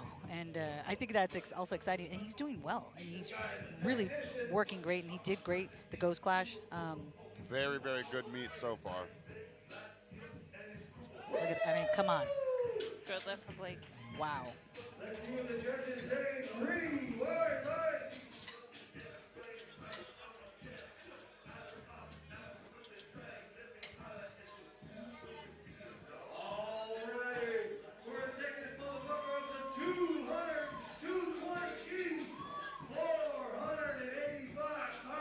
Chad Penton up next, 220 kilos, 485 pounds. Let's make some noise. We're going to see this guy go well over 500. Let's go.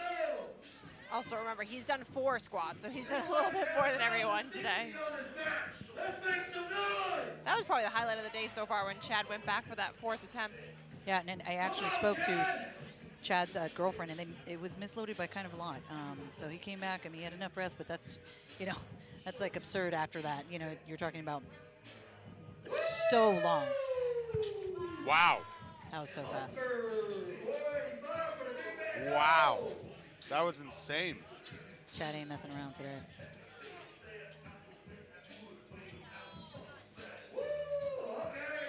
We're already in the 500s on openers. That don't make you win. I don't know what the fuck will.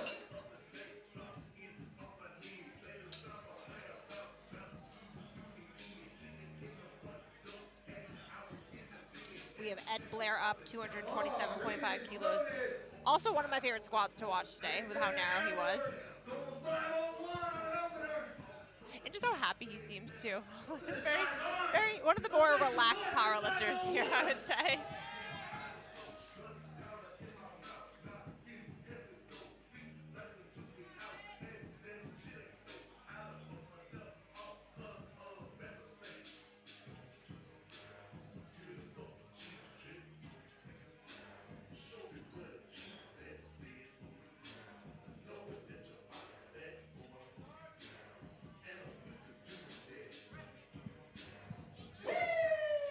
Wow, Ed smoked that. My goodness. Very speedy.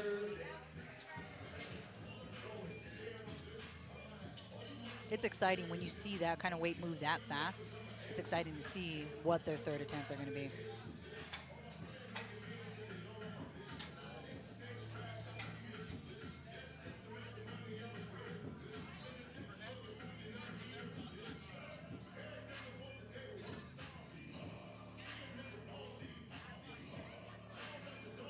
Alrighty, we're going to start second attempt.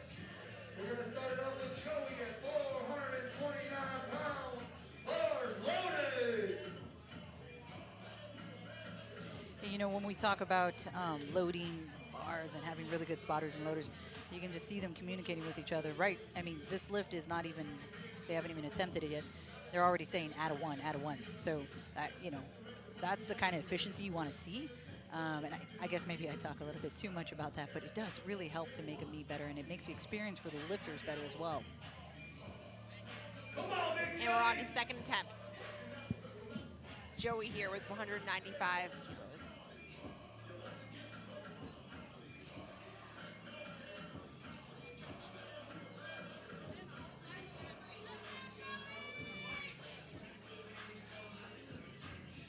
£429 on the bar for Joey. He loses it there. Solid attempt for Joey.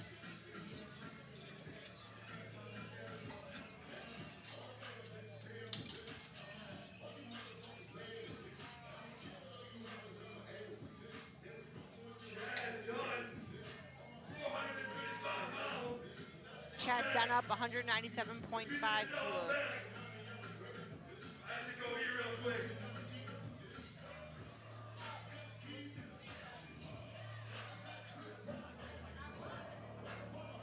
Let's go, Chad.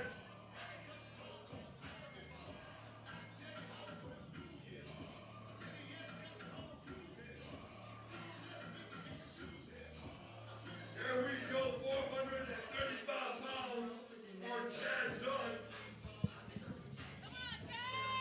435 pounds.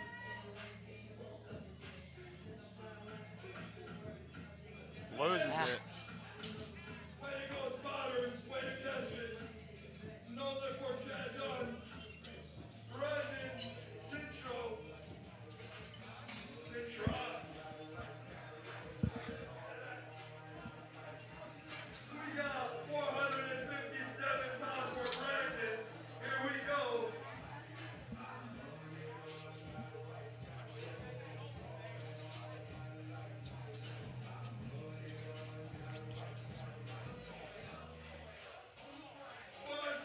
We have Brandon Cintron up 207.5 kilos, 457.5 pounds. Let's go, big boy.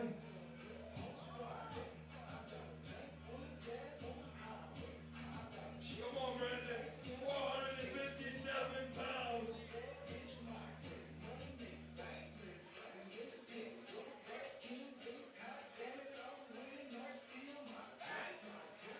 Wow. Wow. Beautiful attempt selection from Brandon. 2-1. Justin making that easy. Here we go.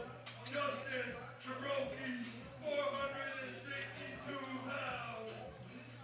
Justin Cherokee our next lifter, bringing the bar to 210 kilos, 463 pounds.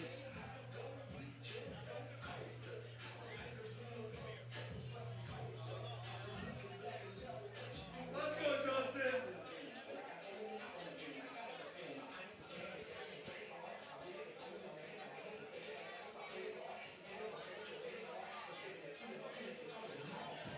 Garrett, what is some of your favorite exercises for bench? I mean, the two lifts that have the most carryover to a bench press are going to be a dumbbell press and a bench press. I mean, bench is one of those movements. It's just so specific and so unnatural. In order to get better at the bench press, you need to keep bench pressing.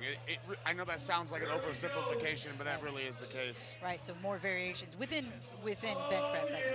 Not even. I would almost say the keep opposite. benching straight bar. I would almost say the opposite. More specificity. Right. So you wouldn't say specificity with, I mean, the movement, of course, but maybe just like off of boards or anything. I mean, it depends on what your weaknesses are, what your withholdings are. You know, for example, if I have guys who bench, bigger guys who bench 2 to 3 days a week, their squat days are usually earlier in the week. Bigger guys tend to suffer from more elbow issues, shoulder issues. So their first bench session of the week is usually something that has a partial range of motion and usually a narrower grip. So whether it's something that's like a board press or a spoto press, a mid-grip spoto press, that's usually, in my opinion, one of the better ways to approach for guys like this. It just depends. Yeah. How much your benching matters, how frequently your benching matters, how well you take care of yourself, so on and so forth. There's a lot of semantics when it comes to programming the bench press. This Gabe did in 212.5 kilos, 470 pounds, 469 pounds.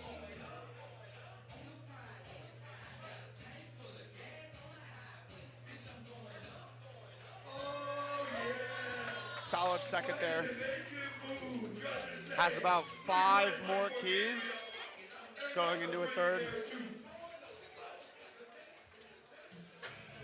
He looks pretty happy about that one.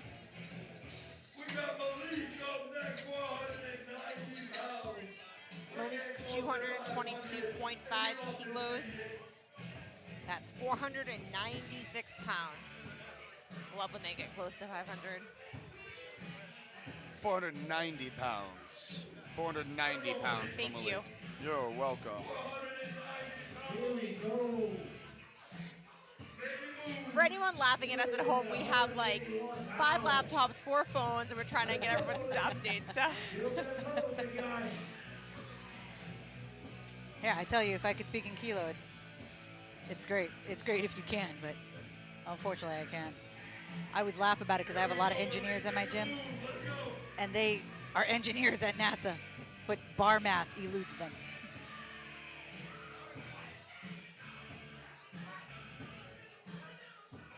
Right side a little shaky, but nothing for Malik. He murders 490 pounds. A good lift for Malik. God, I freaking love watching Malik lift. So consistent. It was great. You're on your like 4th kilo chart there. I can't see anything. These two are going at it. This is what powerlifting is about. Our third attempt for Blake.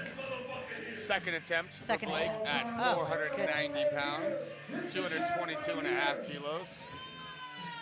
Honestly, a relatively conservative jump based on the opener, but Blake knows himself so well.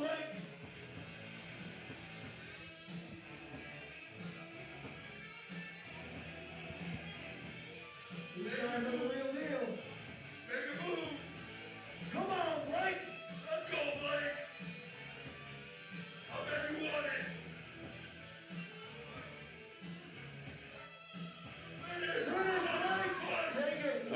And that is what I'm saying. Blake knows himself very, very well. Like I said, it looked like a conservative jump based on the opener, but Blake is such a technically oriented lifter. Sometimes just one thing can be off and things will not move in the same speed nor consistency as his previous lifts.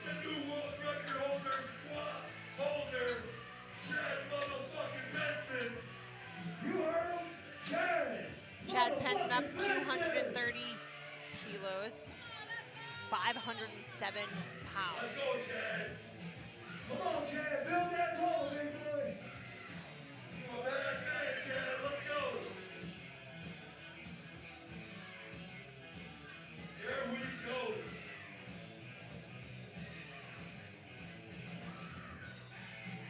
Chad Benson.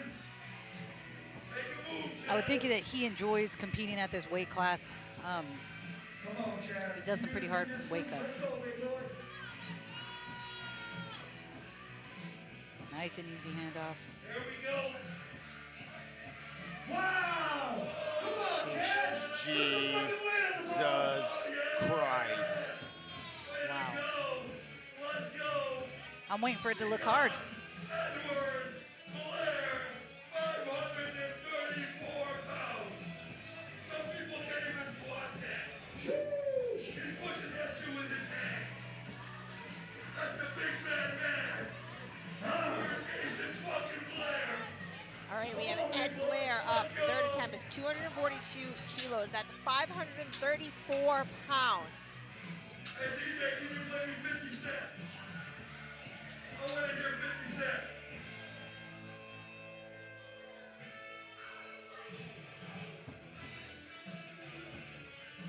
Let's go, Edward Blair. 536 pounds on the bar. You make it fly, Edward. You do this in your sleep. These guys are the real deal right here. 534. Hey, come on, Edward. You make it move, Edward. Let's go. Play with it. Oh my Jesus! God. Oh my God. Ed is insane. Ed is insane. How did that look so easy? Finally, a smile from Ed too. He did. I think What is wrong with him? I think our MC can hype up anybody. Here we go. To me, that's what makes a good MC. 429 pounds. That was too beautiful of a bench. I hate it. Flight E, we're starting third attempts. We're rolling right in. After flight E, you will not be taking a break. It'll be about 5 minutes just to get the combo rack off.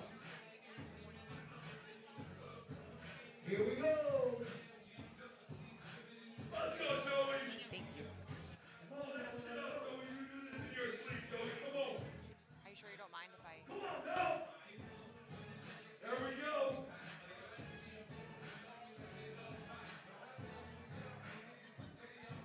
Play with it, Joey. Come on.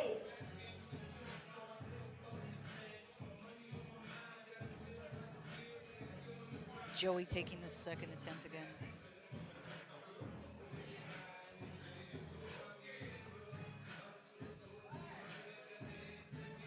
There we go. Load up, finish. Come on, come on. Finish it, Joey. Finish that shit. Push back. Push back. They took it. Give it up for Joey. He got a little further on that one than he did on his last. Take it easy, having 900 pounds on your back and then trying to bench.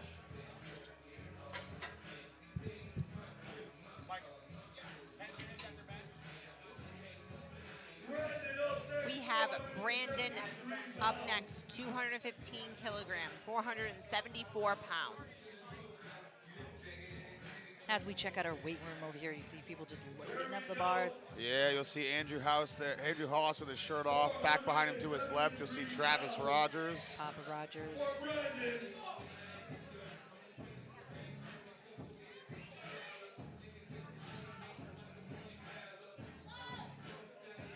Let's go, B.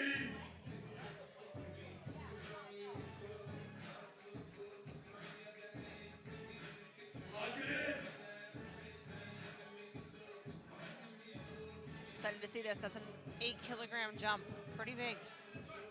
Moved well though, so we'll see.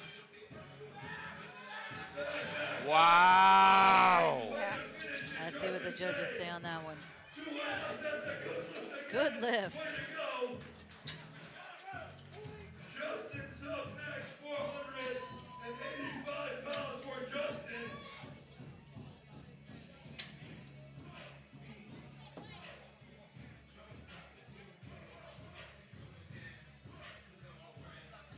Let's go, Justin. 485. Let's make it move. We ready for you, Justin. 485 pounds for our next lifter.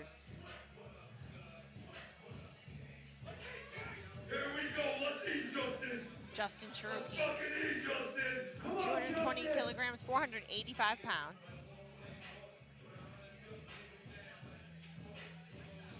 Make it move. Here we go.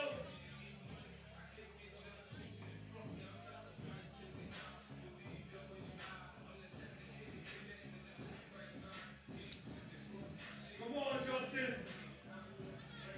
Blow it up. Blow it up. There you go. Finish. Finish. That's the way you finish it. Nice finish, Justin. Say. Quit playing with me. Quit playing with me. Good lift. It's a good lift for Justin.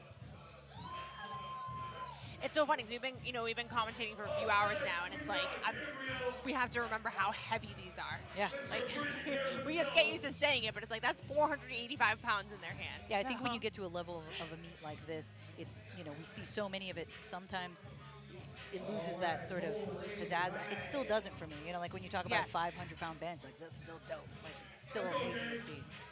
And then moving it at the speed and the technique that a lot of these guys are lifting, it's amazing.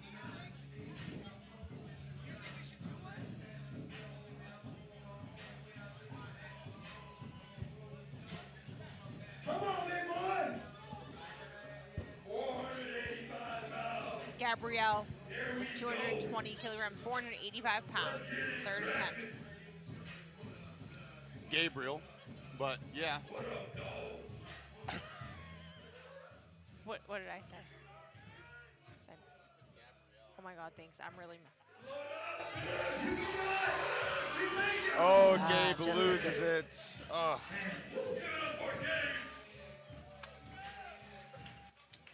You can't hate me, so I just did, I'm not myself. I'm usually pretty good at this. I just did 2 cross-country moves and pulled an all-nighter, so don't hate me.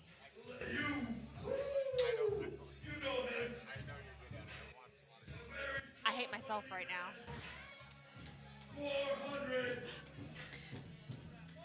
I'll kill it on the interviews when I ask them good questions. I know I'm sucking at life. I can't see right now, so I'm sorry, you guys. Thanks for bearing with me. Blakely Hugh retaking his second attempt at 222.5 kilos, 490 pounds. Now watch. Second one looked like nothing was happening. Looked like it wasn't going anywhere. I'll almost bet. I'm not gonna. We're I'm getting a not wild card? I will almost bet this goes down at like an RP 8 or 9. I will almost bet. 490.5 pounds. Let's see. Well, he has no self-lift off. That's amazing, the self-lift off. Nope. Oh. All right, I was wrong. I eat my words. I eat my words. But we said it was a wild card, so. Yeah. He is the wild card right now. He looks like he's grabbing his elbow too after. That's a lot of weight. Let's go, Malik. 4 red plates on there. Malik with 227 kilos, 501 pounds.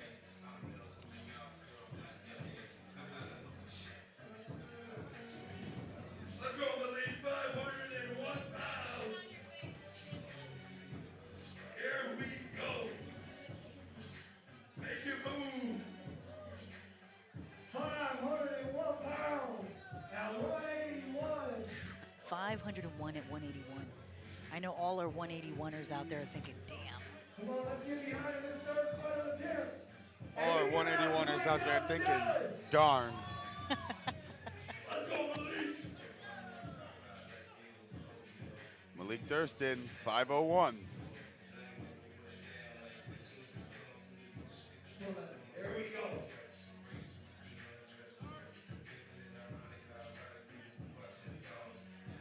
Tempoed a little more than his last couple. Wow.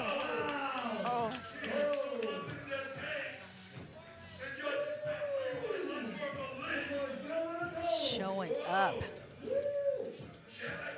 Motherfucking Benson is his new name.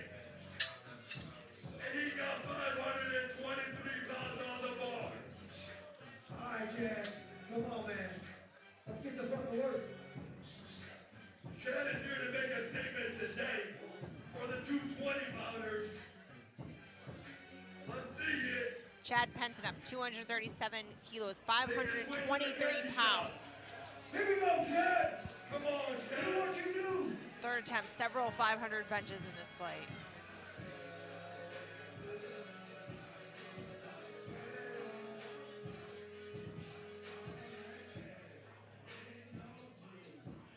Let's go, Chad. Blow it up. Here we go. 523 on the bar.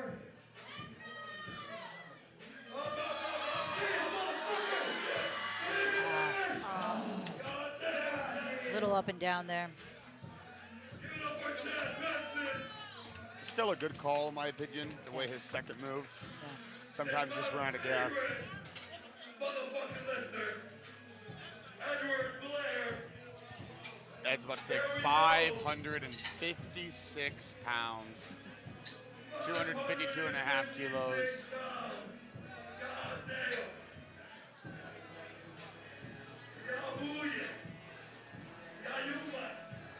That's some Arabic. I know y'all don't know what I'm saying. But he got me speaking Arabic right now. Because that's a lot of goddamn weight.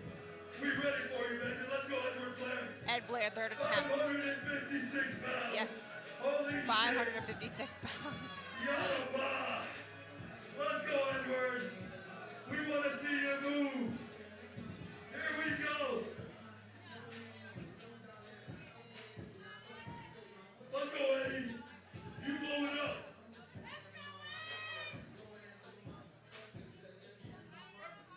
Little shaky. Wow! Holy shit. God, Oh Ed! You're an animal.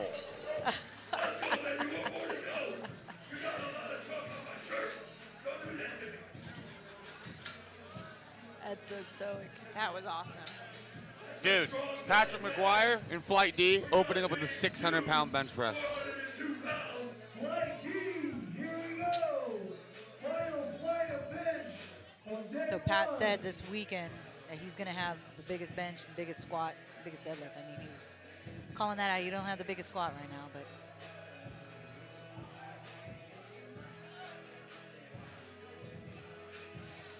All right, getting ready for Flight D bench press. Kicking it off with James Hughes, my guy.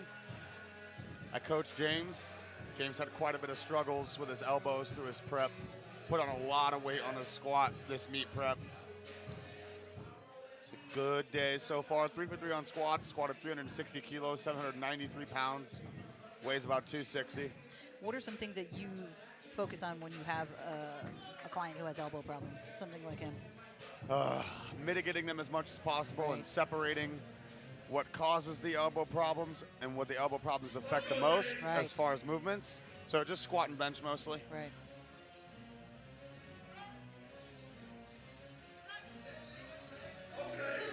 Very fast.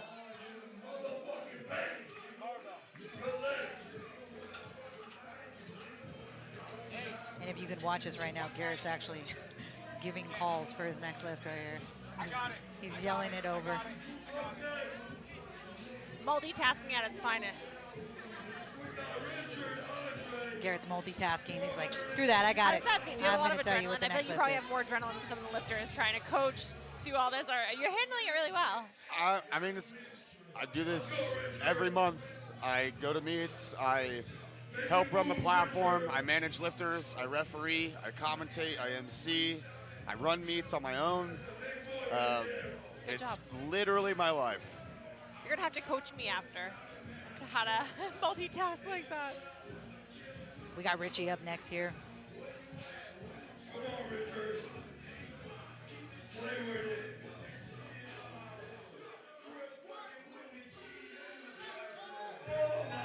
Wow.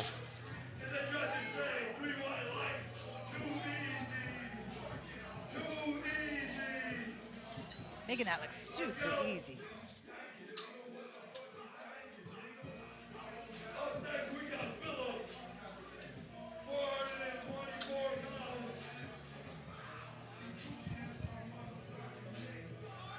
Philip Herndon. How do you say Philip's last name? 192 kilos for his opener. 30 seconds for our next Where lifter. is he? It's 30 And remember, more we have a seconds. 1 minute time that they have to stick to. Sometimes, you know, you would think that they would hear their name, but it is so loud. It is in so a place loud like here. this. Yeah. And We you can just barely don't hear realize. each other, so I can't imagine down there. Yeah. Yeah, and I love that. I think that sometimes some meets don't play the music loud enough. Yeah. If you've been at other meets, like sometimes it can be kind of quiet.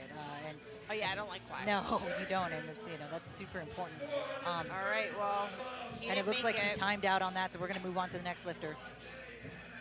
Not sure if he timed out or he scratched that lift. We'll check in. We have Jason LeGrand up 197.5 kilos, 435 pounds. 435. And these are openers. And, you know, with our setup, you can notice that our spotters and loaders are lifting up the sides, and our safeties are. And I know when I see somebody, you know, get the bar and they slip, sometimes people will say, well, you know, that's what the safety's for. It's supposed to block in the chest. And actually, a lot of times when they set the safeties up, it's just for his neck. So they actually check where the bar won't roll over his neck, because that is where the damage happens. So they actually don't place it right under the chest, contrary to what some people think.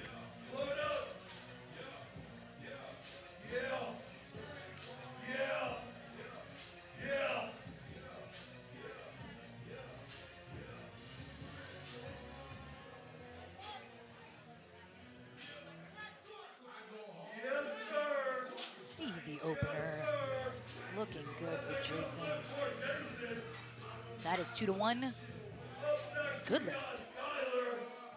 Skylar Brandt up next with 200 kilos, 440 pounds. Platform is ready. Bar is loaded.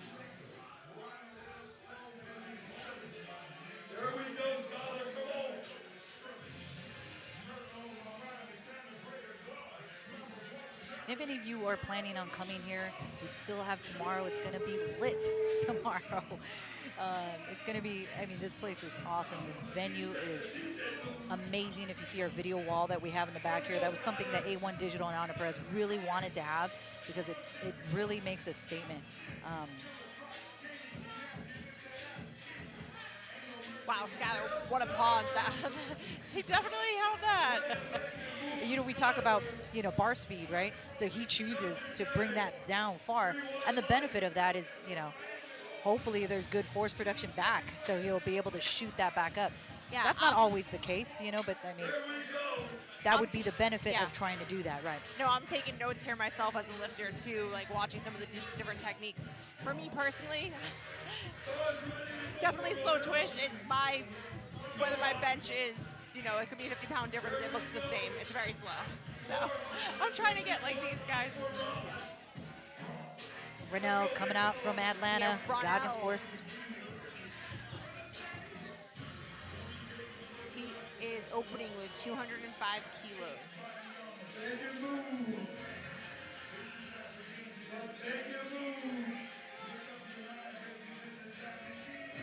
Imagine just casual opening with 451 pounds. Yeah. Yeah, like nothing. Good lift for Renell. I think that's the beauty of a meet like this too, right? When we talk about, these are some pros. These are the best of the best who showed up here today. And you can really see that technique and how it's really nice to watch, right? We don't see much flaws here and there.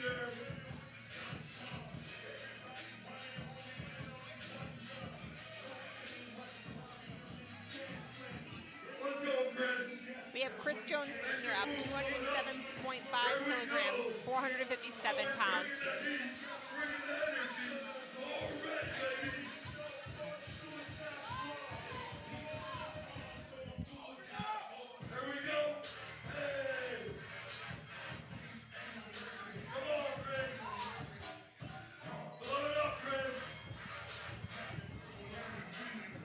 Gin and tonic. Blue Empress.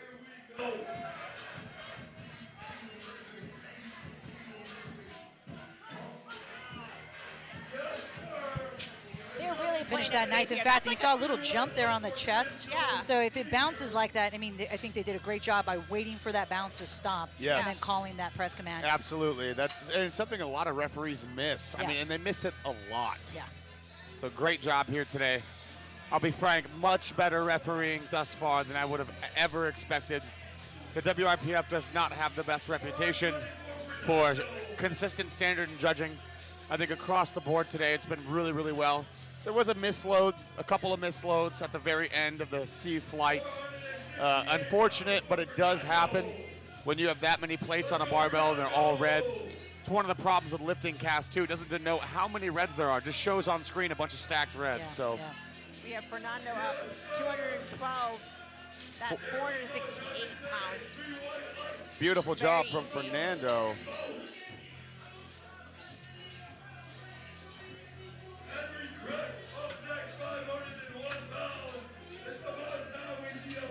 All right, Henry Craig with an opener of 227 kilos, 501 pounds. Opening with a 500-plus bench. I know that Micah and Anna really made it, made it a very prime thing for them to have all the judging on the same page. They met with the judges. They were in conversation a lot with the people that were going to be here because, I think they don't want that anymore. They don't want people to say those kind of things. And I think today is a prime example of just consistency with their judging. It's nice to not have to say much about it.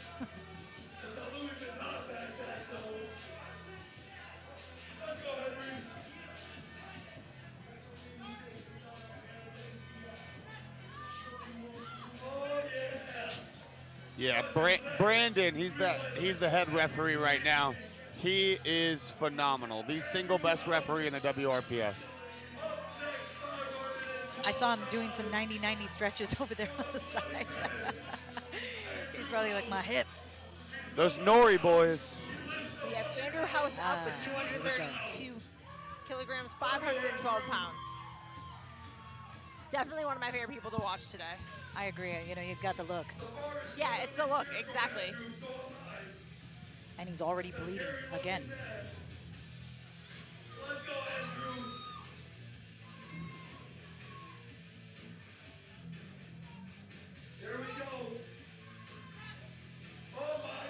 So this, I would have red lighted.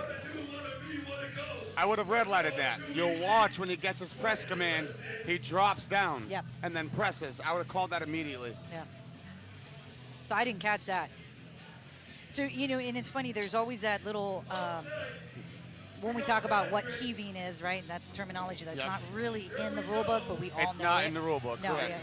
but we all use that kind of thing. Right, what you would call that as, if you were refereeing it, is downward motion. Downward motion, exactly. Guys, this next one will be my first time seeing a 600-pound bench in person. Oh, you're I'm in excited. for it. Yeah, so Patrick McGuire opening with 272 kilograms. That's 260. Look at that giant son of a bitch. Oh, my God. Dude, that looks like a commercial bench pad. He's a baby, too. Look at him wobble back and forth. Like 20, I believe he's 22 years old. Woo! Wow. You know what? It was sloppy, but it doesn't matter. Doesn't matter. He got 3 white lights. No, he's gonna go up like 10 kilos. Yeah. Look at his face. Yeah, he looks, he's like, what? Yeah.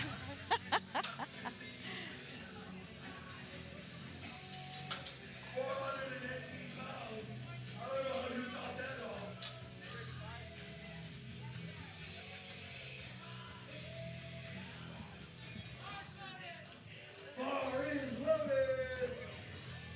Here we go, 418 pounds for James Hughes. Let's go, James. And we're back to the top of the order now with James Hughes taking 190 kilos.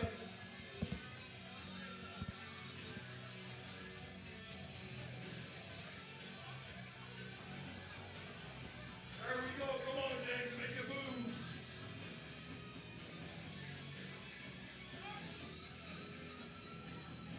Elbows are bothering him. You can tell by the way he drops at the bottom.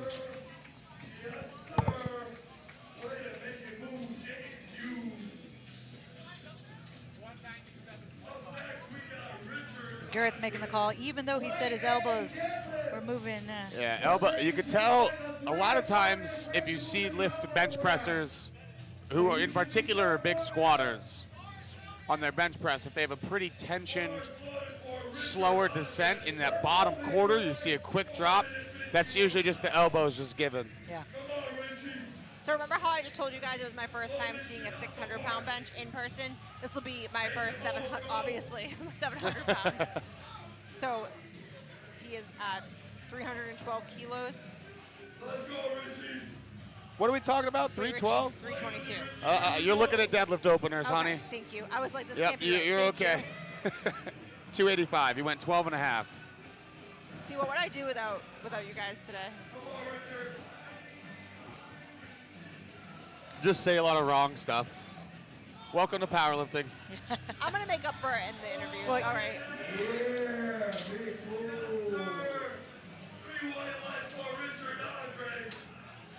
Very nice for Richie. 3 white lights for him. I think a lot of times when we do this kind of stuff, you have to do the best you can with what's given to you, you know, and I hope people who are watching, you know, we try to make everything as good as possible. We try to, you know, plan accordingly, but sometimes things don't work out. Yeah. We have to view things on our phone, and we have to do other measures.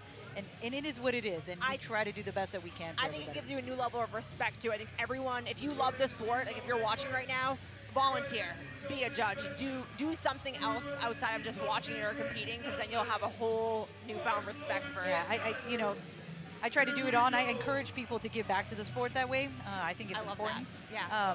But that's not for everybody, and I get it.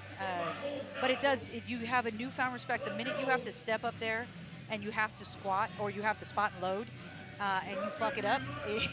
you know, because some It's people gonna do. learn, right? Yeah. I mean. I think you're a little bit more empathetic when certain things happen. Yeah.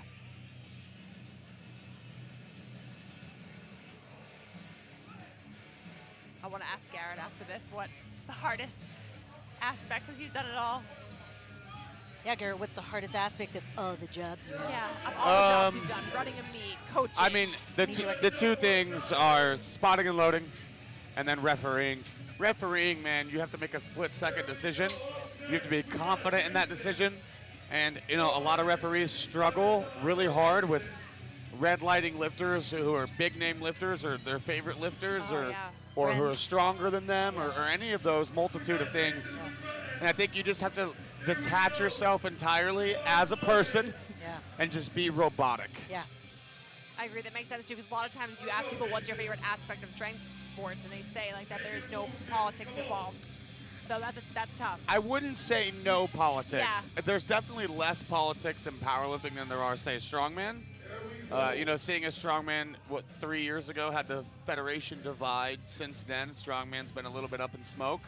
But it's coming back together the last year. It's been really nice to watch strongman redevelop with all that noise. Unfortunately, powerlifting still has that noise with 467 powerlifting federations.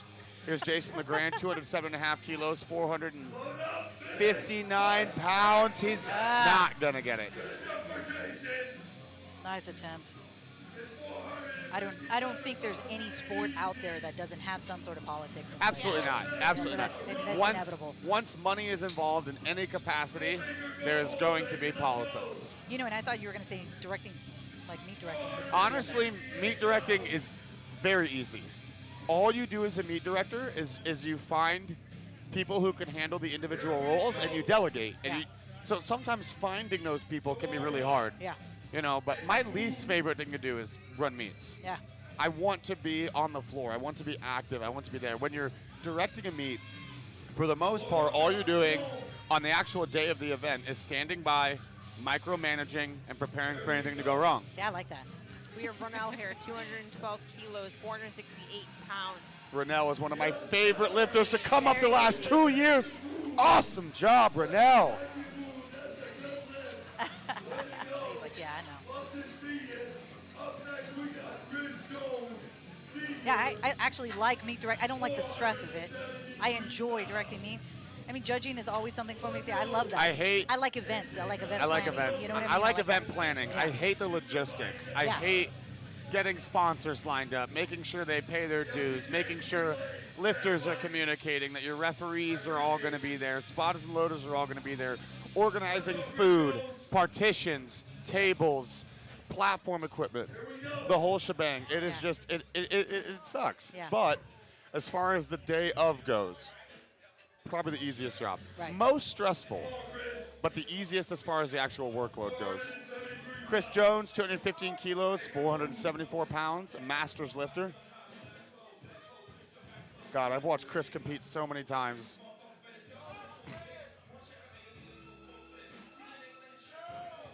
Wonderful freaking press commands this fight.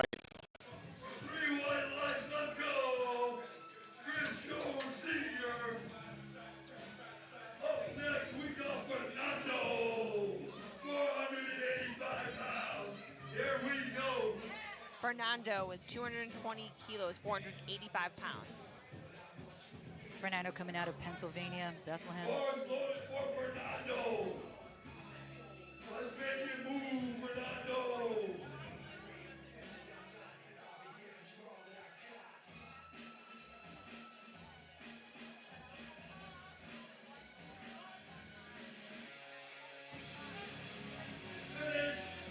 Yes.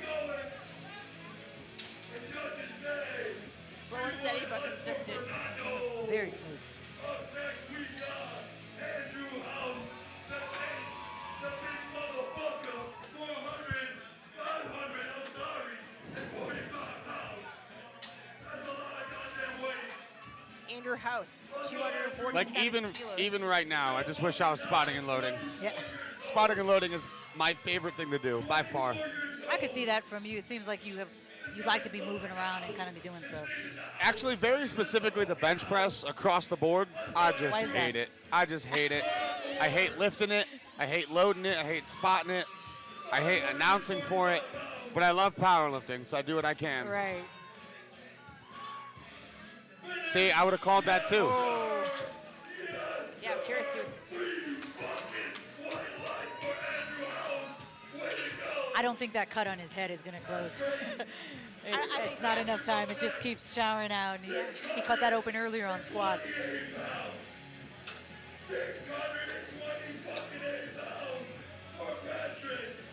Patrick McGuire, 285 kilograms. That's 628 pounds. And you said his second attempt, you weren't sure about it, right? You said it was. Nope. Okay, all right, so I'm curious to see this one. It'll probably be just as sloppy, but it'll move fine. Okay. I would guess it's going to look better, though. I would guess it's going to be an all-around better attempt. Give him some energy. Let's go. Let's go. I want to see you, Patrick. Let's go, Patrick.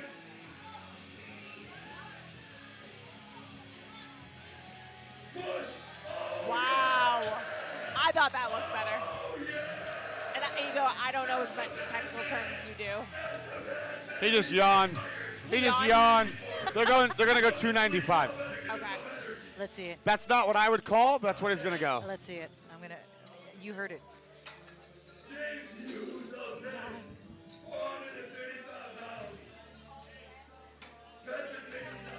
Imagine benching almost 630 pounds and then yawning after.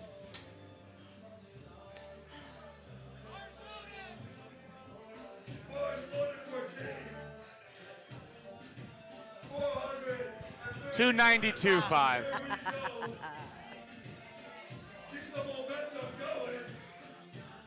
All right, back to the top of the order, my boy James Hughes. I'll be completely honest. Did you make the right call? I'm not sure. Okay. My gut really told me to make the 5 kilo call, but I went with the 7.5. Okay. I feel like that's the very top end of what he has today. But if his elbows aren't pulling through, the 5 kilo call is going to be the way to go. James, 435 pounds. He got it. He got it. Wow. Nice. 3 white lights.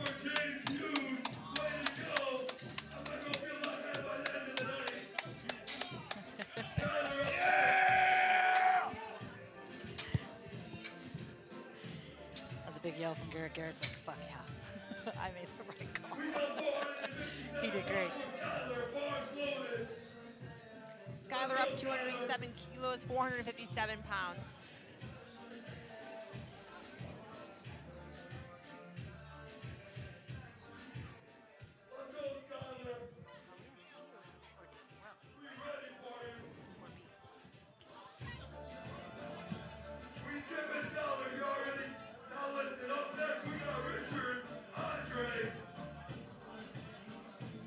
The other way? Here we go. Let's go,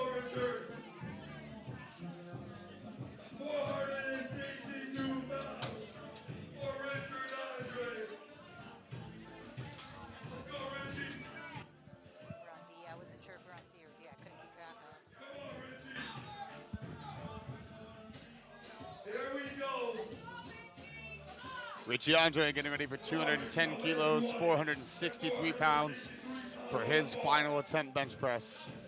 Come on, big boy.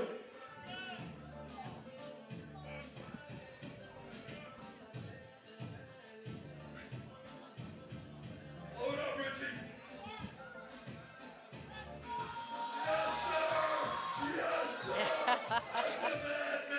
Yes. 2-1. Good lift. 463 pounds for Richard Andre. Big Ron. Ron Lutwid's up next. We got 479 pounds on the bar. Let's go, Ron. Brunel up 217 kilos, 479 pounds. Here we go. 30 set bench is the best thing to watch. We're now having a very consistent day. Come on, Ron. Take it home. Take it home, Ron.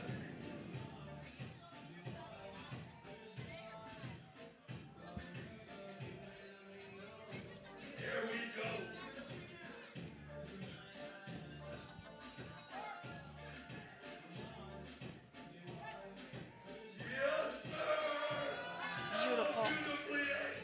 Beautiful.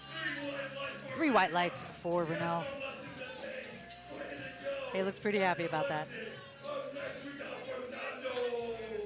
Renell is such a treat. Man, he's such a treat. I don't know if I've ever heard that compliment before. I think he's filled with unique Fernando, compliments. 227 kilos, 501.6 pounds. All of the remaining bench presses are over 500 pounds, including one at 644 pounds.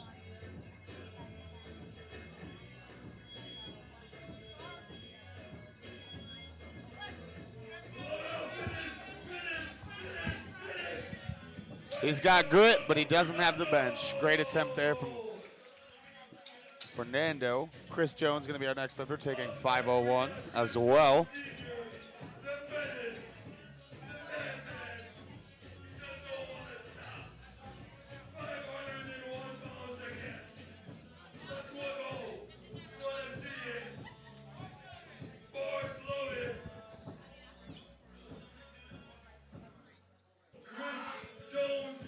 Chris Jones Sr., 227 kilos, 501 pounds.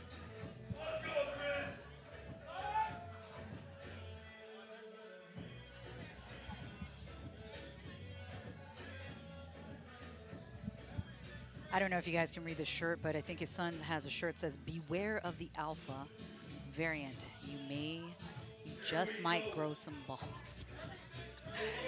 Just might grow a set of balls.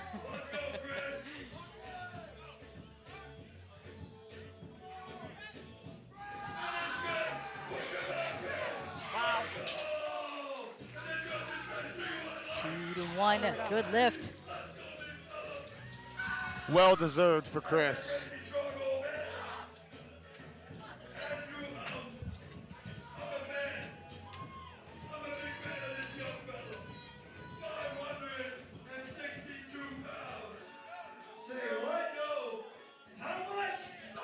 Andrew House up with 255 kilos, 562 pounds.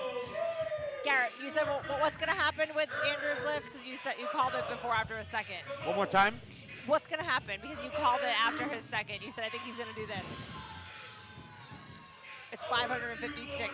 7.5 kilo jump is reasonable. We'll see. I don't know. That was his best touch. Oh. No.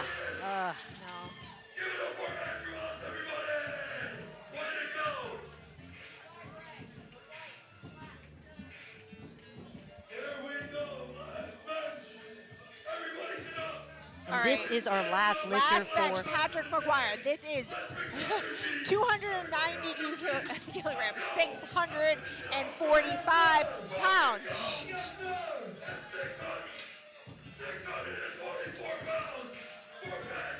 Oh, excuse me, 644 pounds. Wow. And this is our last bench for the day, and then we're gonna move on to deadlifts here. And if you're in this room, you can see everybody standing up right now. They don't want to miss this, and everybody is rooting for him right now. I'm rooting for Patrick from New Hampshire.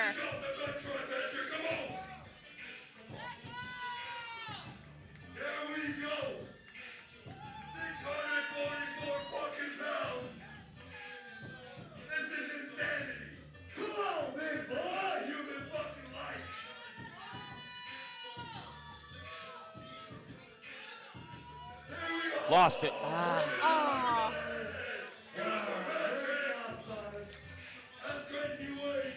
Oh no.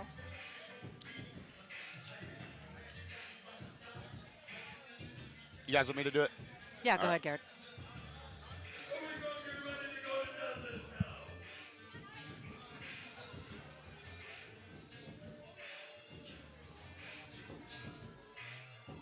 Do I go now? They're gonna tell you. Okay. And that's the bench press today here at the Wrap Day at the American Pro. Some awesome benches today. We saw Christy Hawkins and a few other ladies bench well over 300 pounds, over 150 kilos as a whole. Obviously, Patrick McGuire benching well into the sixes is personally my highlight of the entire bench press. And then Malik Durston benching 501 at 181. Absolutely massive. We have some deadlifts here today to get to. We're going to see some huge, huge, huge pulls today. Probably even a 900-pound deadlift today. Thank you guys for tuning in. Make sure you tune in for deadlifts. Now we're about to get into everybody's favorite lift, the most intense lift of the day. We got a load for deadlifts. So this fucking headset sucks. Like I couldn't hear anything. I was talking over you guys the whole time because I couldn't hear you.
This is Rain.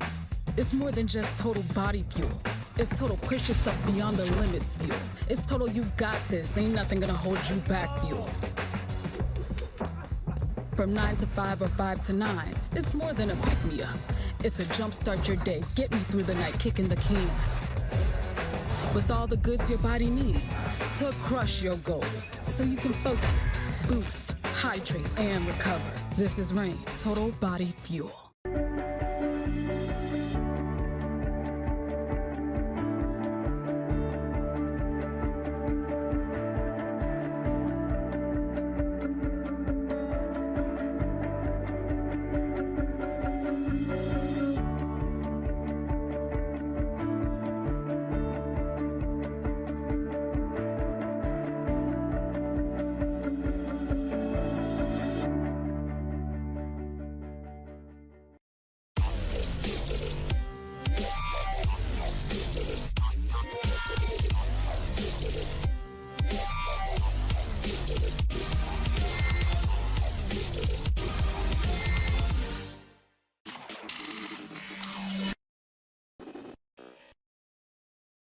Venture foreign land, don't tempt my hand. I'm just a man. My guns go bang.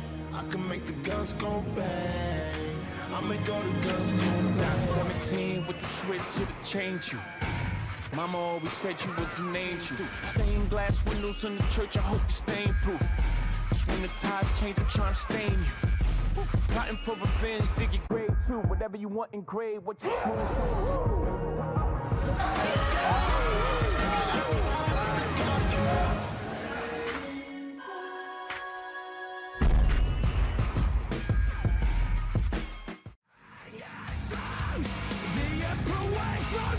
wish I see those battle bounds, but we're buried by mud and misery.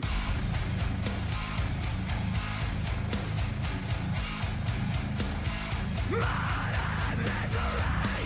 I will live like a slave. I won't bend from my knees. I will not go to the grave with the song still in me.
All about a quality product that lasts a really long time that you never have to worry about.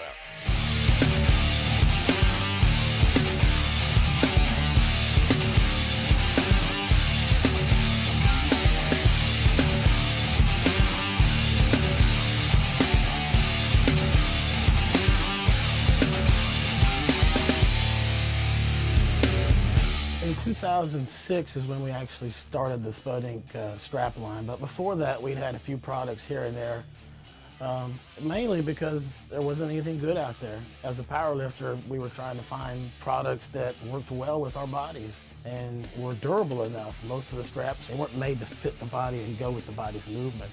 So we came up with a couple of products and we had them made, and those were the base.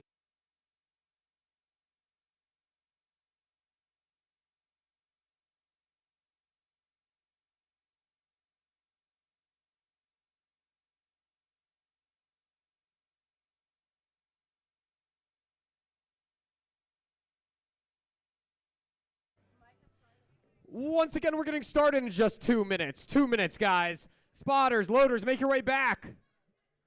TV personality. Alrighty, we already started, so we're jumping into second. We got Sally. Hey DJ, turn the music up, baby. Let's get Deadlift rolling.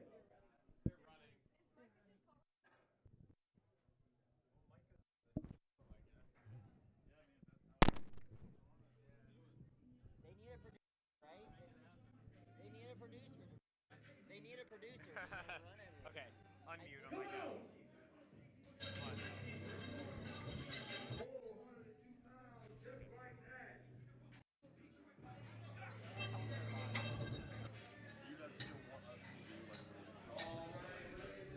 Going for Brittany at 200 kilos, 441 pounds. Under 2 minutes, and then they were started.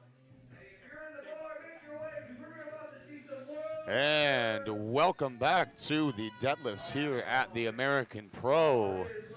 I am joined by the one and the only Angelo Fortino. How you doing, guys Angelo? doing?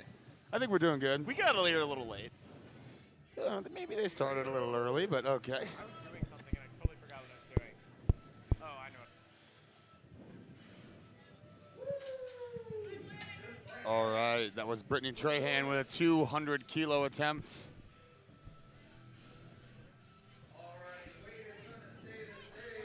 And a good lift. Naomi Shepard will be coming to the platform now, also taking 200 kilos.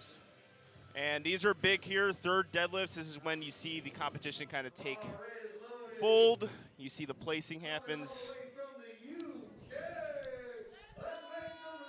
You see some jostling here, especially with the lifters that we have.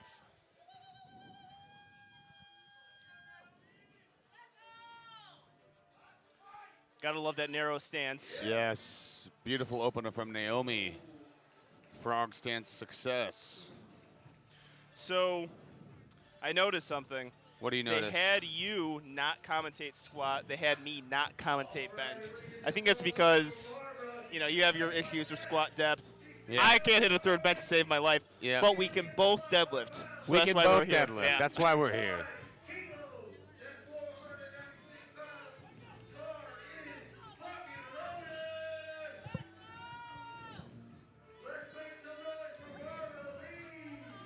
Barbara Lee looks like she's having herself a really good meet today. Oh, all the way around. She's been successful in everything she's done, really. Yeah, we're going to have to take a close look also at these formulas. It's not based on total, it's based on dot score. So there's going to be a lot of jostling between the lifters and a easy-looking lift. Have a feeling we're going to see some grip slippage today from Barbara, potentially.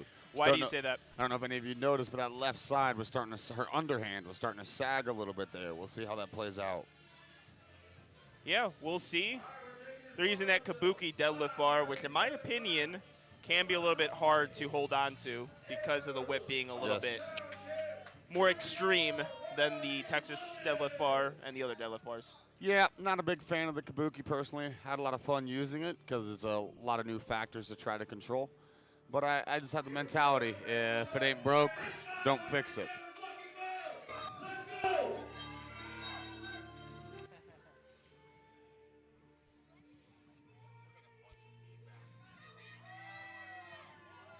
Amber Hansen with a solid 230 kilo, 507 opener, and 3 white lights.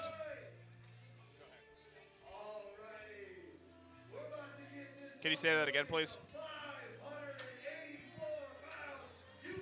How do I sound? Do I sound a little bit staticky? I'm getting static in my headphone for whenever I speak. All right, sounds good. Thank you. Christy Hawkins going to be our next lifter. 265 kilo opener, 584 pounds. Absolutely massive. Big moment for her. Tore her bicep at her last contest last September on her 3rd and final deadlift. Let's see how they hold up today. You can see that surgery scar there on her underhand on the left side.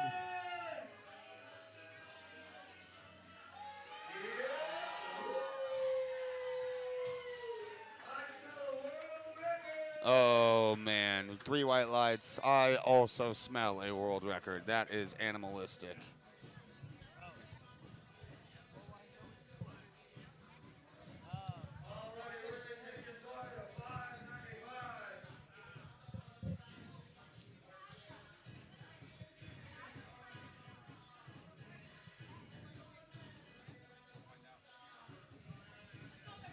All right.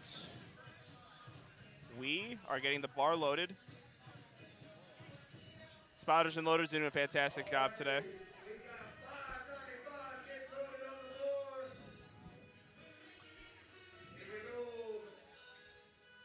We have Braden Moss.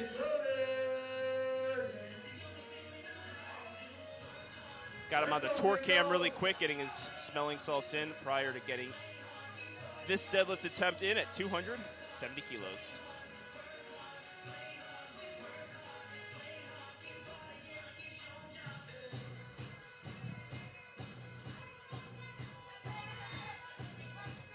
From Indianapolis, Indiana.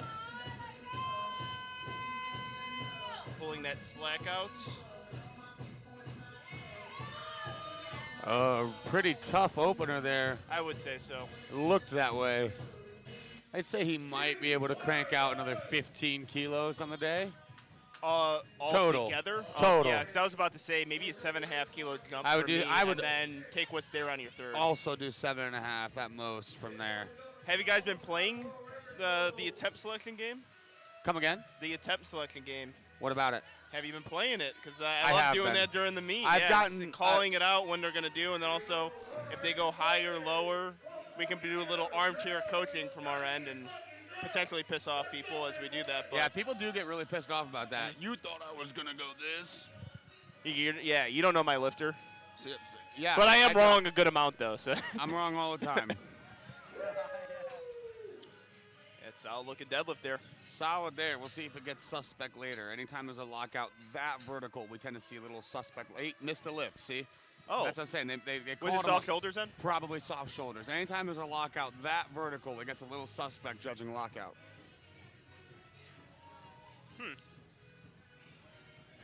Yeah, I mean, we talked about it. I don't know for bench press exactly if it was just bought up, but anytime there's a big meet like this, people are zoning in on the judges. They don't want any gifts. Gifts at this type of meet, you don't want to see it, and the judges know that. Yeah. So I don't think anyone's really getting away with a whole lot today. Looking like a pretty smooth deadlift opener there. Wearing the Oregon Duck socks. I gotta love it.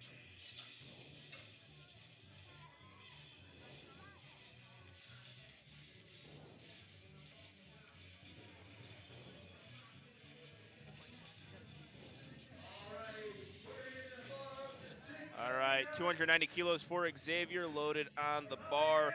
Missed both of his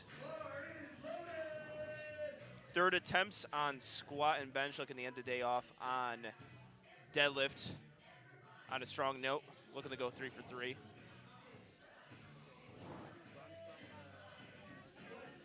I believe competing out of Florida.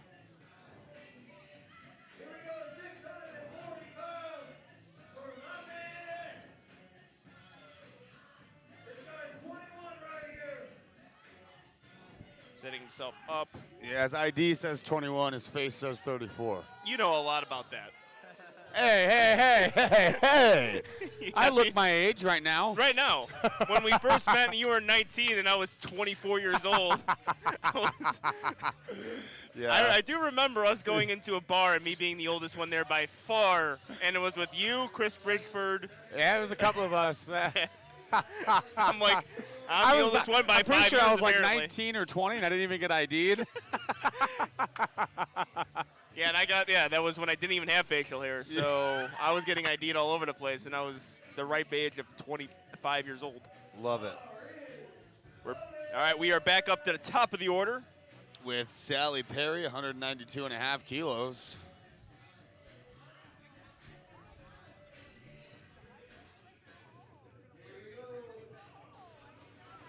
Making a 10-kilo jump. Big time conventional puller. Look at those leverages. Oh, this is a heavy second attempt. I would pass on a third. Yeah. I'd pass on a third. I would as well. You got 3 white lights there. She might get 2.5 kilos out of that. I will say she did start pretty forward. Well, so for me, usually try to conserve that energy on squat and bench. Sometimes with deadlifts, I'm like, nah. Deadlifts, end of the competition, throw on 2.5 kilos, see if we can fight through it. Yep. See and get the crowd amp for a big grinder. Yep. But squat, so if it was a second attempt squat that moved like that, or second attempt bench, we're scratching it. No questions asked. Yep. Angelina Bennett, 195 kilos, 430 pounds. There we go. Solid Excellent attempt. job. Another good 7.5 to maybe even 10 kilos in there. That deadlift's so nice, I'm going to watch it twice. Angelina. I like that. You know that song? Angelina, waitress at the pizzeria. I want to pass it twice just because she is so nice, Angelina. You know what? I'm sick of this. I'm getting out of the booth. I've had enough. If your name is Angelina, I'm going to make that call every single time. Don't make Italian stereotypes towards Angelo unless all he's doing is talking about Italian stereotypes. Brittany Trahan, 210 kilos, 463 pounds here on her second attempt deadlift. Really moving through this deadlift flight. Big fan of that. Yeah, usually the meet speeds up quite a bit. You don't have to adjust anything. All you got to do is put the weights on the bar. Nicely executed attempt. Gets off the platform quick. 3 white White lights. lights. All right, play the attempt selection game. Going up another 10 kilos there? Or I'm gonna guess she's gonna go 220. Yeah. Okay. Yep, she did 220. I was gonna go 7.5 because I just like. That's doing what I it would like to less, go. but Yeah, but I don't judge attempt selection on what I think they should go. I go off what I think their coaches are gonna call. Yeah. Naomi Shepard also taking 210 kilos, 463 pounds, by way of UK.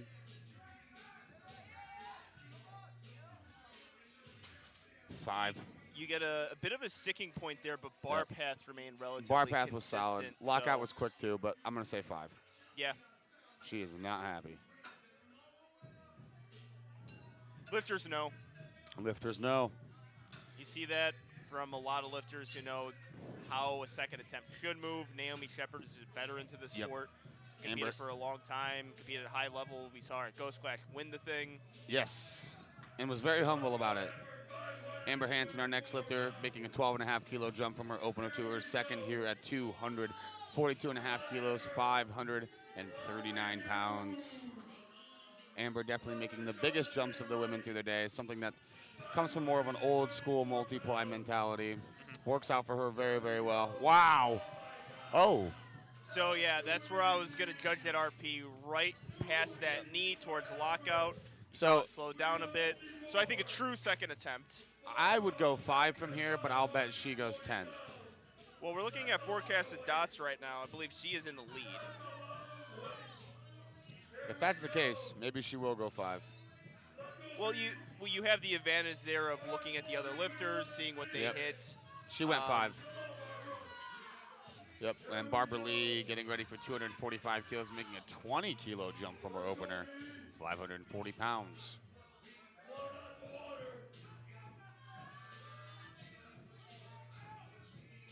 She's wearing my name on her socks. Wow, dude. Excellent job there. I don't think it's slipping. That looked real good for me. I don't even know what I would call there, given the 20 kilo jump. Maybe 255. So right now she sits in second. Looks like she's forecasted second. Christy Hawkins is right up there. We projected her to win this meet. Solana Steve and I had her as the odds-on favorite. I'm just excited to see how these deadlifts go. My favorite lift of the day. 277.5 kilos.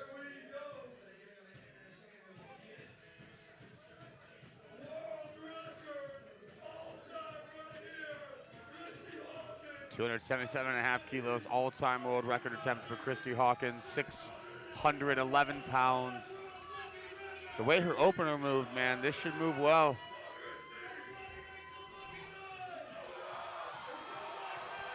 Wow, dude, Unbelievable. dude. Such good patience off the floor. Gotta love Christy Hawkins pulling an all-time world record. Both times she just kind of looks slightly annoyed. I'm annoyed. At the world record. I'm annoyed.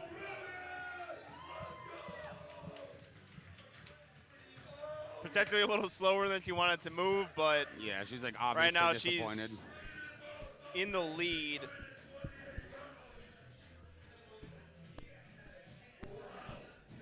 By quite a bit. I'm gonna pull up. That's a lot of weight. 628 pounds for Braden Vaughn. Here we go. So Chrissy Hawkins has just put over a 700 dots.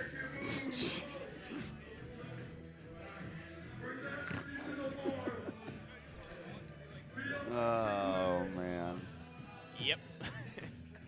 Braden Moss, 285 kilos. Made a 15 kilo jump to the second attempt. Didn't see that we were calling coming. it relatively conservative Yeah. based on how the opener Braden does grind deadlifts, though. and that slack out. Yep, it looks like Not right a- there. yeah, I not think a with good that call. 10 kilo jump. 15 Would've been kilo. good. Yeah, I that think would have been 10 You said 15 in total. At correct? most, yeah. Well, you said 15 just through the general whole climb. yeah, through the rounds. He took that 15 right there. Yeah, that's not what I would have done.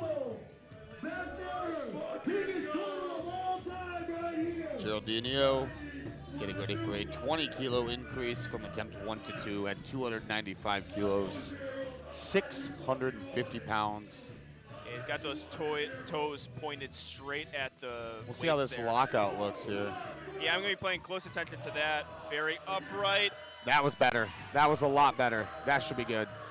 Yes, 3 white lights. Yeah, 3 white lights. Nails it. Brilliant job.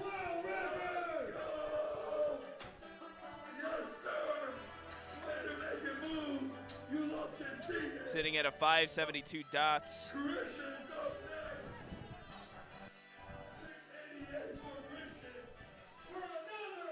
I think Gerald Diona's going to put in 305 as his third.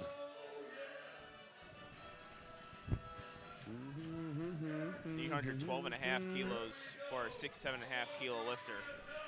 That's insane. Yeah, he's making a pretty big jump there too. Again, Yeah, really 30 kilos. First time I'm seeing him lift, but 30 kilos within his weight range is not common. Yeah, that was. You get it there. I'm a little surprised going 30 kilos from 1 to 2. Yeah, it just seemed reckless, honestly. Yeah, he's gonna get another try at it, but I liked his opener move, but really, no matter how much, like at any circumstance, 30 from 1 to 2, usually over 700 pounds, you might see that. Yeah, yeah. And even then, it's relatively rare. Yeah, I did. Yeah, I did 20. It's usually 20 to 27 and a half. I did 350, 370. All right. X also making a pretty big jump here, 290 to 315. Yeah, Christy Hawkins actually really close to the highest dots ever. If she makes a 2.5 kilo jump, and she made a 5 kilo jump, but a 2.5 kilo jump would give her the highest dots of all time ever. Ooh, we're seeing a lot of high second attempt jumps here, and he got 2 white lights, able to get that. Just not again, great calling. it was just a little bit, just a little bit too big of a jump there. I mean, 310 probably would have been fine, giving him a little more room for a bigger third. Yeah, because at this point, I don't really know how much you could build from there. So Christian Kearney actually went up on his third. He went up another half kilo to 313. I believe it's all-time world record. Uh-huh. Yeah, when you see those, you see those little numbers there, like 13, 11, yeah. Like, oh, something big's gonna be thrown on the bar.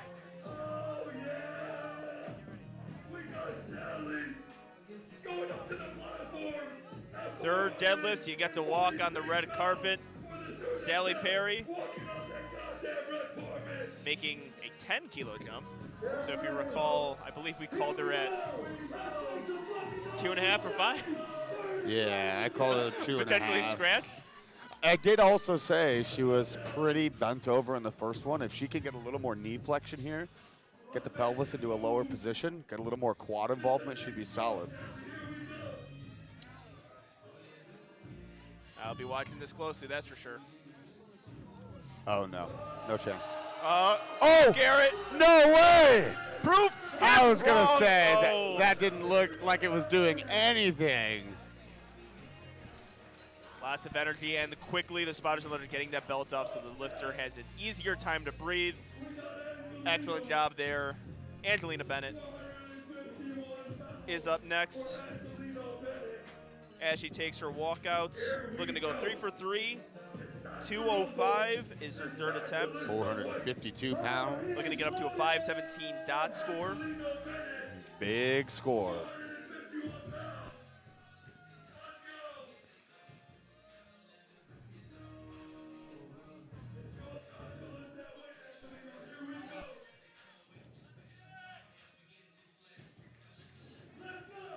She's competed at a lot of high-level meets. No stranger to this environment. Wow, wow.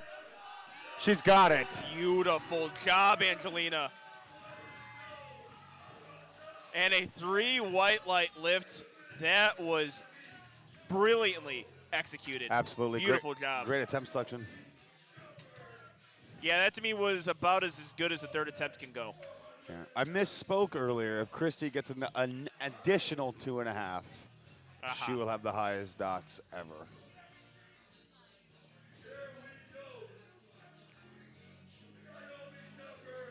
Naomi Shepard hits this, she'll be at a 600 dot score. Oh, I apologize. Angelina Bennett got to 602 dots on that one.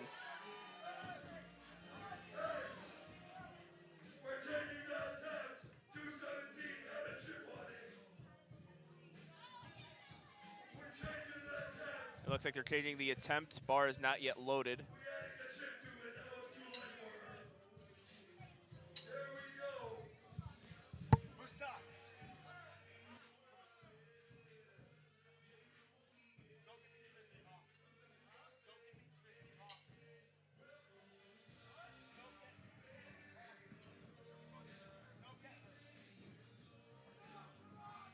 right, Naomi is ready to take 217.5 kilos. This will bring her to 603 dots. Oh, unfortunately couldn't get it. I mean, with that jump, also going for placing. Yeah. That's what you're going to do at these type of meets. Go for placing, even if it's not there. We saw her second attempt move a little bit slower than she wanted, but still, it's a high-level meet, high-level competition. You want to get your placing.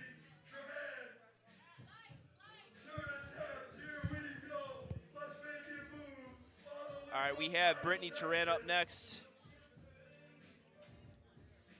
She's looking to get herself to a 510 dots with this deadlift.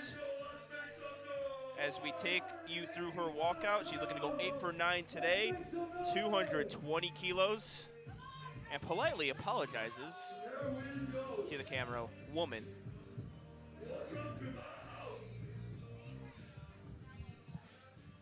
Making a 10-kilo jump. Garrett, Fear, and I both thought this was a good jump for Brittany. Yes. Gets that upright And position. it is. And it is. Perfect. Perfect job. And she leaps into her handler's hands. Beautiful job there. I don't like that. Handler's hands. I mean, you got to say no, it, right? Arms. Handler's arms. Handler's hands. Handler's hands. I You mean, it's literally her hands, arms. speak for a living. I mean, they pay me to do it. Yeah. I mean it's- it doesn't mean I'm qualified. I mean, I have a speech impediment. They pay me to speak, and I have a speech impediment. So I don't know. Like, technically speaking, the most underqualified person for the job. Amber Hansen, 247.5 kilos, 545 pounds. I believe this will be for second place. Well, this will put her at a 564 dots, so I don't believe so. Oh, I must have misheard you earlier. No, this is placing based on The body weight. What a grind! You could tell right when she hits that sticking point, but she had enough strength there to get 3 white lights on that lift. That was a fantastic third attempt. Again, I think really good handling and coaching as well, calling that lift.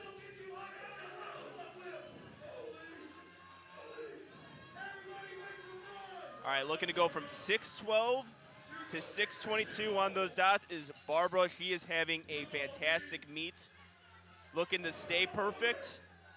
I think this 10-kilo jump is there for her. I loved how that second attempt moved. I think 10 was a perfect call. I think this is a perfect call. She made a big 20-kilo jump, so again, she handled that 20-kilo jump perfectly. Looking to get that bar. They're going to have to, if they want that readjusted, they're going to have to roll it. He's requesting to move up the bar. Finding the platform where it's perfectly even is key on competition day. I actually disagree with that statement. I feel like it shouldn't matter. I do. Let's see how Barbara handles this. Beautiful, beautiful, beautiful. Perfectly executed third attempt. Yeah, 3 white lights. Unbelievable meet from Barbara. She has been my favorite lifter to watch today. Had herself a fantastic meet.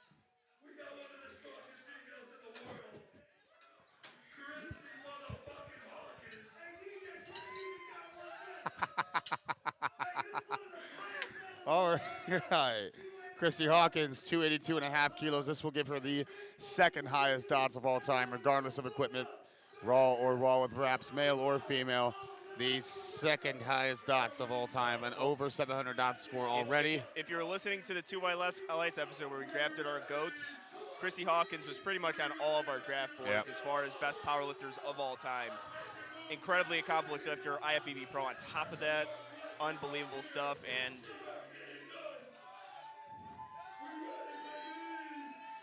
she's looking to finish off her day 7 for 9. Has herself a 700 dots already.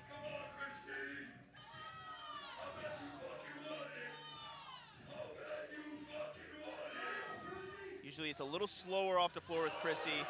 Oh, yeah. Oh. Unfortunately, just not there today, but hitting 6 lifts and getting 700 dots. That's fucking insane. It's ridiculous. Braden Moss, 285, missed it on his second. Yeah, Let's see right if he towards can. lockout there Yeah. was a big earthquake. Truly, I believe if anybody has the grit on a deadlift to pull out in a situation like this, it's Braden. That'll be great to see. Usually when a lifter just misses a lift and then you're able to come back and nail it on your third, that's one of the better moments in a powerlifting meet.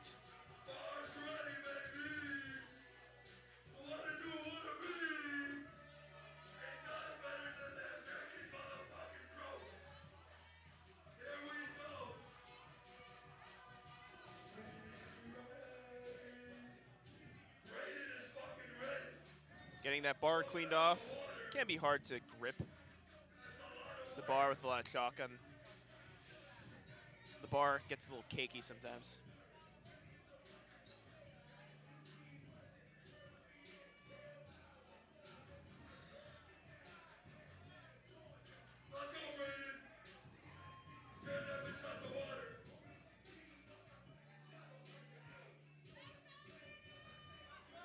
All right, ready to initiate that pull. Slack Good pulls slack. there. A little more patient. Oh, he lost it. Oh, I don't. Oh, He it lost was so it. close. He lost Almost it. carbon copy of a second attempt. Yeah. Yeah, it was a good fight there from Braden. Just not there for him.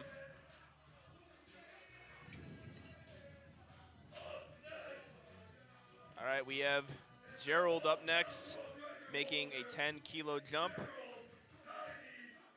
Which was a good call, in my opinion. Yeah, and I really like that they moved up from 1 to 2 as well, in spite of missing his opener on soft lockout. Or at least I believe that was a call. I think it was getting some signal that he bobbled a little bit too, so up and down.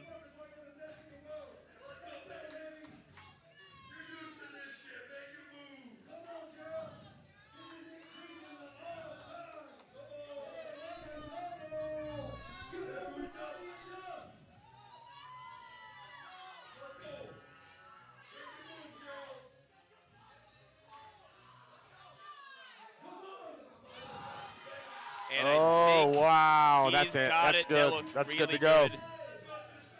That's a good deadlift.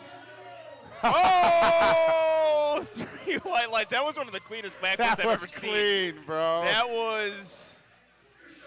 I mean, that deadlift was amazing, but that backflip was That just was about as good awesome, executed. My dude. lord.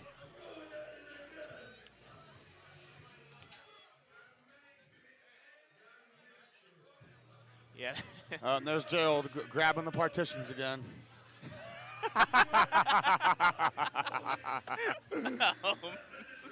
Christian Kearney made a half-kilo jump from his second to his third. Not quite understanding of the attempt selection here. I mean, we thought he went way too high from 1 to 2. He did. So if you keep going up.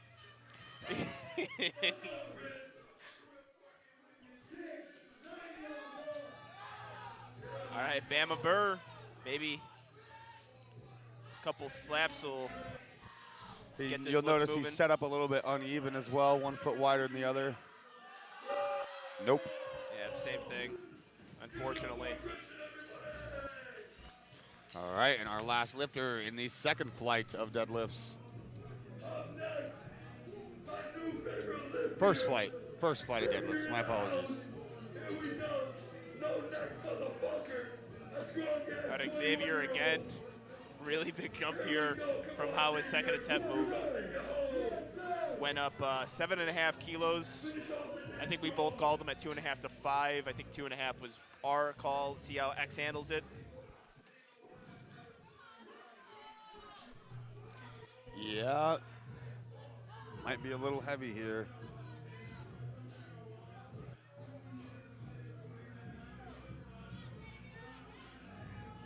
Hailing out of Miami, Florida. The great powerlifting city of Miami, Florida. What? You don't think so? I mean, fair enough. Yeah, come on. Oh! much better than I thought. 2.5 kilos less. Yeah. Yep. 5 kilos. 2 for 6. Yep. Looks, I believe, Coach Trevor Chaffee. Yeah, that moved much better than I thought. Agreed. Are we on to our Flight B lifters?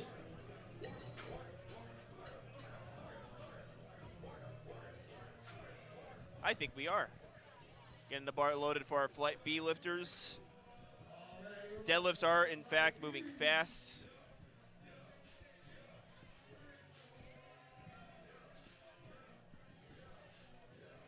I have Ryan O'Neill opening up at 262.5 kilos. Ryan today went 2 for 3 on squats, 2 for 3 on bench. Of course, looking to go 3 for 3 on his deadlift.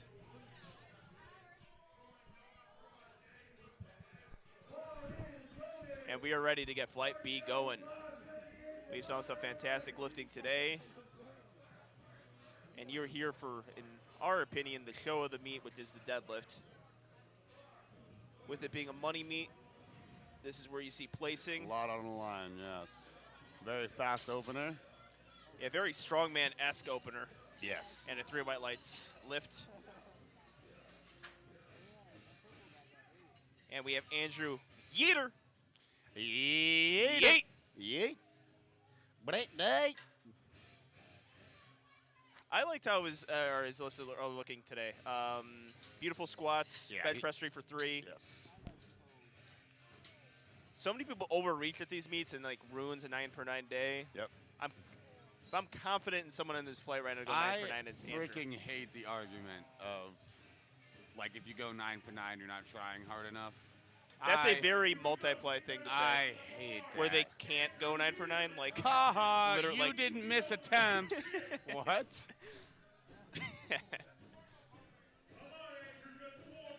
It's a cope. It's a cope for not going 9 for 9.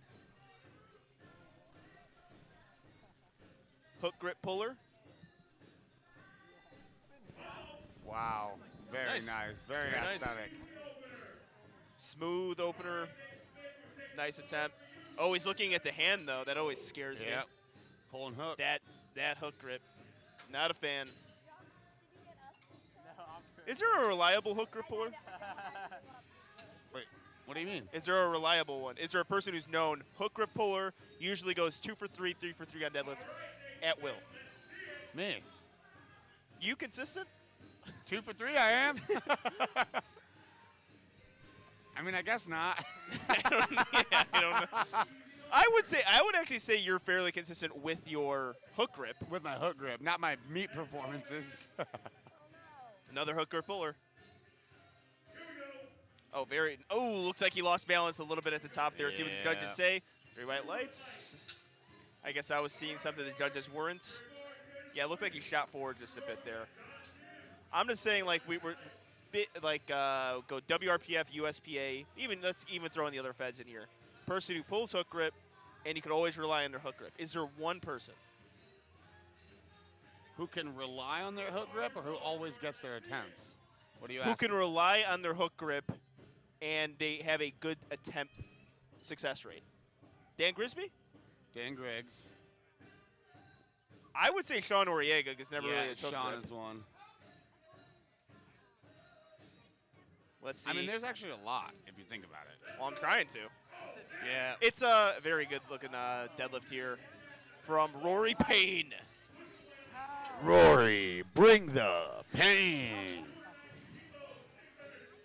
I always made a joke if I ever did MMA, and like, you know how they have a cool stage name, you know, Conor, the Notorious McGregor, whatever. Yeah. I would just make my stage name my middle name. It's like Garrett, Arthur.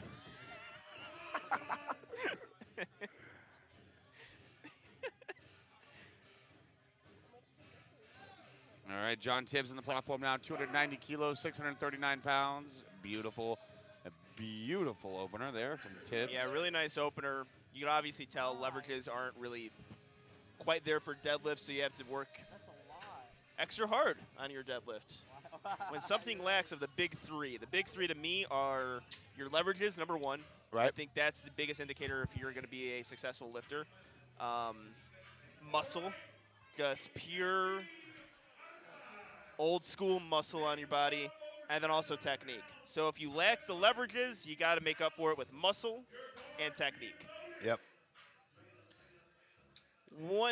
You can get one excuse, that's leverages. You got to get better at the other two. You get no excuses All for right, putting Angelo, on muscle. Don't point at me. All And right. I'm pointing in general. I don't know what for you though. Muscle. Upper body mass. Your bench though is fantastic, and you're not like one of these super big arch range of motion. Your bench is solid. It's okay. I just can't put any weight on it. Ignacy R-Pod opening up at 325 kilos, 716 pounds.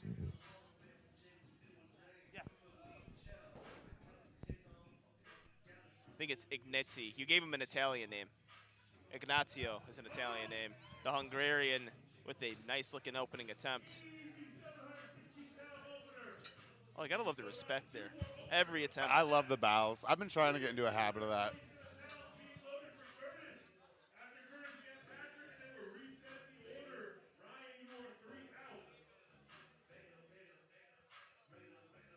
All right, so our last deadlifters here in this flight are all going to open up over 700 pounds. And we're going to get off with Curtis Miller. Nice. Yeah. My bad. It's late in the day. Oh, I love it.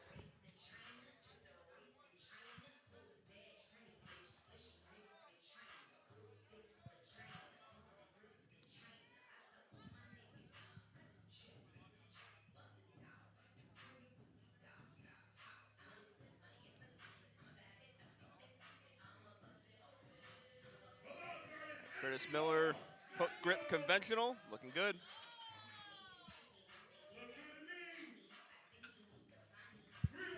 Well deserved for Curtis.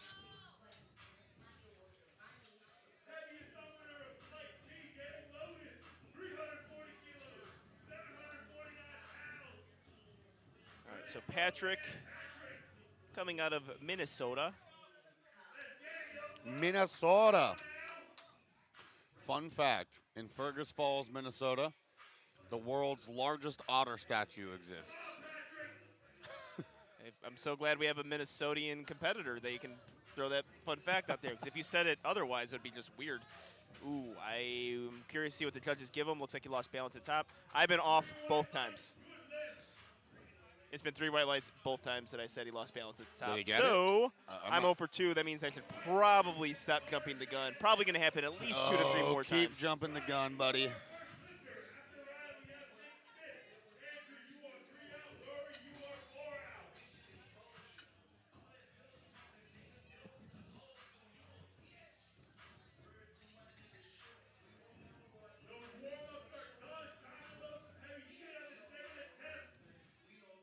All right, we are already in second attempts. 262.5 kilos all the way to 280. He had himself a speedy opening attempt. See what this big jump does to him. Nice. Yep, real explosive with that. A little bit of a, like, it's reminds me of a little bridge pull. Yeah, yeah.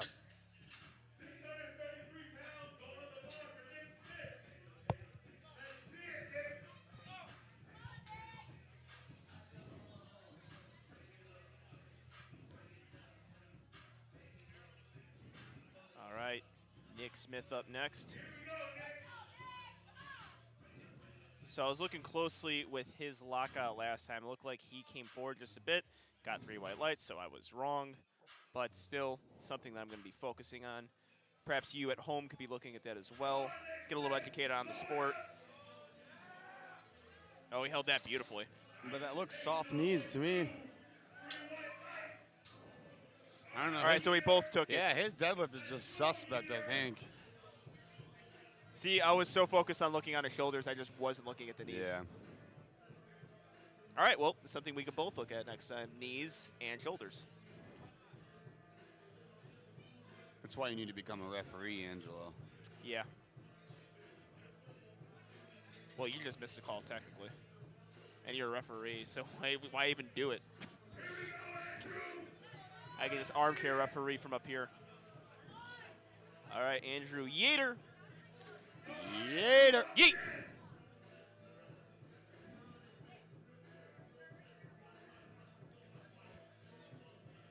I like to jump here from 272 to 287. Just been a fan of his attempt selection, a lot of mature stuff from Andrew.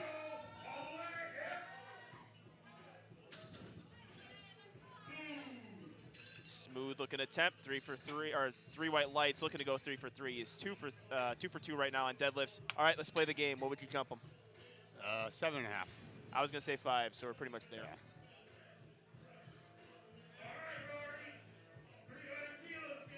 And I said smart attempt selection. It's not always there on these high-level meets. Sometimes we saw in the last flight a lot of suspect attempt selections. I would say on the untested side, most of the time that's not there. So I was dancing around that, but that's yeah. okay. You can dance around it. I don't have to. Fight me. Yeah, I mean, at this point, no one cares. Rory Payne with easily the most badass picture on the video wall. Excellent job. That man's got a long deadlift. Yes, he does. I mean, walking off the platform, you see where those arms hang. You know it's going to be a difficult lockout. Leverages aren't quite there. Yep. But technique is solid. And he's a big dude.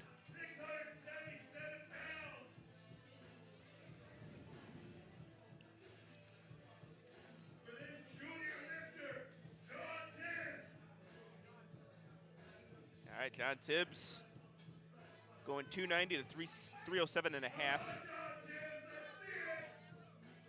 He too is going to have himself a long deadlift. You can just tell by the leverages. No. It's not there. Looks like that's going to be it for him today. Did you say he too? How offensive. Did I? I don't remember what I said. I'm just not going to use them throughout the entire day, and people have no idea what I'm talking about. Ignition brake pads, our next lifter, taking 335 kilos.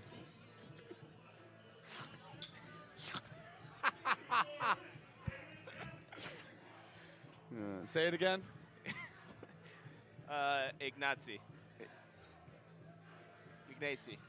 Yeah, I like that one a little better. Now I'm thinking Ignacio. 335 kilos, 738 pounds.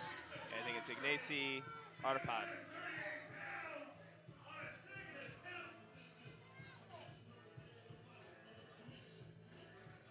I've really liked his lifting today. Burying his wrap squats. Wow. Really gets that Dude. workout. And give the bow. Oh, all right. We'll save it for the third, I guess. Yeah, beautiful.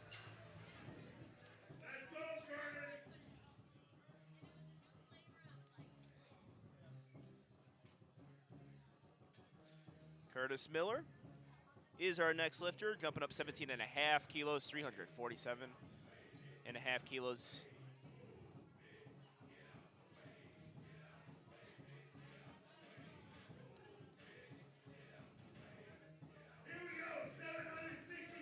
We're already close to the end of Flight B's second attempts. Meet really speeds up on deadlifts.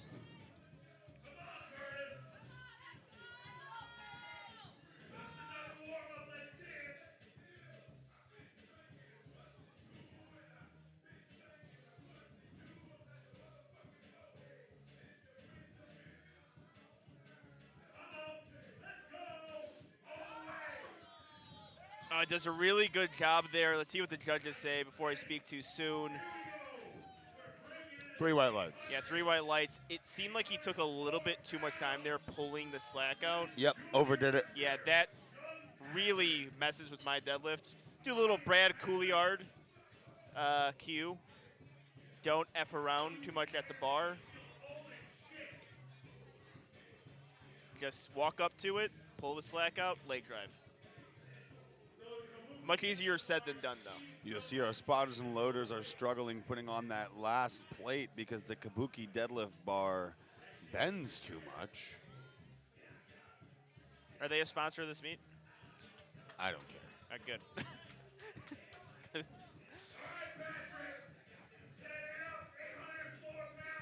Our first 800-pound deadlift of the day, 804. Getting himself into position here. Nope. Not even close. So looking at the hand there. Yeah, that's just the go-to, though, I think. I think Look at that the hand. when people pull hook grip, their first instinct when they miss is to look at their hands. So people go, oh, they missed because their thumb tore. Well, I'm with getting that hook grip position in, I see, like, because, all right, so for me in mixed grip, at times if I don't nail my hand position, right, it can roll on me. Right. It's not a grip problem. It's right. a technique problem with how I'm positioning my hands. Hook grip, it becomes a little bit more difficult to really get yourself in that position. So I think that one, too, is also when people look at their hands. Because I do that, too, on mixed grip. When I feel something kind of off, I look if something tore, and if nothing tore, I'm like, okay, it's because I'm not positioning myself correctly with my hands.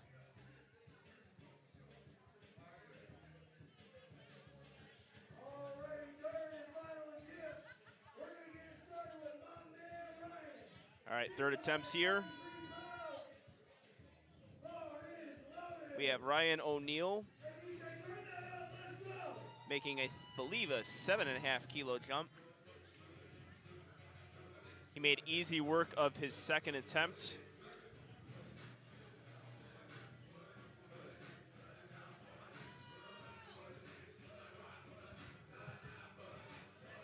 Yeah, he reminds me a lot of the Little Bridges when they pull, especially how he pulls his slack out. Even that lockout, let's see what the judges say. That's a 3 white light lift and ends off today on a positive note.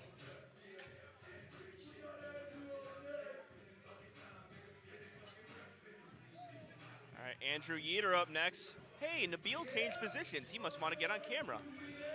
Yeah, where's he at? Left side? Nope, he's all the way over there now.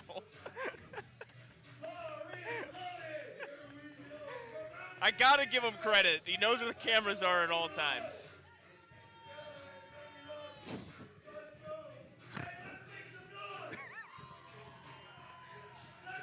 Hey, can't knock to hustle sometimes. All right, Andrew Yeater up next, looking to go 9 for 9 on the day. Really impressed with what I've seen. Again, I'm loving the attempt selection too. I think 295 was a good call. Who knows? He could be listening to the live stream.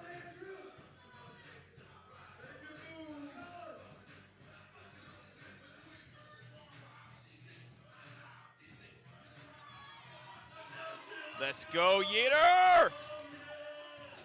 That's looking good, and the judges give Andrew 3 white lights. Perfect 9 for 9 day. Brilliant lifting. Love watching that.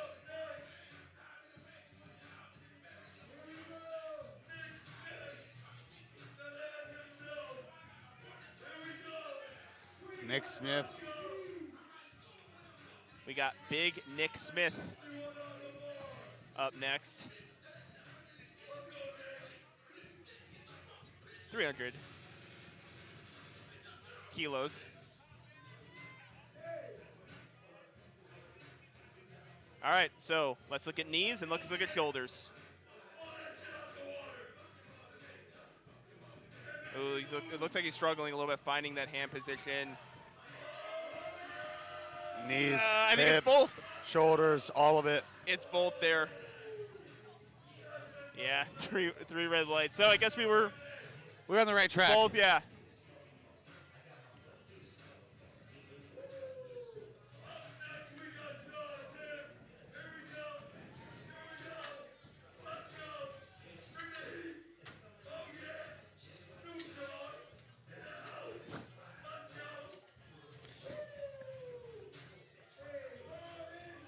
Professional handshake there.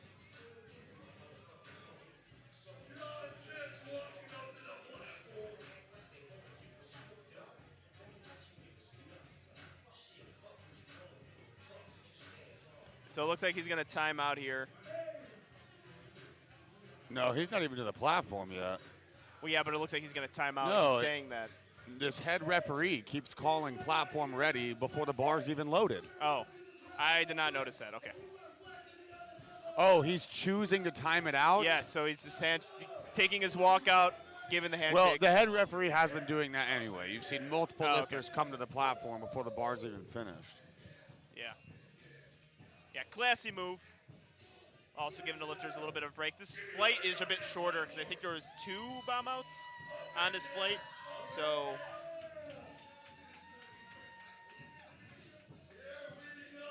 is he timing out? I guess he's not timing out. Well, I don't know what the okey-doke. fuck is going on. I just saw him going to let him time out, or let it time out. Did he switch his stance? I would have pooped. I would have pooped. He did. He pulled that sumo. That's badass. Yeah, you gotta love it. That's some good stuff right there. I think I can dink him with this. You just throw that at. Tibbs. Oh.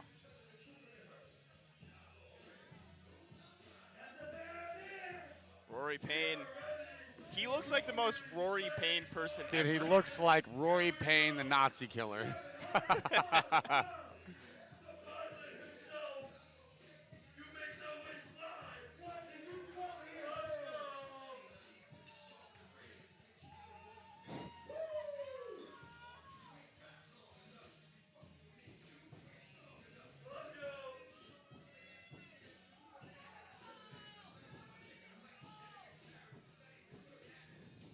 Really narrow at that conventional stance.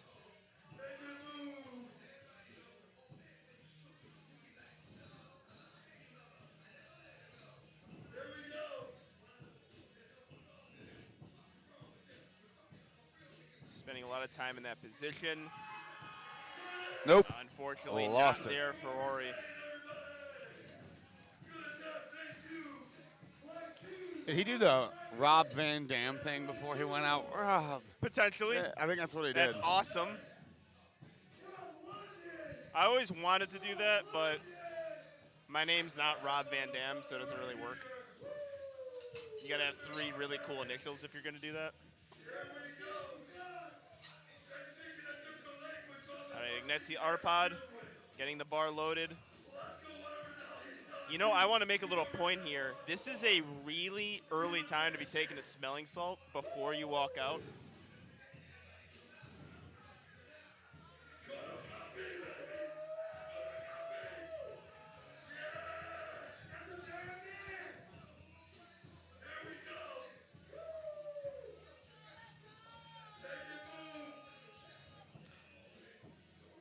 So with the glasses and the muscle, he's reminding me of Dan Griggs.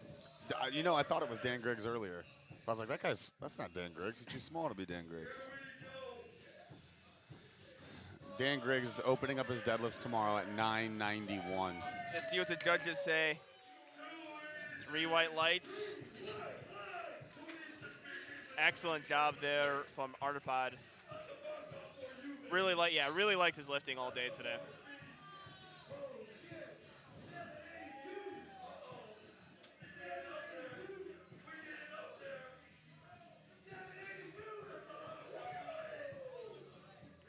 All right, Curtis Miller.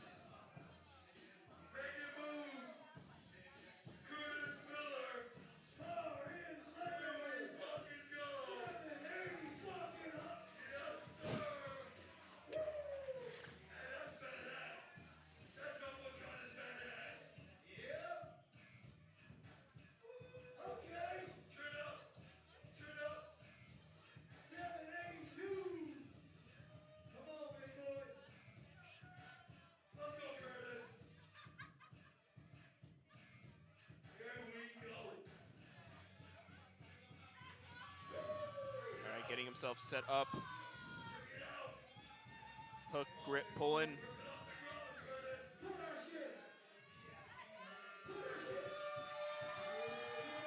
Let's see if he can Wow. grind through it. Unbelievable Dude. grind. He's holding it. And a good lift there. That's a unique pull there because he spends so much time pulling the slack out. That would pretty much fry my lower back. Probably my upper back, too. That's why I had to stop doing it. Stop pulling slack?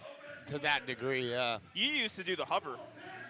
You used to make the weight hover, so when you pulled slack, the weight would come up with like. Yeah, it was just too much work, though. Yeah, I tried doing that, and that was Too much not, work. It's not. it did not help my deadlift. It's not attainable for most people. It might look cool in warm-ups, but it doesn't matter. Yeah, it looks really cool. Yeah. It looks. I wish it mattered, though. All right, so Patrick looking to take another run at 800 pounds.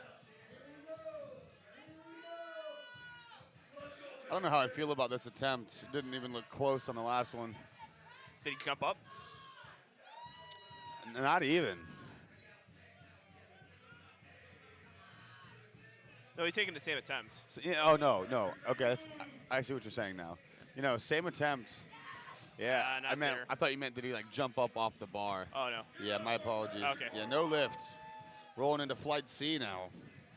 All right, moving fast. This is, I believe we're going to get your winner here on dots. You got some of my favorite lifters in this flight. Not to disrespect any other flights, but, you know, got Chad Penson, Blake LaHue.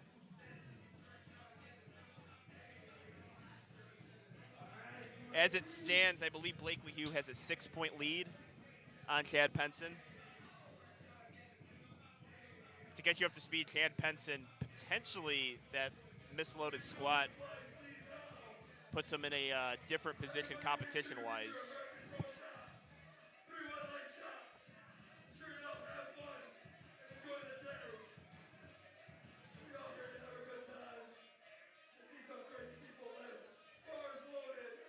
All right, bar is loaded for Edward Blair. So Ed Blair, I know for a fact, he works tremendously hard on his deadlift. Insane subtotal.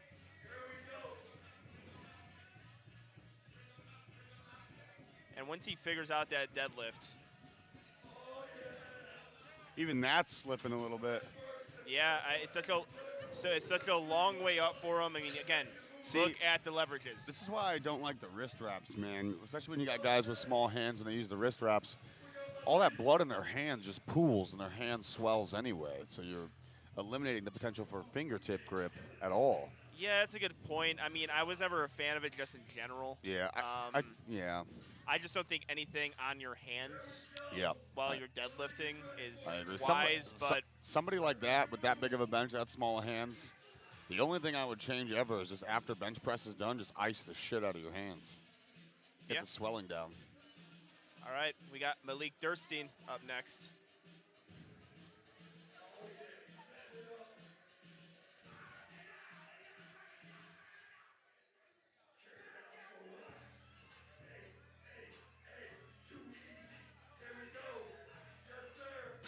Looked a little bit of a fight there at lockout. Yeah. Typically, you don't want to see that with your opener. He is one that, as his deadlifts go, they tend to get a little better, though. Well, I mean, if you're just looking at his other two lifts, there's no question that he's just a strong individual. Absolutely. Just an absolute beast.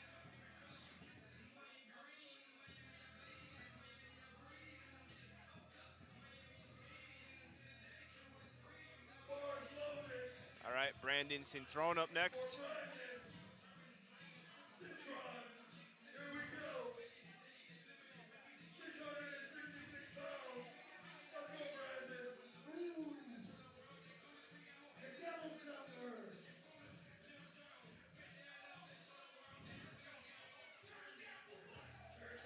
Always enjoy doing this meets because I get to see these lifters, a lot of them for the first time, and you get to see how they approach certain weight, their technique.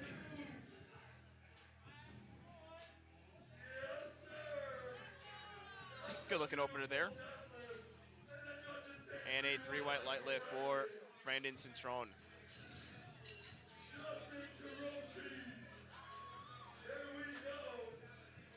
All right, Justin Tarochi up next. 315 kilos being loaded on the bar. Spotters and loaders working extra hard. I totally see it now with that bend in the kabuki bar. They have to work super hard. Yep. You have to essentially just deadlift the end of the weight. Yeah, the side of the bar there.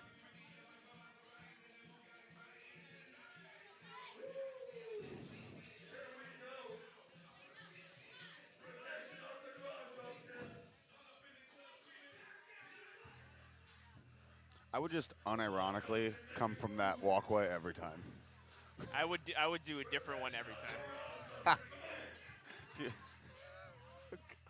I would be like Sting in WCW and repel from the rafters. I was gonna say Owen Hart, but then. Oh!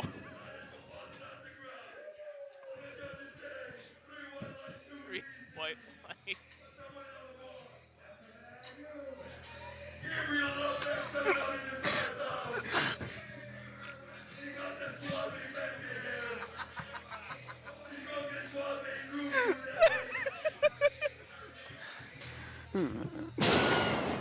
Our apologies to Owen Hart and our family.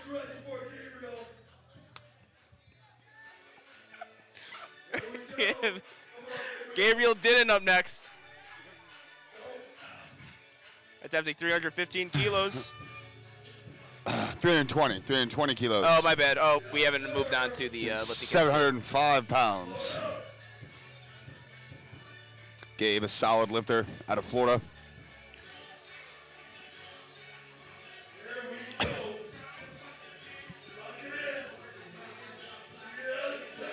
Oh, very nice. Very, very nice.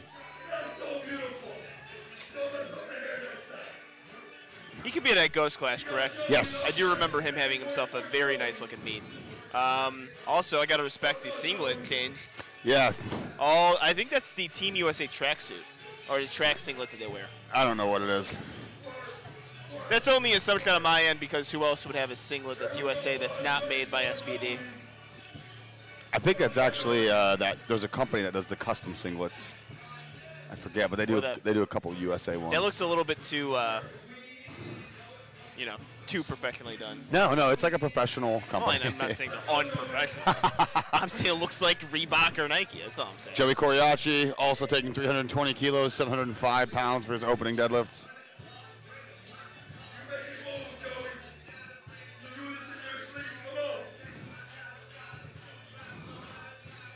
Trying to find that position. Nice looking opener.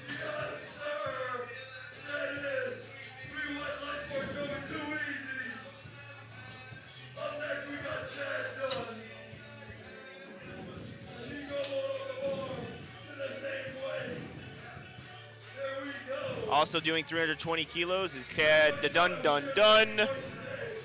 Oh my God. Yeah, you like that one? No. Oh. I hated that.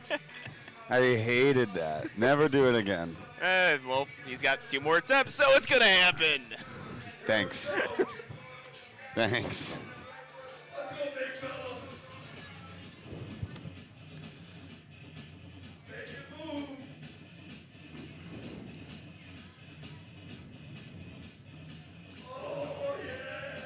Very nice looking opener. We're seeing some good openers with. That deadlift is done.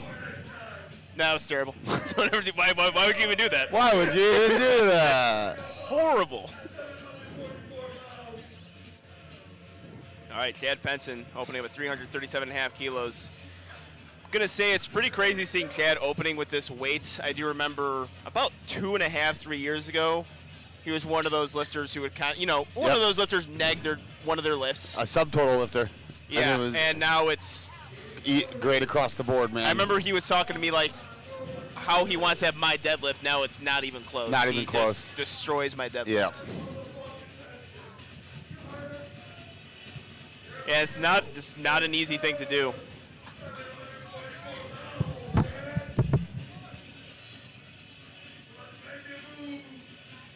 All right, Chad Penson here. He is also right in the middle of this battle between him and Blake LeHue. Right now, he is sitting. Ooh, looks like he lost balance there right at the top. Did not get that down command. That is going to be a 3 red light lift. So on the deadlift, you're going to have to get a down command from the center judge. That's really the only signal you're going to get is the down. So it looked like he got deadlift, but right at the last moment there, he lost his balance. And now we have Blake LeHue, the wild card. Like I said early in the program, Blake LeHue is one of the most entertaining lifters in the world. And really the ceiling on his deadlift is well over 800. And he's opening up with 365 kilos. He gets very wide, very explosive deadlifter as well.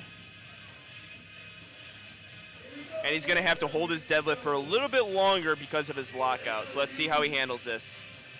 Trying to get that hook grip in, trying to find the proper hand position.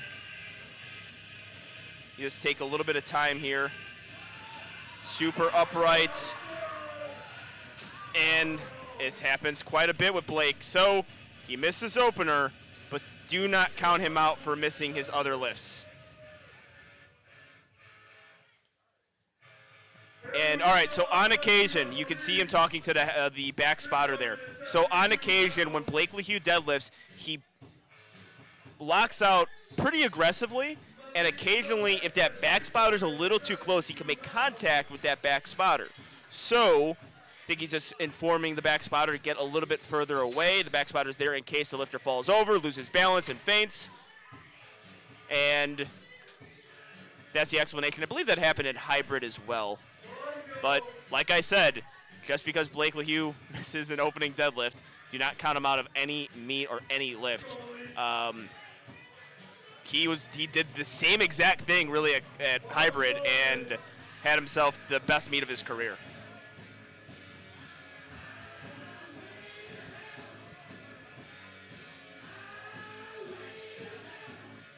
All right, we have Malik Durson up next, attempting 305 kilos. There we go.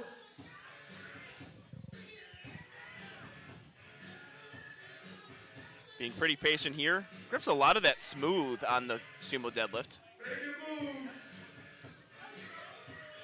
So with his deadlift, the hips rose just a little bit there, and the judges give him a 3 white light lift, potentially a little bit slower than he wanted to move a second attempt. So third, they're probably going to be just a little bit more conservative how they jumped that up. While he was taking that deadlift, his hips kind of shot up a little bit, and he got a little bit behind himself. You do want to stay behind an imaginary wall while you deadlift, but you don't want to be too far back or too upright, in my opinion. All right, Ed Blair up next.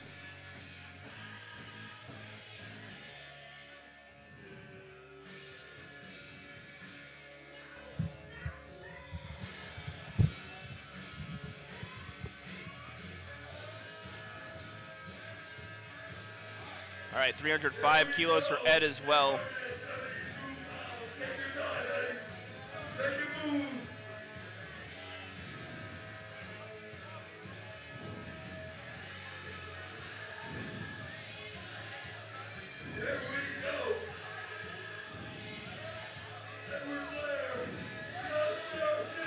Let's see how he holds it. Yeah, Garrett, you were right on that one. So it looks like one of those hands are just slipping on him. Yep. He's opening up, unfortunately.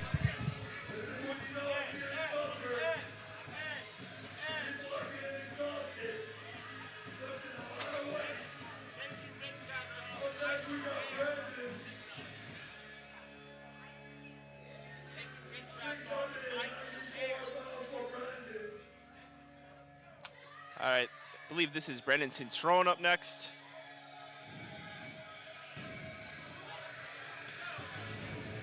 Here we go.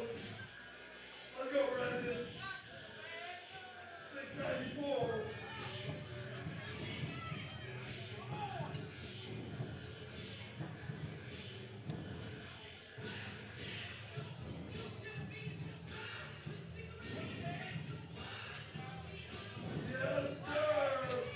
And Looks like a good attempt there for Brandon Cintrone.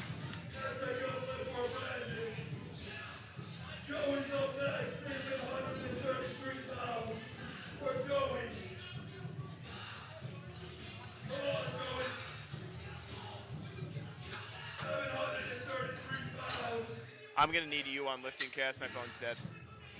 Do we have a charger up here? We don't have one? Hey, is there any way we can get a phone charger up here?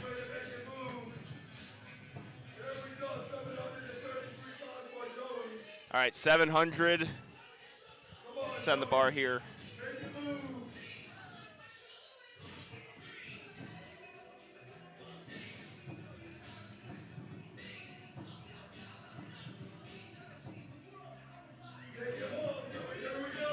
$332.5 kilos for Joey Koyachi. That's a good angle.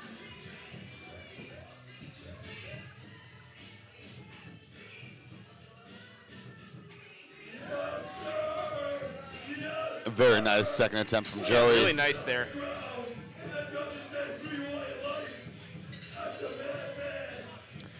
Justin Cherokee coming to the platform now, 335 kilos. So these two have been confusing me all day. Yes. Name, look.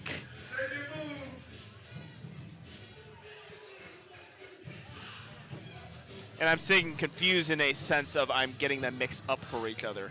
Not their existence is confusing. No, it's just their names. It's just their names. And kind of how they look, too. They got the curly, little bit flow going. Beard. Yep.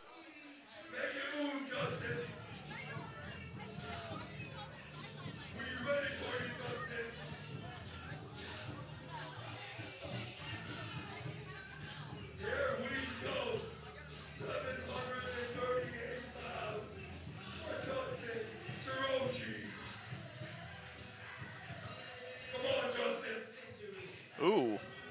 Got ourselves a little Nori inspiration Yeah, arm kick. he's coached by Nori. Oh, he is? Yes. I did not know that. Oh. So he pulled the slack so hard there that that bar came up, I think, a little bit prematurely. If that bar went down, that would have been a no lift. Yep. He really got slack pull. We were just talking about making the bar hover, and he did it with, how much was that? 335. That's impressive. It's a lot of power.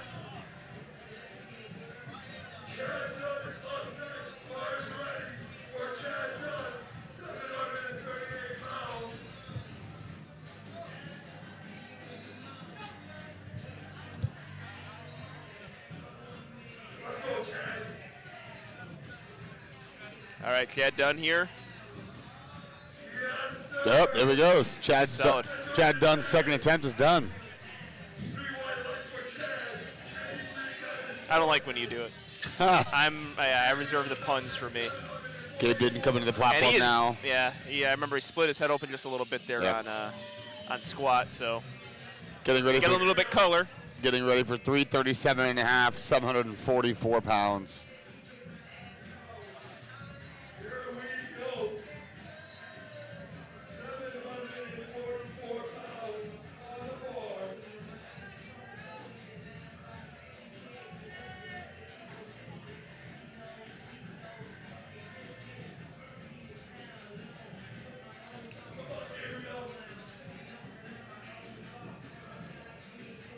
Trying to find that position here.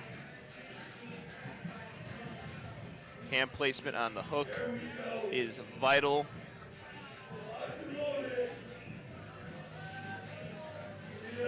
Looking good there. 3 white lights, excellent job. All right, Chad Penson, so interesting develop. Chad missed his opener, as did Blake LaHue. Both kind of the same reason. At the top, lockout, lost a bit of balance, didn't get down command.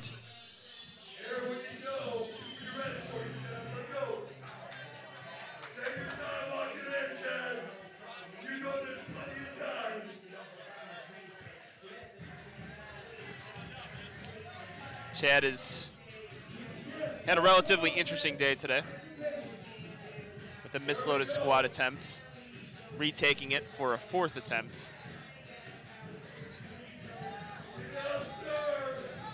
Got it. Yeah, he's got it this time, but it looks like potentially that opener is just a little bit too high. So increasing weight here, it's going to be really relying on what Blake LaHue does, but he misses opener. Very, I don't know if you saw, Garrett, I know you were in the bathroom, Yeah. but very similar to what happened at Ghost. So the back spotter, not get a little bit too close. Hybrid. Oh, did I say Ghost? My mistake. Hybrid. Both in yeah. Miami, both separated by a month. But at Hybrid, he misses opener and ended up having one of the most insane days I've ever seen. Yeah. Did he go up in weight, Garrett? Blake, yes, he still went up 20 kilos, 385. Yep, it's pretty much the same exact thing at Hybrid.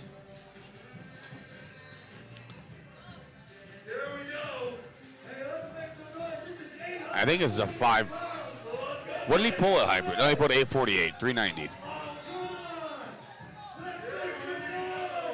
Yeah, 848. At times, I think Blake can be good for 881 or something. Like, I just don't even know. With the way he deadlifts. Or was that 380? I don't remember now. Well, it was good enough to get him second. Yeah, this might be a 5 And kilo a 2K comp total deal. at 181. Let's see how he deals with this. He does take quite a bit of time getting that hook grip. On 2 white lights, he told me a change of diet has helped his hook grip a lot.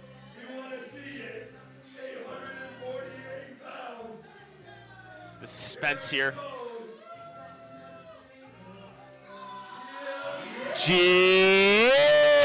Go! Oh, he missed it just at the top. It slipped from him. Oh, a no lift.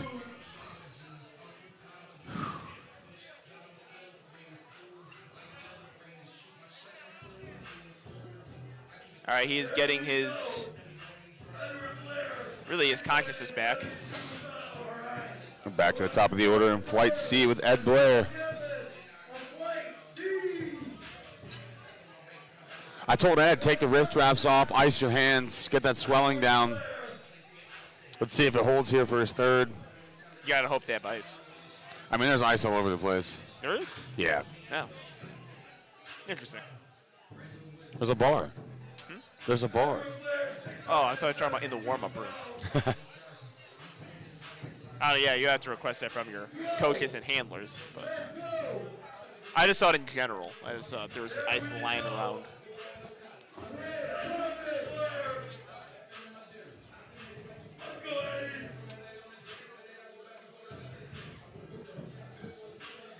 So, on occasion, grip is a conversation for a lot of people, or as far as saying that's your weak point grip, a lot of times I accredit to just a poor deadlift technique. With Ed, I say it's grip because It's legitimately grip. when you see the bar coming up and it starts rolling, that's grip. At top, if your lockout takes forever, then it's not grip in my opinion.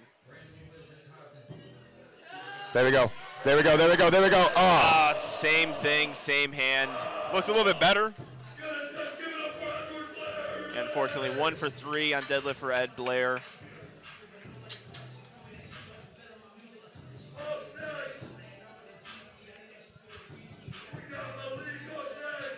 All right, Malik, what did he jump to, Garrett? He went up 7.5 kilos to 312. Okay. Yeah, I thought he was going to take a 5 kilo jump. He was not happy with how that that attempt moved. 688 pounds here.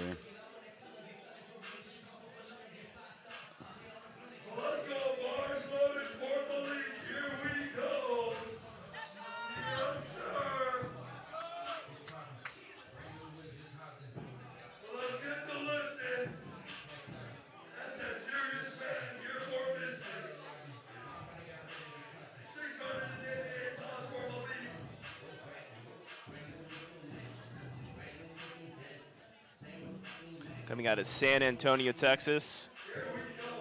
Definite powerlifting city.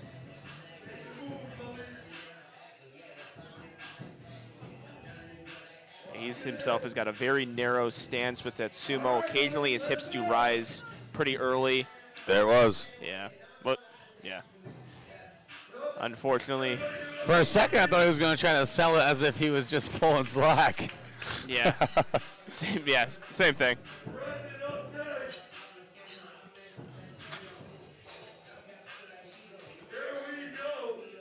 All right. Well, you gotta love that shot right there. A little bit of blood trickling down from the forehead. But he's not lifting. It's Brandon Citrone. Man, I'm commentating what I see.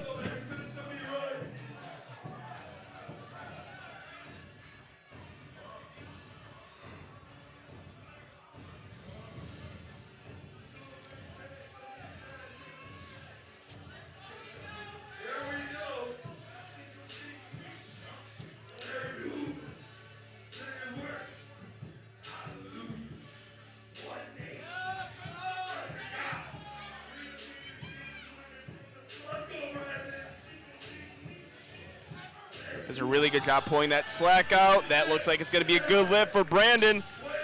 And it is 3 white lights. Brilliant pull there. Beautiful job. Yep, love that third execution. Perfectly called.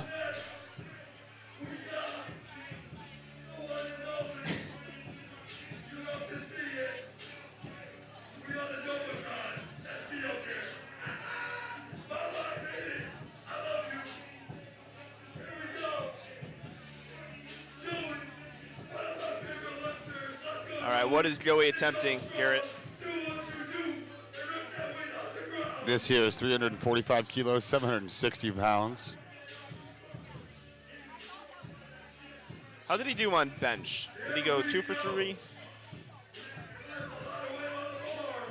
Look at the end of day. 1 for 3. 1 for 3. And if he ends off the day going 3 for 3 on deadlifts. 5 for 9. Would be a good end to a day, going 3 for 3 on deads. When you miss squats, deadlifts are very hard to execute. He had a misload, actually. Yeah, he did. He had a bad one. Yep.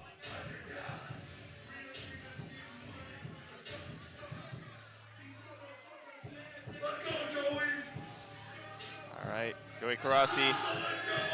Oh, he's not letting go of this one, willing it. Oh, unfortunately, good fight there.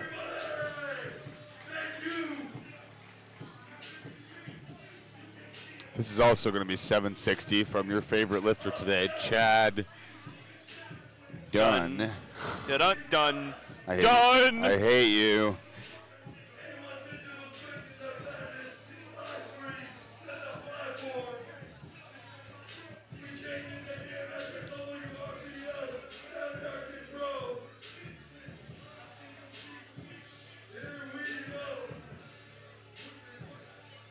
You see the spotters and loaders there. I think trying to find, again, I mentioned it earlier, trying to find the balanced part of the platform. You say it doesn't matter. I think it doesn't matters. matter. I'd say it matters. All 3 of my attempts in my last meet were all done on diagonal bar. A what? Diagonal bar. For me, it's more so just getting the bar looking straight. It's not so much. That's more so what I'm talking about. Yeah. Oh, okay. All right. Yeah, that's what I think talking you're about. talking about where it's actually sitting. Yeah. As far as indentation. If it rolls, then it's completely. Oh. Very nice. Yeah, done. What a fight. Oh, you know what? They might get him on support of the knees. Potentially. Let's see what the judges say. If Nabil would move, I could see the white 3 white lights. There you go.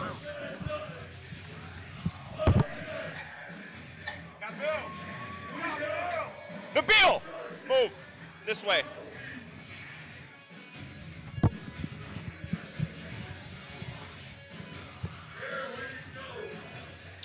This is 350 kilos for Justin Cherokee.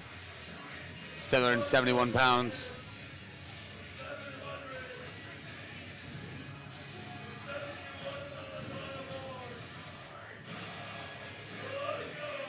We have some excellent shots here from A1 Digital, getting the walk out of these lifters.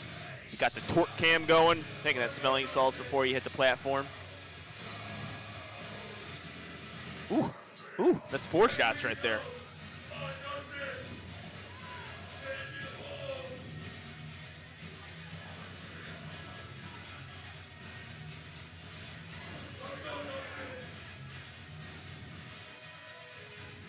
He gets pretty wide on that sumo. How do I know you're coached by Sean Noriega? When you do that. Yep. I really like watching his slack pull. Wow. Wow, he is explosive. Crowd should make more noise for that. I just love that pull.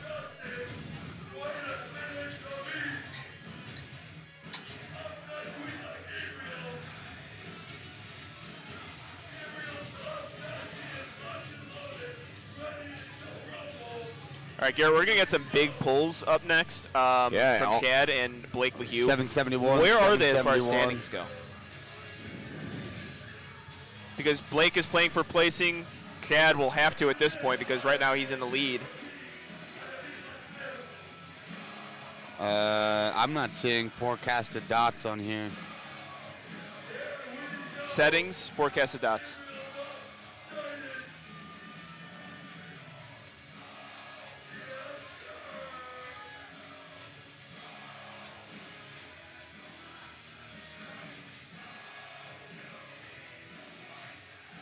All right, let's see it from Gabriel. If Blake hits, he's winning by 13 points. That's a big thing if Blake hits, That's but we have huge. Gabriel right now. Is missing the first 2. West Palm Beach, Florida zone.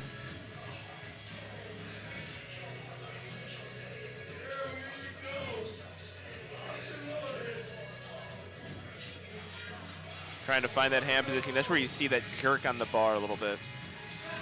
Oh, and he missed it. Yeah, unfortunately, no lift there. Now it's time to act like he passed out.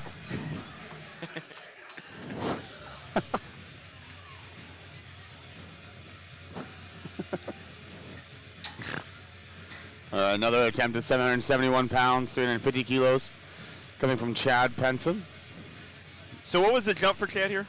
This will bring him from 6'10 to 6'17 in points. He made a 12.5 kilo jump to 771. I don't think it was a good jump. Again, Chad's one of those remarkable guys where he can really screw up an attempt and come back and murder on his third. So I'll eat that happily if I need to. But I don't agree with this attempt selection in particular. What would you have jumped him to then? I would have done 7.5 at most, 345. Okay. I would have went 10, so I guess we're meeting in the middle here. Yeah. Between their attempts and his. And also with Blake LeHue missing, the strategy is interesting because it comes down to, okay, do we just put something there like 5 kilos? But Blake still has to hit lifts. Exactly. Blake has to get that lift.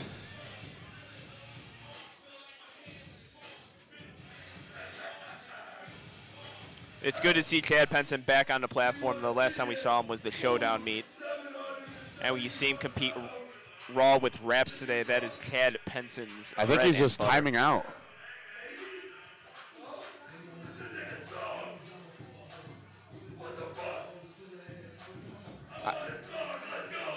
What is going on? I think they're trying to get the right song on. I believe with third attempts, they are choosing their, or they have it either in the thing. But yeah, you're close to timing out on this one. I don't think they're going to time him out because of that. Well, so this has happened where there's walkouts where they don't start the timer until they hit the platform. So I don't know if that's the same thing here. All right, big lift here for Chad.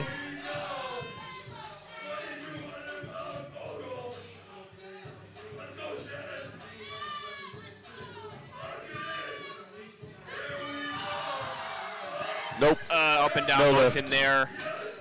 No lift.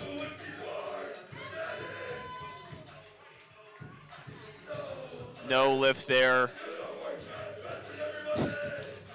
3 red lights, actually. So you didn't get the white light there. So red. sometimes lifting cast, you're hitting the wrong number, unfortunately. Yeah, midway through there, up and down motion. All right. Blake needs this. The only other person who has a chance to pull out a winning dot score is going to be Andrew House. His projected dots going into deadlifts is 604. All right, so what's the dots to beat then? If Blake hits 630, if he doesn't hit 610. All right. Here we go. The man that I wanted to see, Steve Denovian I's pick to win Raw with Rep Solana, pick Chad Penson to win.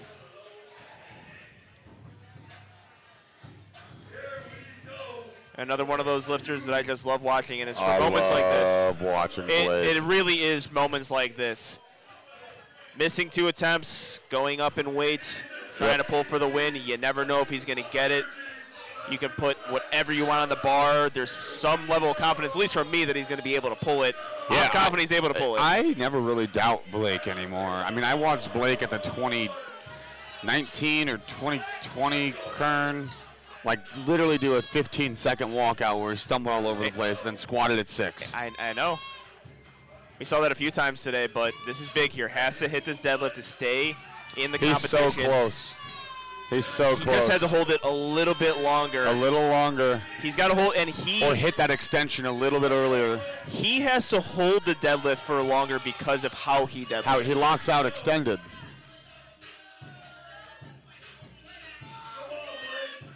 All right, let's see it, Blake. Good speed. Oh! No! Did he get that command? No, he did not. He did not get that command. A 2 white light lift there. That was a gift. Oh. That was an absolute gift. That was a gift for more reasons than one. That was a huge gift. Nope. Not cool. Not cool at all. I love Blake LeHue. Nothing against Blake. You know, absolutely makes nothing. A difference between absolutely nothing against Blake. But in no world should that lift should have gone. Absolutely no world should that lift have gone. I did not see. All right, so explain it to the people then. What exactly happened? I mean, he was there? moving down before he got the down command. Plus, with that, he didn't maintain position once he put the barbell on the floor. He fell out of it. Okay, I was more so looking at the jumps, the down command. I did not see the down command. No. Just no. Absolutely not. I do like to see an angle. Yeah. Yeah, that's disappointing. That's money, man. Yeah, well, that's what I was about to say. So the reason why that's big is you're talking about records, but also you're talking about money. So Chad Penson went out there, executed his second lift. Yeah, I mean, he did. Right down to it. Chad just got robbed. Chad got double robbed today. Yeah, that's spotter loader mishap. Okay, fine, but that is very different. That is very different. I mean, I'll rewatch it. I'll rewatch it right now, but there is no world to me that should have counted. Yeah, and then really when you rewatch it too, it's like it could potentially be closer than you think, closer than what we're seeing. I personally thought that I didn't see the down command being given. I was watching There's Blake no and the monitor, world. not the. I'm gonna rewatch it, and I will. But for him dropping it down, I thought he controlled it to the floor. That's where I'm disagreeing with you. No, he didn't. I will watch it I'll show again, you. but I was giving the red light for I thought he beat the down command. All right, bad radio here, ladies and gentlemen. We are watching. I can't see the referee's down. I can't see the referee at all. That was a gift. That was an absolute gift. That was an absolute gift. I don't care what anybody says. That was a gift. What is the Peanuts gallery saying? I mean, you can't see the down command, but I mean, they're all,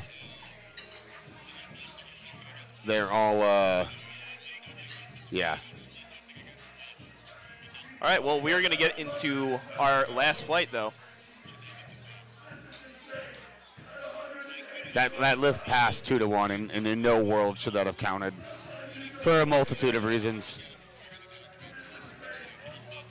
That was ridiculous. So from our last flight, is there anyone with a chance? See if Andrew House is up there as far as dots go. But 513 dots, do you think he can get that? 630. I'm sorry, 530. 630. No, he's going to be shooting for second. Okay.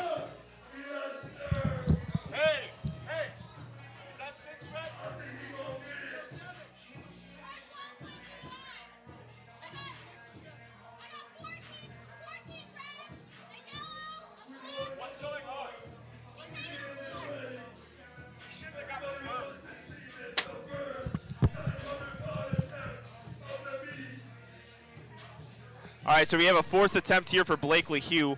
I thought you only go if you go 3 for 3. No, you just got to hit the third. I did not know that.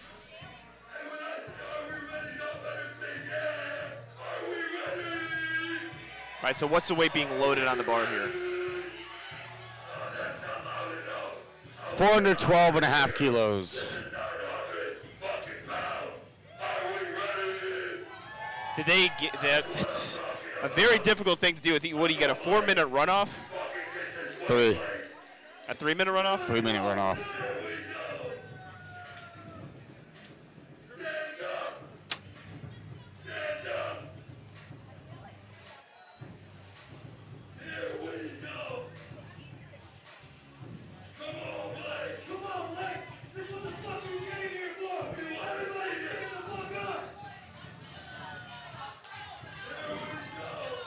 All right, 900-pound pull. Would he be the lightest man to pull 900 pounds? Yeah, right? This does not count towards his total. This is 909. He'll be the lightest man to do this, by far, right? Yeah. All right, let's see it. I don't know how you can go back-to-back deadlifts like this. That's insanity.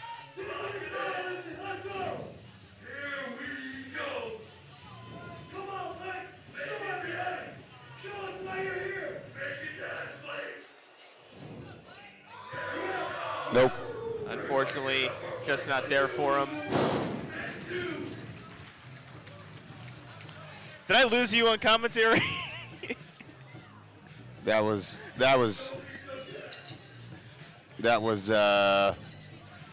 frustrating. Yeah, you are providing color. I do like that. That was frustrating.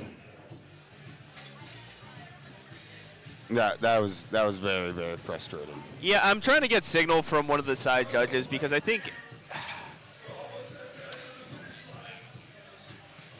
because I want to know what the red light was for, to see if it was to your points or if it was towards. Yeah, I mean, there was kind of two things there with Blake's lift that I was looking at mostly. One, from here especially, did not look like he got the down command in time. Secondly, his right leg shot out way from under him behind him, and his feet weren't in the same position once the barbell hit the floor. Some may think that that's an obscure rule, but I don't think it is. Personally, that was an absolutely gifted lift. I don't think anybody really is going to disagree with me across the board. If you do, become a ref. But overall, the flight was still very exciting. Yeah, incredibly exciting flight. Yeah, good flight. Now we're going to roll into the heaviest flight, hopefully the heaviest flight of deadlifts today. I'm excited to see this flight. A lot of big guys here. Andrew House is going to be really fighting for a push into second or first place. So, and it looks like we're ready to go with Chris Jones Sr.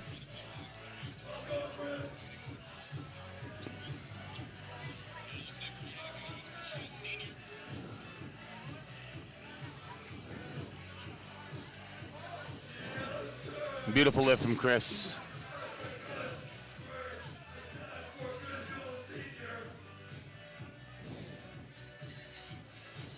Moving up to 305 kilos for Patrick McGuire, 672 pounds. Gotta love Patrick McGuire today. Fighting for depth on first two attempts, and I think he did sink that third. And quite the good bench press today, too, as well. Correct?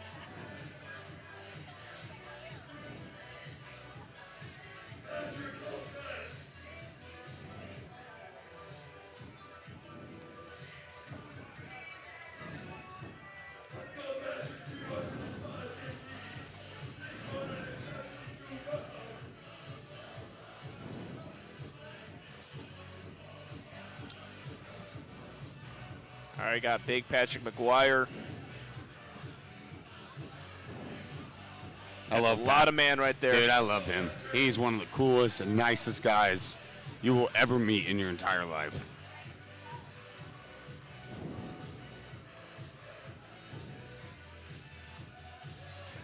My mom's favorite lifter. Really? He was wearing a shirt that said your mom's favorite lifter. I think you would agree. I would hopefully it would be me, but who knows?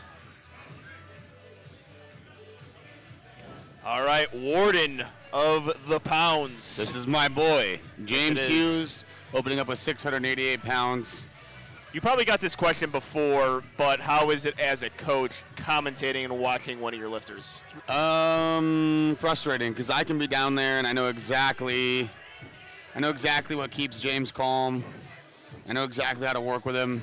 He's one of those guys who just straight up needs to be told what to do and told how something's gonna go.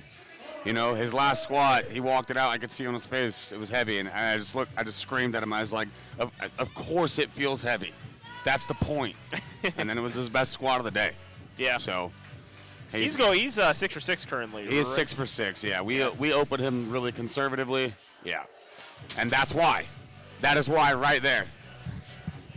So you got a red light lift.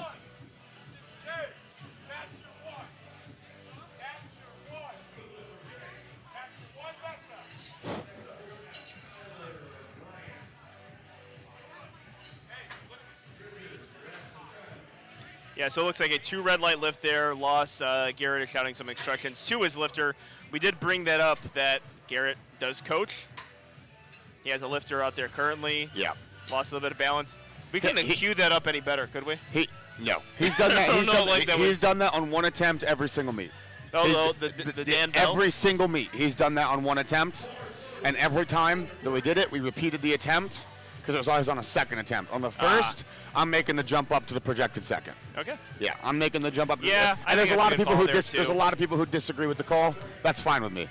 I say with it.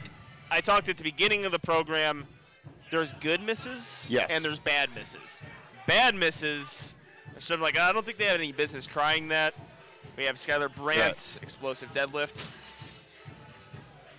And a 3 white light lift there from Skylar. Skylar Brandt, one of 2 white lights' first guests. We had him on in the show's infancy. That's crazy. I used to hate that kid. Yeah, I know. I like him now. Wait, you didn't get along with someone in powerlifting? That doesn't sound like you, dude. You didn't get along with a person? So what was that problem? What did Skylar do? He squatted super high. Okay. And then and then talked to the internet like he didn't. Okay. Gave like the whole. All right, so pretty much a Garrett Fear special. Okay. Yep. Ooh, grip it and rip it. And that's a problem. We're dropping. Put it down. Put it down. Don't waste the energy, buddy. Yeah, you did not get the lift. Don't waste the energy. We're now left to our next lifter coming to the platform, bringing the bar to 332.5 kilos.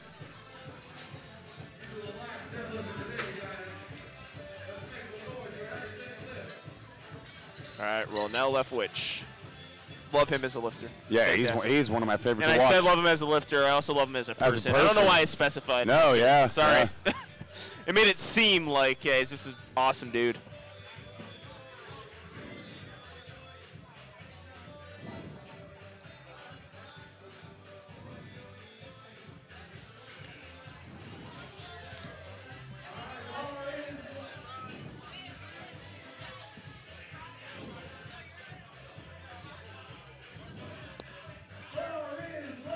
All right.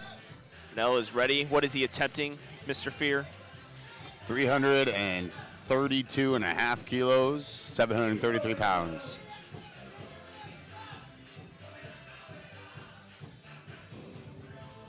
Out of Atlanta, Georgia. Beautiful looking pull here. Absolutely, to be expected. Georgia, another one of those strong powerlifting states, especially in the USAPL. Yep. The whole East Coast has just been doing amazing as far as tested powerlifting goes. Oh, yeah. Really the southern region. Yeah, So I'm excited for the Carolina southeast. Pride Time.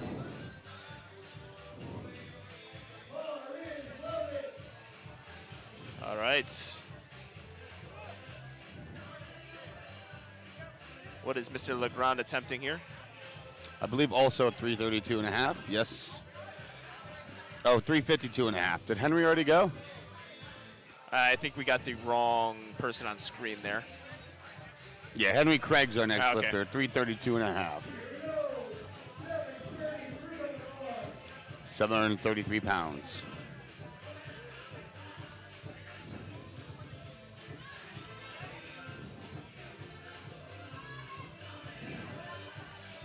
Powers through that. Yep.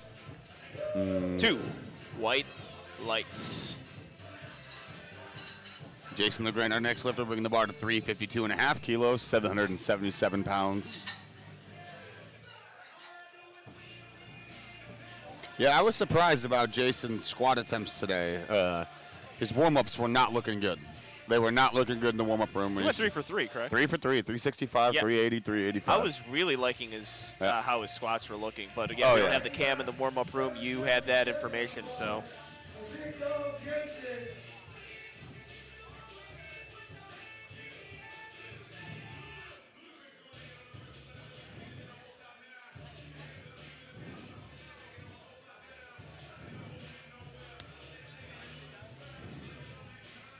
All right, finding that footing.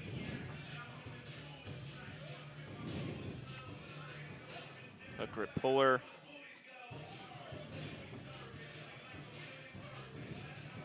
Hip hinge. Pulls it up. Ooh, potentially some soft shoulders coming unlocked and locked there. See what the judges say. Yeah, so he came unlocked there. Yeah. He got 2 red lights from the 2 side judges.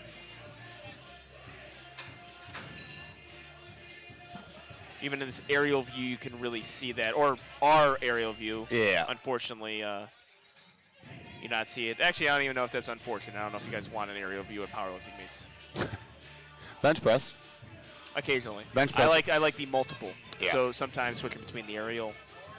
Yeah, you remember that Hoosier Cup when we were testing out all those angles? Yep.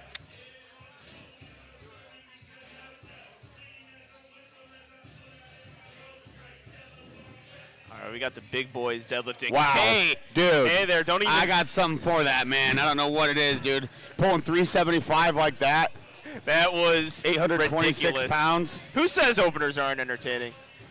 He didn't even say hello. No. Didn't even buy it a drink.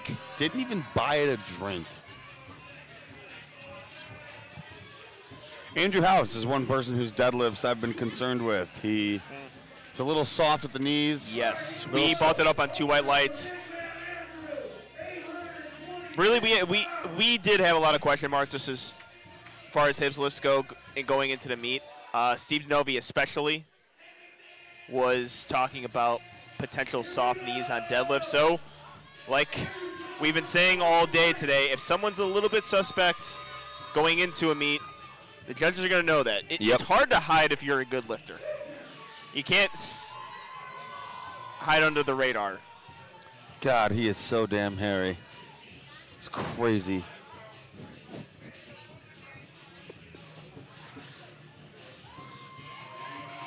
Soft. Soft.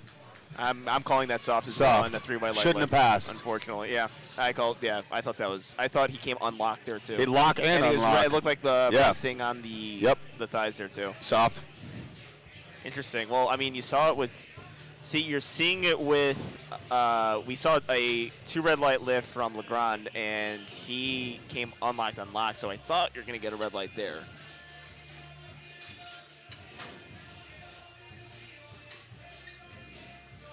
What was that opener, by the way? 8:15, 8:26. All right, well, be keeping close attention on his lifts going forward. We are back to the top of the order with Chris Jones, Sr. This gentleman, seen him quite a bit of times in my powerlifting career commentating. He's been at it for a very long time.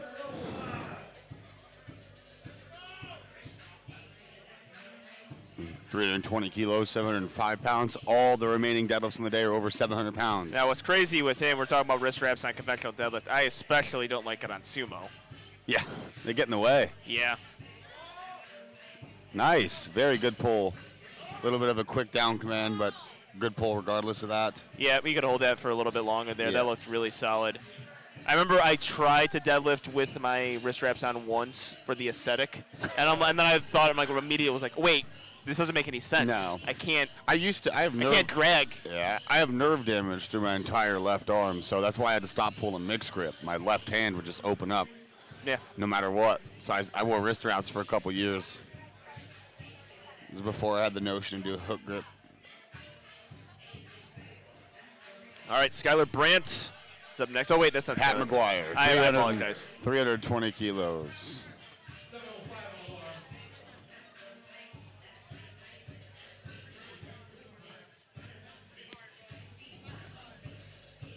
That's a whole lot of man right there. So much man. So much man.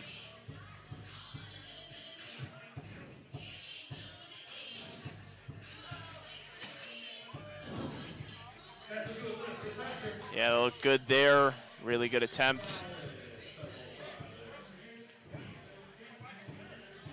Not gonna lie, I love seeing a super heavy deadlift. Yeah. Some of my It's- favorite, when they some do of it my well, favorite deadlifters yeah. are the super heavies. Dan Bell, Jesus Oliveras. Jesus is a different animal. He's a different human.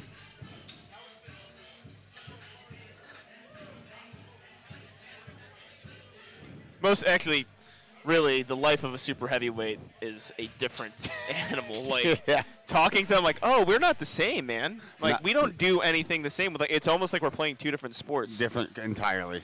The way you prep for it, the way they eat, the way they train. Yep. Especially the way they eat. James Hughes, my boy, 335 kilos now. All right, I'm really excited for this. Hey, let's go, James. Tighten it up. Tighten it the fuck up, James. All right, we see him on the torque cam there. Warden of the pounds. He's still a little bit too far from that bar. Get tall here, good. Lean back and wait. Beautiful. That's what we want. Does Garrett know his lifter or That's what we want. 350. 350, 2K or nothing. Ladies and gentlemen, you are getting live handling right now from Garrett Fear. It's going to be a tough call.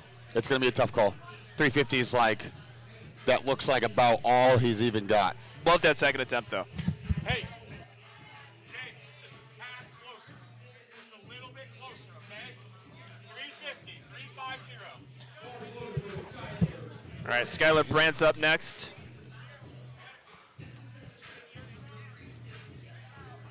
Telling minute instructions. That is the art of handling. Knowing exactly what to say to your lifter. Handling is one of my favorite intricacies about powerlifting. Because every lifter is a little bit different how they take handling. You handled me before. Where did I handle you at? Midwest Primetime. I'm glad you remember. Oh, yeah. All right, Skylar Brandt. Dude, I've handled so soft again. That's another soft knee lift. It looks like that's just going to get white lights. 3 there. white lights. Yeah, I agree. It looks like it's resting quite a bit on. That's what I'm seeing is resting on the thighs. Man, this is refereeing's really falling apart here in the deadlifts, man. Not happy about it. Yep. I did jinx it, I guess, at the beginning of the thing. I mean, squats really went well. Well, squat, yeah, that's what people were messing me And about. Like, that's- is it overly strict? I'm like, no, it's just they're doing a perfect job on It this was one. a- it was a- Granted, yeah. but I mean, you're getting a handful of them here and there. Yeah, I love it when people, especially in chats, don't understand the rules of powerlifting. Yeah, I try my hardest to explain the rules. Is there anything that we need to explain, though? I love the comments. Not even bad. It's not about bad or good. It's objective, buddy. Not even bad. Yeah, I don't. It's purely objective.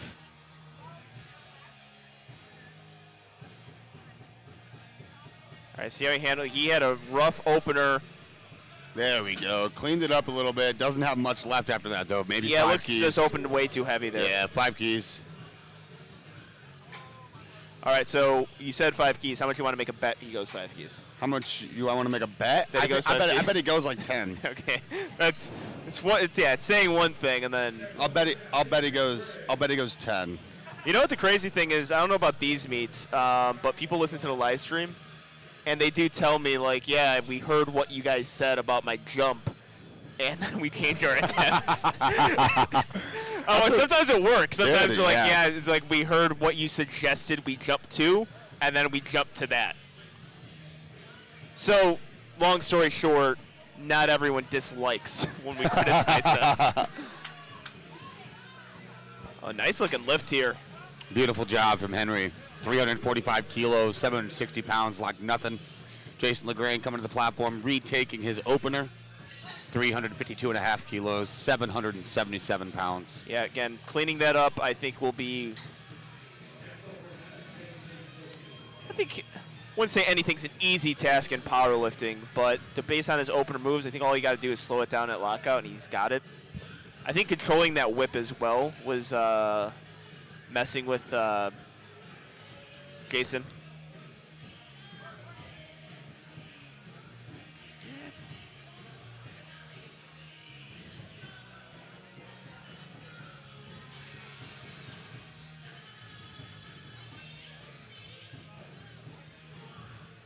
Pulling that slack out. Judge is going to be paying close attention to that lockout. Hip hinge is there. Oh, shoulder still looks I'm soft giving there. a white light there. Okay. Yeah, I'm giving a white light. I thought he just got past the hip, didn't overdo it. Looks like he's getting stuck there a little bit. Yeah, he's though. getting frustrated with it. But cleaned it up, 3 white lights. Dude, this chat is brain dead. It's crazy. This is I think the first time I haven't looked at the chat once. Yeah, it's pretty bad, man. Like, I can tell who's trolling and who's not. And the guys who aren't trolling. Decode it for me. So what is the main gripe? Are they just more upset So about it the looks soft like knee? it looks like a couple people actually think that some of these calls should pass, that we're saying that they are passing, but we're saying they shouldn't for soft knees. Soft knees is one of the easiest things to judge. I will be for Skylar's. I think it was a little bit closer. Where if you got a white light, I'm like, okay. If you go on the white light, I'm fine there. I agree. Andrews, I wasn't Andrews was no chance. There's a full-blown bar drop and a hip sit. Oh, now left witch, grip it and rip it. Beautiful job now from that's a Cornell white left light. witch. Yeah, really good lifting there. That was 804 pounds. I believe that was his first 800 in comp. Dude, Fernando Arias, 395, 870 pounds. And House going over 900 and 903.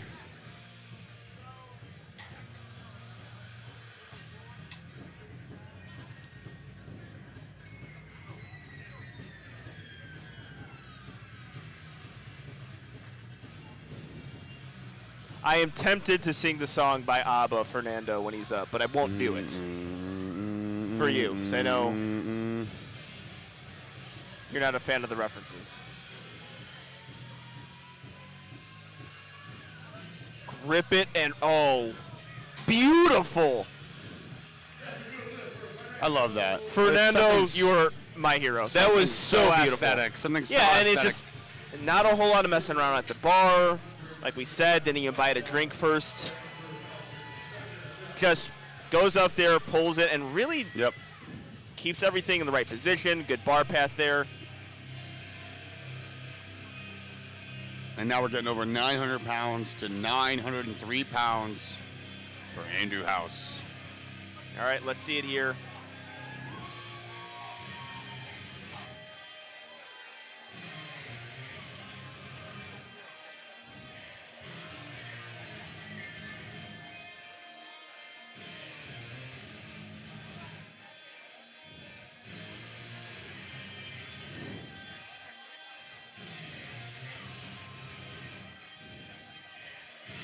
Well, all right, so let me ask you this then. Yeah. So he's got the first one. We both disagreed with the call on the platform. Correct. Do you even do anything if you're a lifter? No. Like, what do you just do the Absolutely same not. thing you're doing, right? If you're getting the gifts, open the presents, man. Get the paper off it.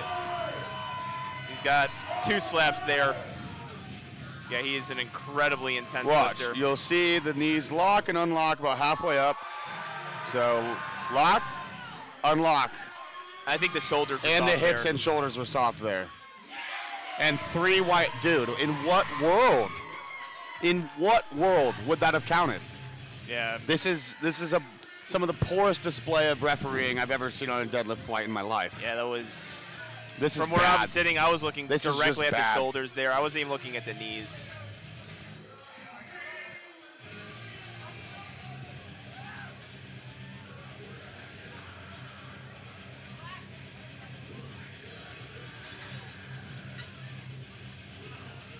Okay, so I'm looking over here as far as judges' positioning goes, Garrett. Would you change anything, or?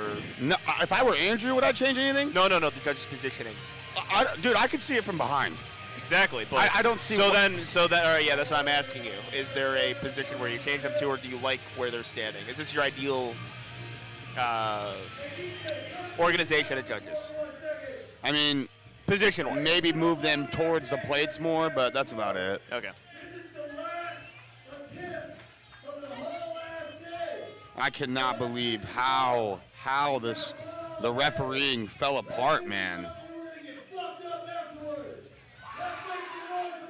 This is the worst deadlift judging I have ever freaking seen at a meet, especially of this caliber.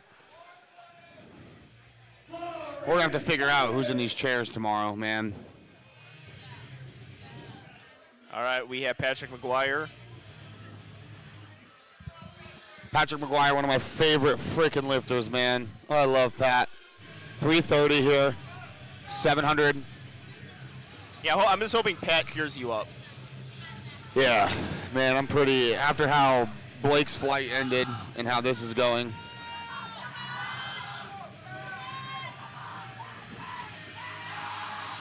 That's a ramp, soft hips, no lift.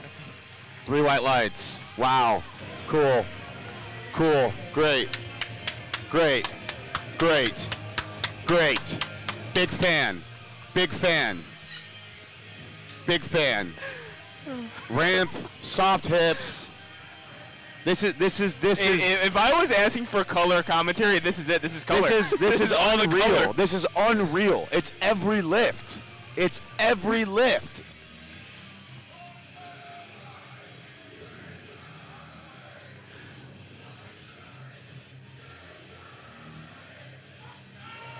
All right, we got the Chris reason Senior. that was a ramp, and you can go ahead and re-watch it, watch the knees shift forward into flexion more than halfway through the lift, and then the barbell gets supported by the thighs. Read a rule book. Read a goddamn rule book. All right, we have Chris Jones Sr. We're gonna let Chris Jones Sr.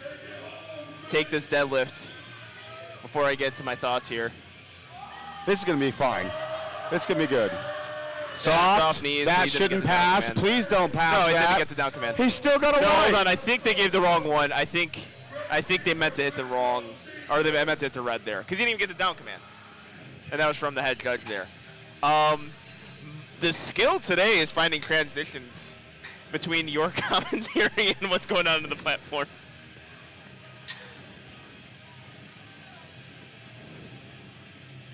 Dude, it's crazy to see how awesome the squats and bench were judged. I mean, amazing. Dude, some of those press commands were some of the best I've seen at a high-level untested meet. At high-level untested meets, you almost always see the That was worst big at press Ghost. commands. I remember Ghost. We were seeing They just some of touched the on their press, and today was awesome. Yeah, and then the deadlifts come around. All right, this is James Hughes. All right, James Hughes, word of the 771 pounds. This will give him a 2,000-pound something total. that distracted Garrett Fear, which is. Let's go, buddy. Get tall. Get tall. Get under it. Lean back. Stay with it. Stay with it. Stay with it. Stay with it. That's 2K. That's 2K. Let's see what the judges That's say. 2K. 3 white lights. Garrett is having for his lifter. We got to get a cigar, buddy, to celebrate that 2K total. Beautiful job there. 2K. Warden of the kilos. More like it. Beautiful job there. And every single lift was to standard.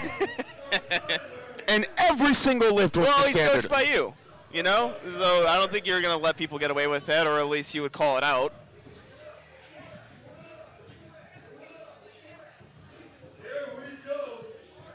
When I started with James, he had a 1620 total. Yeah, that's some unbelievable That is my progress there. first built And also, 2,000-pound It's total. been good to see you kind of handle up here as well, because you were calling things pretty much on point. Skylar Pran up next. See, again, I thought his deadlift was closer. In all honesty, It was a closer one. I would have probably white lighted his last deadlift. I'll white light that. I'm white lighting. I'll white light that. There is a degree in which Well, he got these- 2 whites. Yeah. So he got 2 whites on that one. now they're calling it. Now they're calling it. Now they're calling it. Now they're calling it. Wow. Thank you. We're getting somewhere. We're getting somewhere.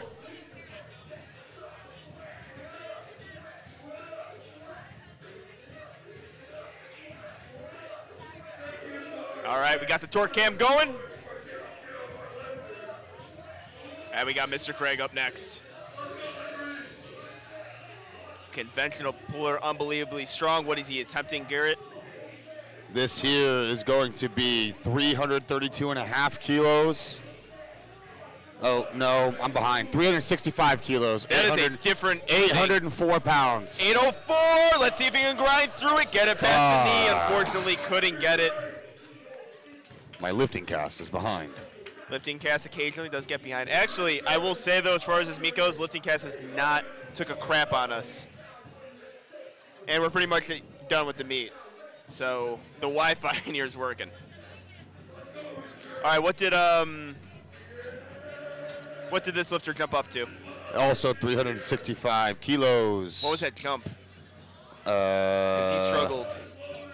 25 kilos. Yeah, misses opener and a real I don't know how this is going to go. 25-kilo jump. I've seen Hype do some crazy things. I've never seen him pull out 25 kilos on an RP 9.5 single.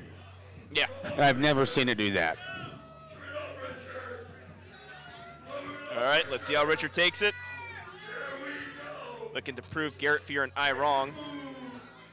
Or me and Garrett Fear, I think it says. Rip it and rip. Nah, he's not going to get it past that knee, unfortunately.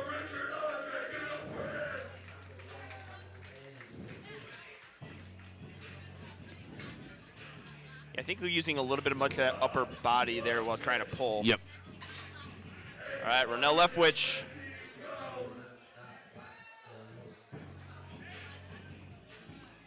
I think we're going up to 370 kilos for Ronell. Yep, 5 kilo jump. Great call from Ronell. Absolutely. Knows I his thought that limits. second attempt was Knows a his little bit limits. sticky. This will give him a 9 for 9 day. Absolutely mesmerizing. What a lifter.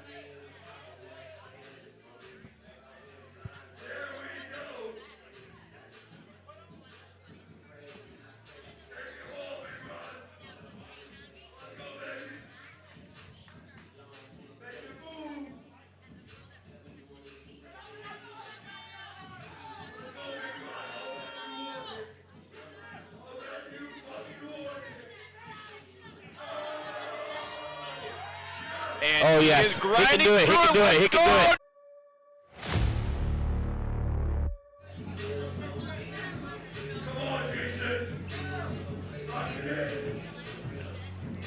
Hip hinge is there. There we go. Yeah, very What nice. a rebound. Yeah. 3 white lights there. Comes back after missing that opener and just murders his next 2 attempts. Brilliant job there. All right, our last 2 deadlifts of the day, both over 900 pounds. Fernando Arias. Dude, I've never seen a full-blown grip and rip 900 pounds. I want to see this so bad. Not in person, at least.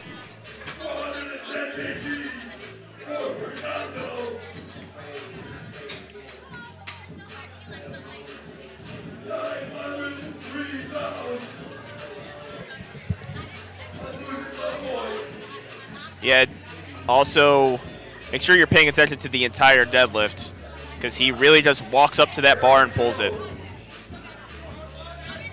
Not a whole lot of lollygagging, not a whole lot of slack pulling, just picking it up. 410 kilos, 903 pounds for Fernando.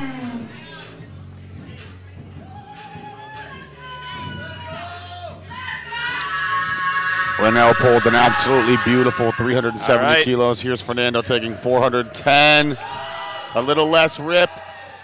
Oh, he's my sticking with God. that. What a grinder. Dude. And I think that's a good lift. Beautiful job from Fernando. How do you grind a deadlift at 900 pounds and walk off that nonchalantly? I mean, so many guys, you know, are passing out, they're fainting, they're walking a little bit groggy. He just walked out with a head nod. That's a man right there.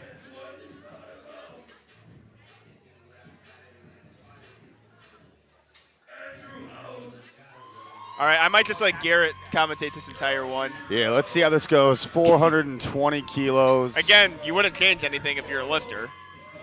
No, if I were Dude, if I'm Because, Andrew. yeah, we both disagreed with both calls. If I'm Andrew, I'm pulling the teat, dude. I'm milking it. I'm milking it the whole time. Yeah. I don't blame Andrew, bro. It's not his fault. Yeah. He's doing what he should as a lifter. He's doing everything he should as a lifter. They're not calling anything. Is he going for the win here? Can he check that dots? We are getting some information for the... Nope. No, okay. This will be second. He's already got second. So he passed Chad Penson. Oh, yeah. He's got Okay. 6. This will give him 6:29.883. 1 point under Blake. 1 point under Blake, huh?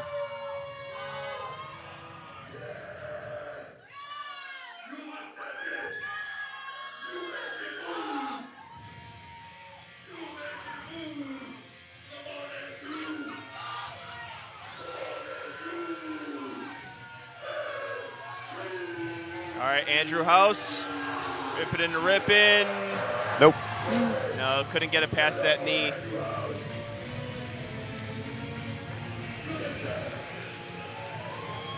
Ladies and gentlemen, thank you Like we are done here.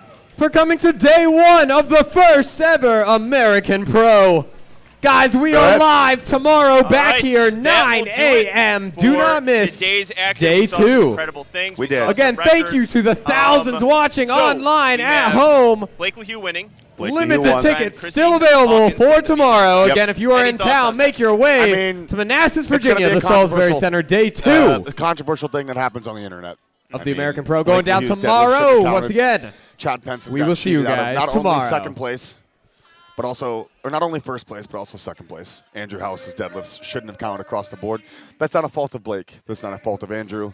I don't know what happened to the refereeing, but come C-flight and D-flight deadlift, things just went downhill. And that's the way it is sometimes. As unfortunate it is, there's nothing we can do to go back in time and call things back. We still saw a ton of phenomenal lifters today. Tons of heavyweights going up. I believe we're back at the same time tomorrow. Yes, with the Raw lifters as well. So again, head-to-head battles today. Real entertaining stuff. We saw some big lifts. Yes. We're going to see the same thing tomorrow. Make sure you are tuning in. Same live stream for the Raw lifters. We'll see you guys tomorrow. See you tomorrow. Hope you enjoyed.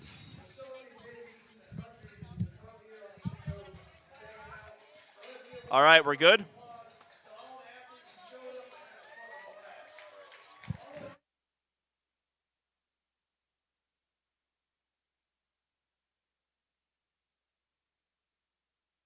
Tomorrow, we got the sleeve days. We're going to see some 1,000-pound deadlifts. It's going to be crazy. So I hope you guys come back tomorrow. And then we also have a VIP party tomorrow at 7 o'clock. So if you guys want to come party with the lifters, 7 o'clock tomorrow. We're going to do the awards today, but the best lifter awards don't happen until tomorrow. If you want to get paid, you got to show up tomorrow. We will announce the top 3. I won't announce what order, but I will announce the top 3. Appreciate you guys. The American fucking Pro. one more time for the American Pro.